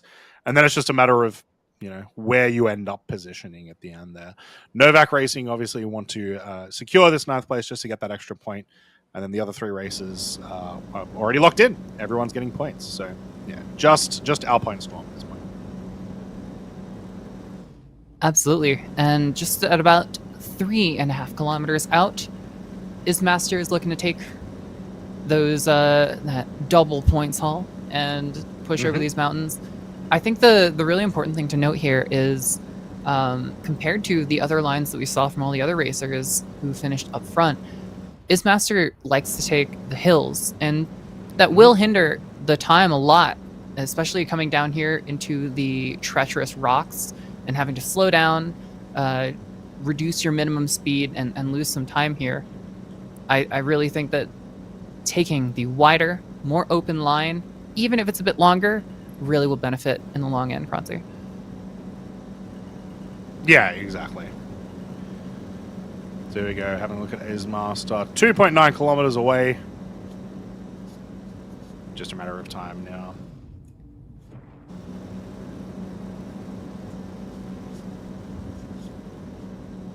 And you're definitely right. I think I'm knocking on wood again. I think we've passed the point where anyone wearing the incorrect armor would have been turned into a Clio popsicle. So hopefully... It would be very funny if it happened right now. It would be very funny. It would be. But also, it's be become daytime. It would be a huge shakeup. If Herbie dies of frostbite right now, does that count? I don't know, like in some locations, obviously, when the sun comes up, the temperature does increase quite drastically.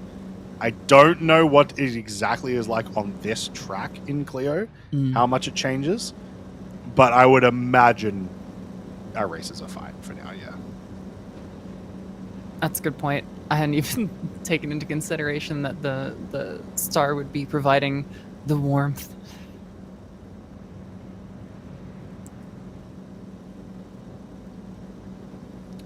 Just 2 kilometers out. Mostly downhill here until you get to Dexter themselves. So you can sort of ride this side of, well, not the rocks, but ride the side of the mountain. And you can maintain quite a bit of speed as you head over there.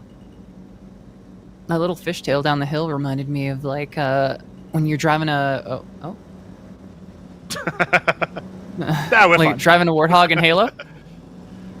Yes. The Cyclone does give off big Warthog vibes. Always. I love the flip. I hope this startup. Yeah, there we go. Perfect. The dramatic zoom in is so extra too from the camera person. Yeah, love that. Thanks, Brahms. Comedic camera work at its finest. Exactly. So if you're just tuning in, we're at the end of race number 3, track number 4 of the System 7. Your winner for this race was Herbie from Team Punch. No means they're going to be taking away 25 points to add to their total. We have Blackhawks in second, Amarok's Fang in third, Delta Dietis in fourth, Venture Origins in fifth, Catcom in sixth, Kuroda Racing in seventh, Elise Motorsports in eighth, Novak Racing in ninth, currently, Drunken Total Racing in 10th currently, Test Squadron in 11th currently, and Alpine Storm in 12th. So we've got these 4 last teams to cross the finish line. We are currently watching Ismaster from Novak Racing, who is just about to cross the finish line and grab it 9th place, which is 2 points. There we go. Well done, Ismaster. That's going to be 2 points for your team. Congratulations. Our other 3 teams, as far as I'm aware, as long as Emios has now passed checkpoint 4, that will be all of those 3 teams now confirmed. They will receive 1 point each as we move back to Eraser. Absolutely. And I mean, checkpoint 4, huge milestone for these teams who have just been trying to survive Clio as a track. And, being able to finish in some points, get that small boost to the bank account is huge. Yep, definitely. So here we go. Arrays are going to cross the finish line here in a moment for Drunken Turtle Racing. Lock themselves into 10th place. Now, notably, it has now been about 20 minutes since Herbie completed his race, which, yeah, that sort of shows you these endurance races, these, about 40-minute to an hour endurance races, like, it's all on the route. It is all on whatever route you choose in terms of where you get your speed from. There is obviously a little bit of improvising each time you come down a hill, each time you come up a hill, and random rocks that you find along the way are going to make meaningful small differences. But a 20-minute difference, a lot of that has got to do with the fact that you've found the best route during your practice.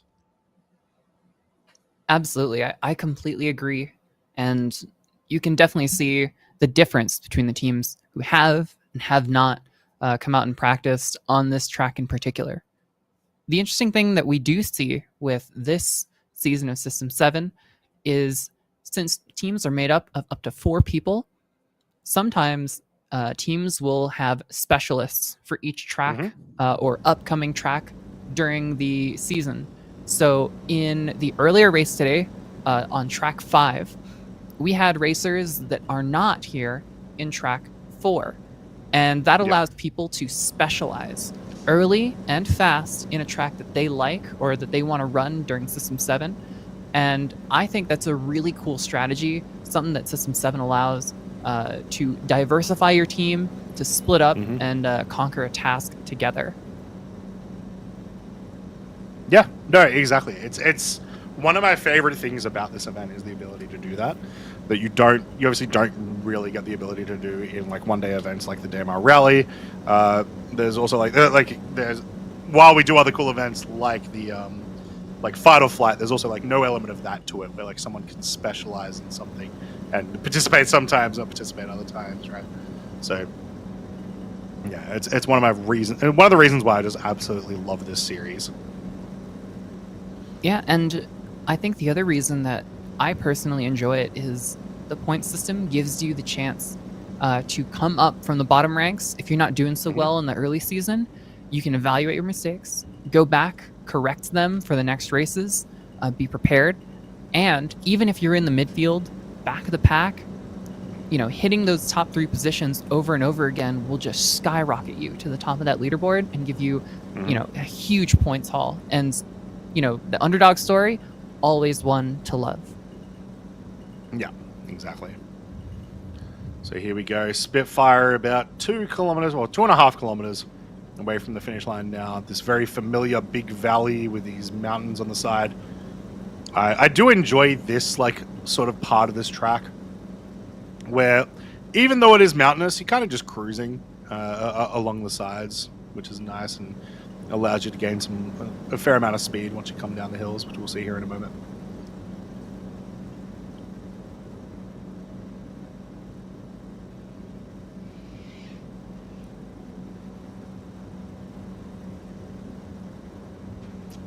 So this is going to be this is going to be a big one as well. So Test Squadron came out of the gates pretty strongly in race number 1 and gave themselves quite a few points. Unfortunately today, once they cross the finish line, they're only going to gain 1 point here. So they're getting pushed a fair bit down the leaderboard at the moment, but they've still got a good core amount of points to go with. So they're going to be looking to make this up over the next few weeks. Alpine Storm do have some points in the board. They've got 3 points before today.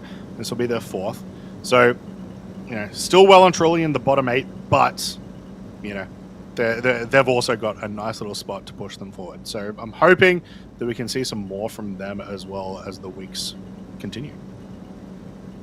Absolutely. And looking at the leaderboard, Test Squadron is going to retain just barely their lead over teams like Leaves Motorsport, Sky Racing especially, due to a couple of DNFs that happened.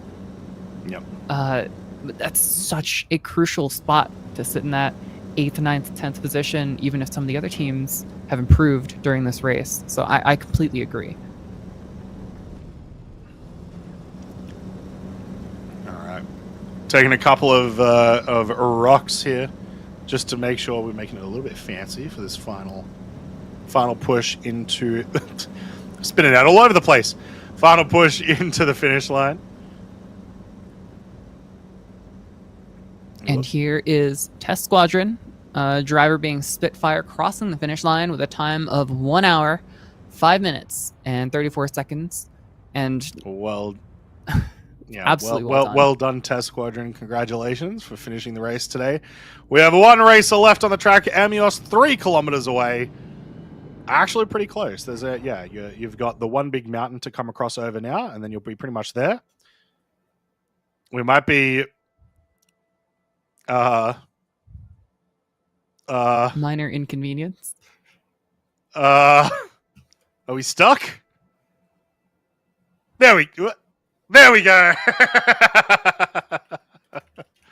We've made it over, so we obviously got a little stuck there, but looks like we'll still be able to finish, which is lucky.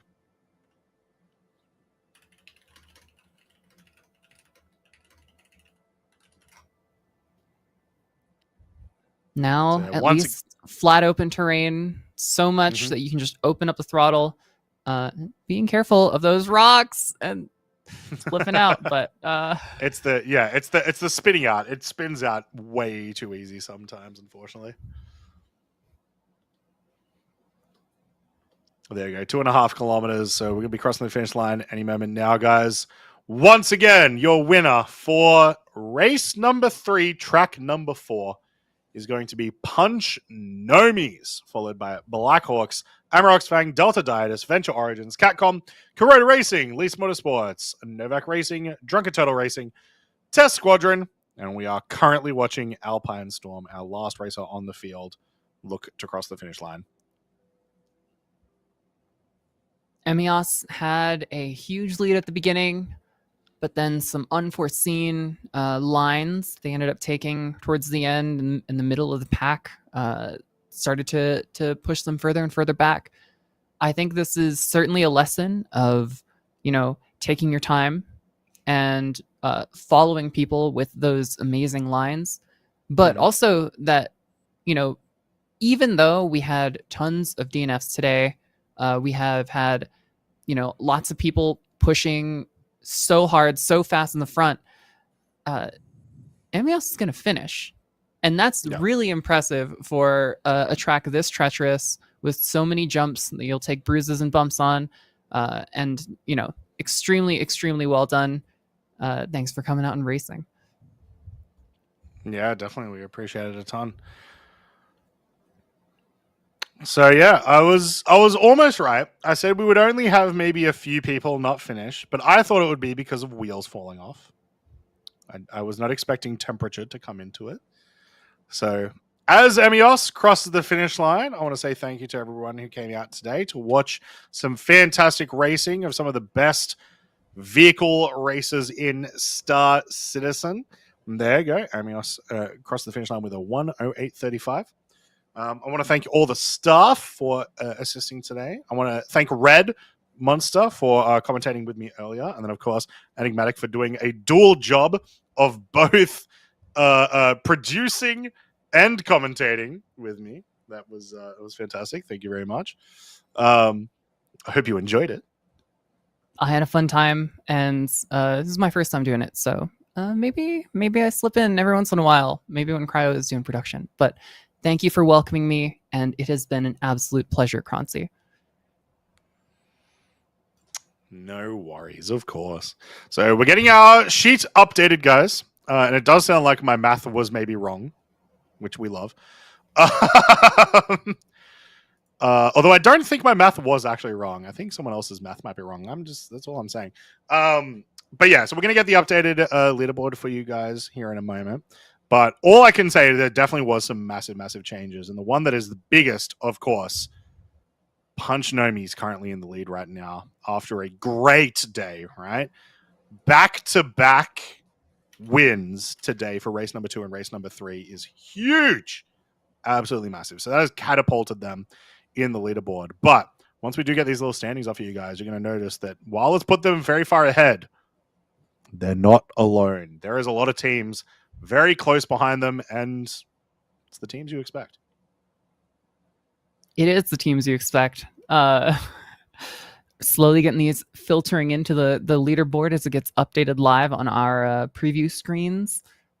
Things are looking really juicy, but I think I'll wait until we can show it on screen before I spoil any of the results. I think that is a great idea.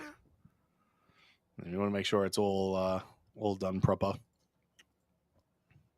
We did have a bunch of our cameras recording for this event, so our team on the back end is going to be doing some review just to make sure we got all the times correct, as well as the position and placements for both the previous race and this race. Our results will hopefully be out on Monday.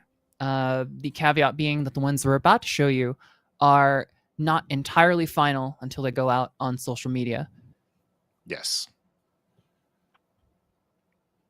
Beautiful lineup of Cyclones. I do love it. I do want to point out, I think the ones that had skins on them did go faster. I'm not saying.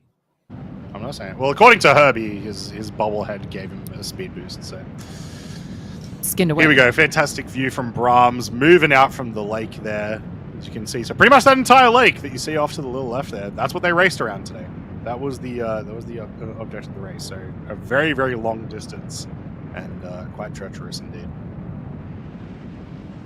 I am really happy at the end. We saw some of that water at the finish line. So, you know what? We'll take it. More than anything, we got a beach at the end for them to celebrate on.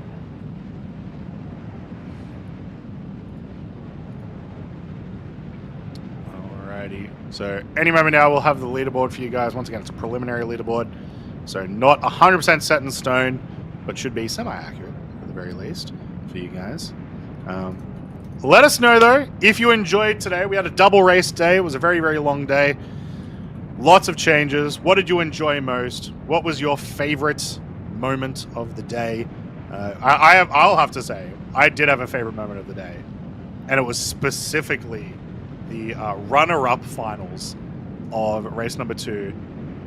Watching the fight happen between Bluefin and Neojet, and then Neojet explode on the second to last turn of the final lap.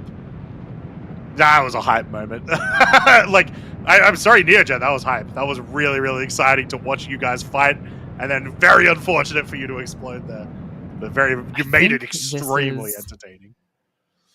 Yeah, this moment here. That is the Neojet explosion. That's the Neojet explosion, yeah. So that moment just before that, watching Bluefin, like even just before then, like Neojet was well ahead and then jumped up a little too high on the jump, meaning Bluefin was able to catch up. It was a really, really, really exciting run. So that's mine. How about yourself, Enigmatic? I think I really enjoyed the start of this race. That was some of the most racecrafty we've seen from these racers, and I find the strategy of racing to be some of the most fun to analyze and use the data to predict upcoming races. So if anything, we can see that the teams at the top are going to keep practicing, keep their foot down, and do their best to stay ahead of the pack. Yeah, definitely. All right, so we may have standings ready. We'll get a quick double check to make sure.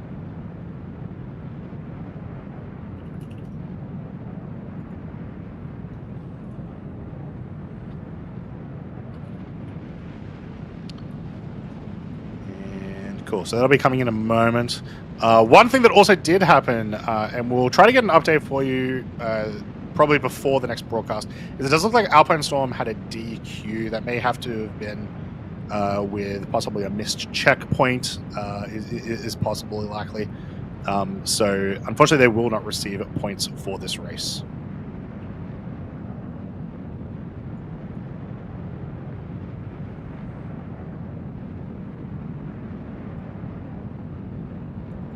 All right, if standings are ready, let's show them. All right, here we go. Let's check out our leaderboard. And lovely, and here you go, a huge shakeup after the 2 races today. Delta Dietis were previously our first place after winning race number 1. They have been pushed down into second place, but have held strong there as Punch Nomies get the back-to-back win today, pushing themselves into first place. So Punch Nomies in first with 62, Delta Dietis with 55. Amarox Fang with 48, Black Hawks with 38. I think my math earlier today was wrong. Math is hard. Catcom with 33, Test Squadron with 14, Premier Core Colonial with 13, Venture Origins with 12. That's going to be our current top 8. We have Least Motorsports with 10, Corona Racing with 8, Nexus with 8, Sire Racing with 6, Novak Racing with 4, and then 14, 15, 16th were all with 3 points. We have Drunken Turtle Racing, Flynn's Free Riders, and Alpine Storm. And of course, that insanely fast 40-minute, 30-second lap that we did have from Punch Nomies in that final race there. So congratulations, teams. This is your leaderboard preliminary. We'll make sure that we'll double check everything and we'll put it up all on socials to make sure that it is our final confirmed list there. But well done, all competitors. What do you think, Enigmatic? I think they did a fantastic job. This new lineup of our leaderboard is going to give us some really exciting races and strategies going forward. You know, Test Squadron in that 6th position, and, you know, First Core Colonial right behind them, Venture Origins also right there. So much potential for a shakeup in that 6th through even 11th place with just a super simple, you know, podium finish in any of these upcoming races. So very excited about that, Ronzi. Yeah, not to mention Delta Dietis Racing right in the middle of our previous top 3, right? So they are fighting these titans of racing at the moment. Ladies and gentlemen, and all folk of all kind, thank you very much for watching the System 7 race number 2 and 3, track 5, then 4. Don't worry about it. Don't think about it too hard. We will be back in 2 weeks' time for our next set of races. We're going to be going back to race number 1 and 2 over on Orison, so please make sure you join us over there for some fantastic racing. I want to thank all of the staff, I want to thank all of the viewers, I want to thank everyone that's been watching, and of course all of the racers at home for participating in the event and making it all possible. Any final words, Enigmatic? I think you summed it up wonderfully. It has been an extremely fantastic day racing. Thank you to everybody, and thank you for being so welcoming on this broadcast. And I'm floored. This has been a fantastic day overall. It's been lovely. I'm tired and I'm going to bed. Catch you all later. Have a fantastic night. All right. See you later, everybody.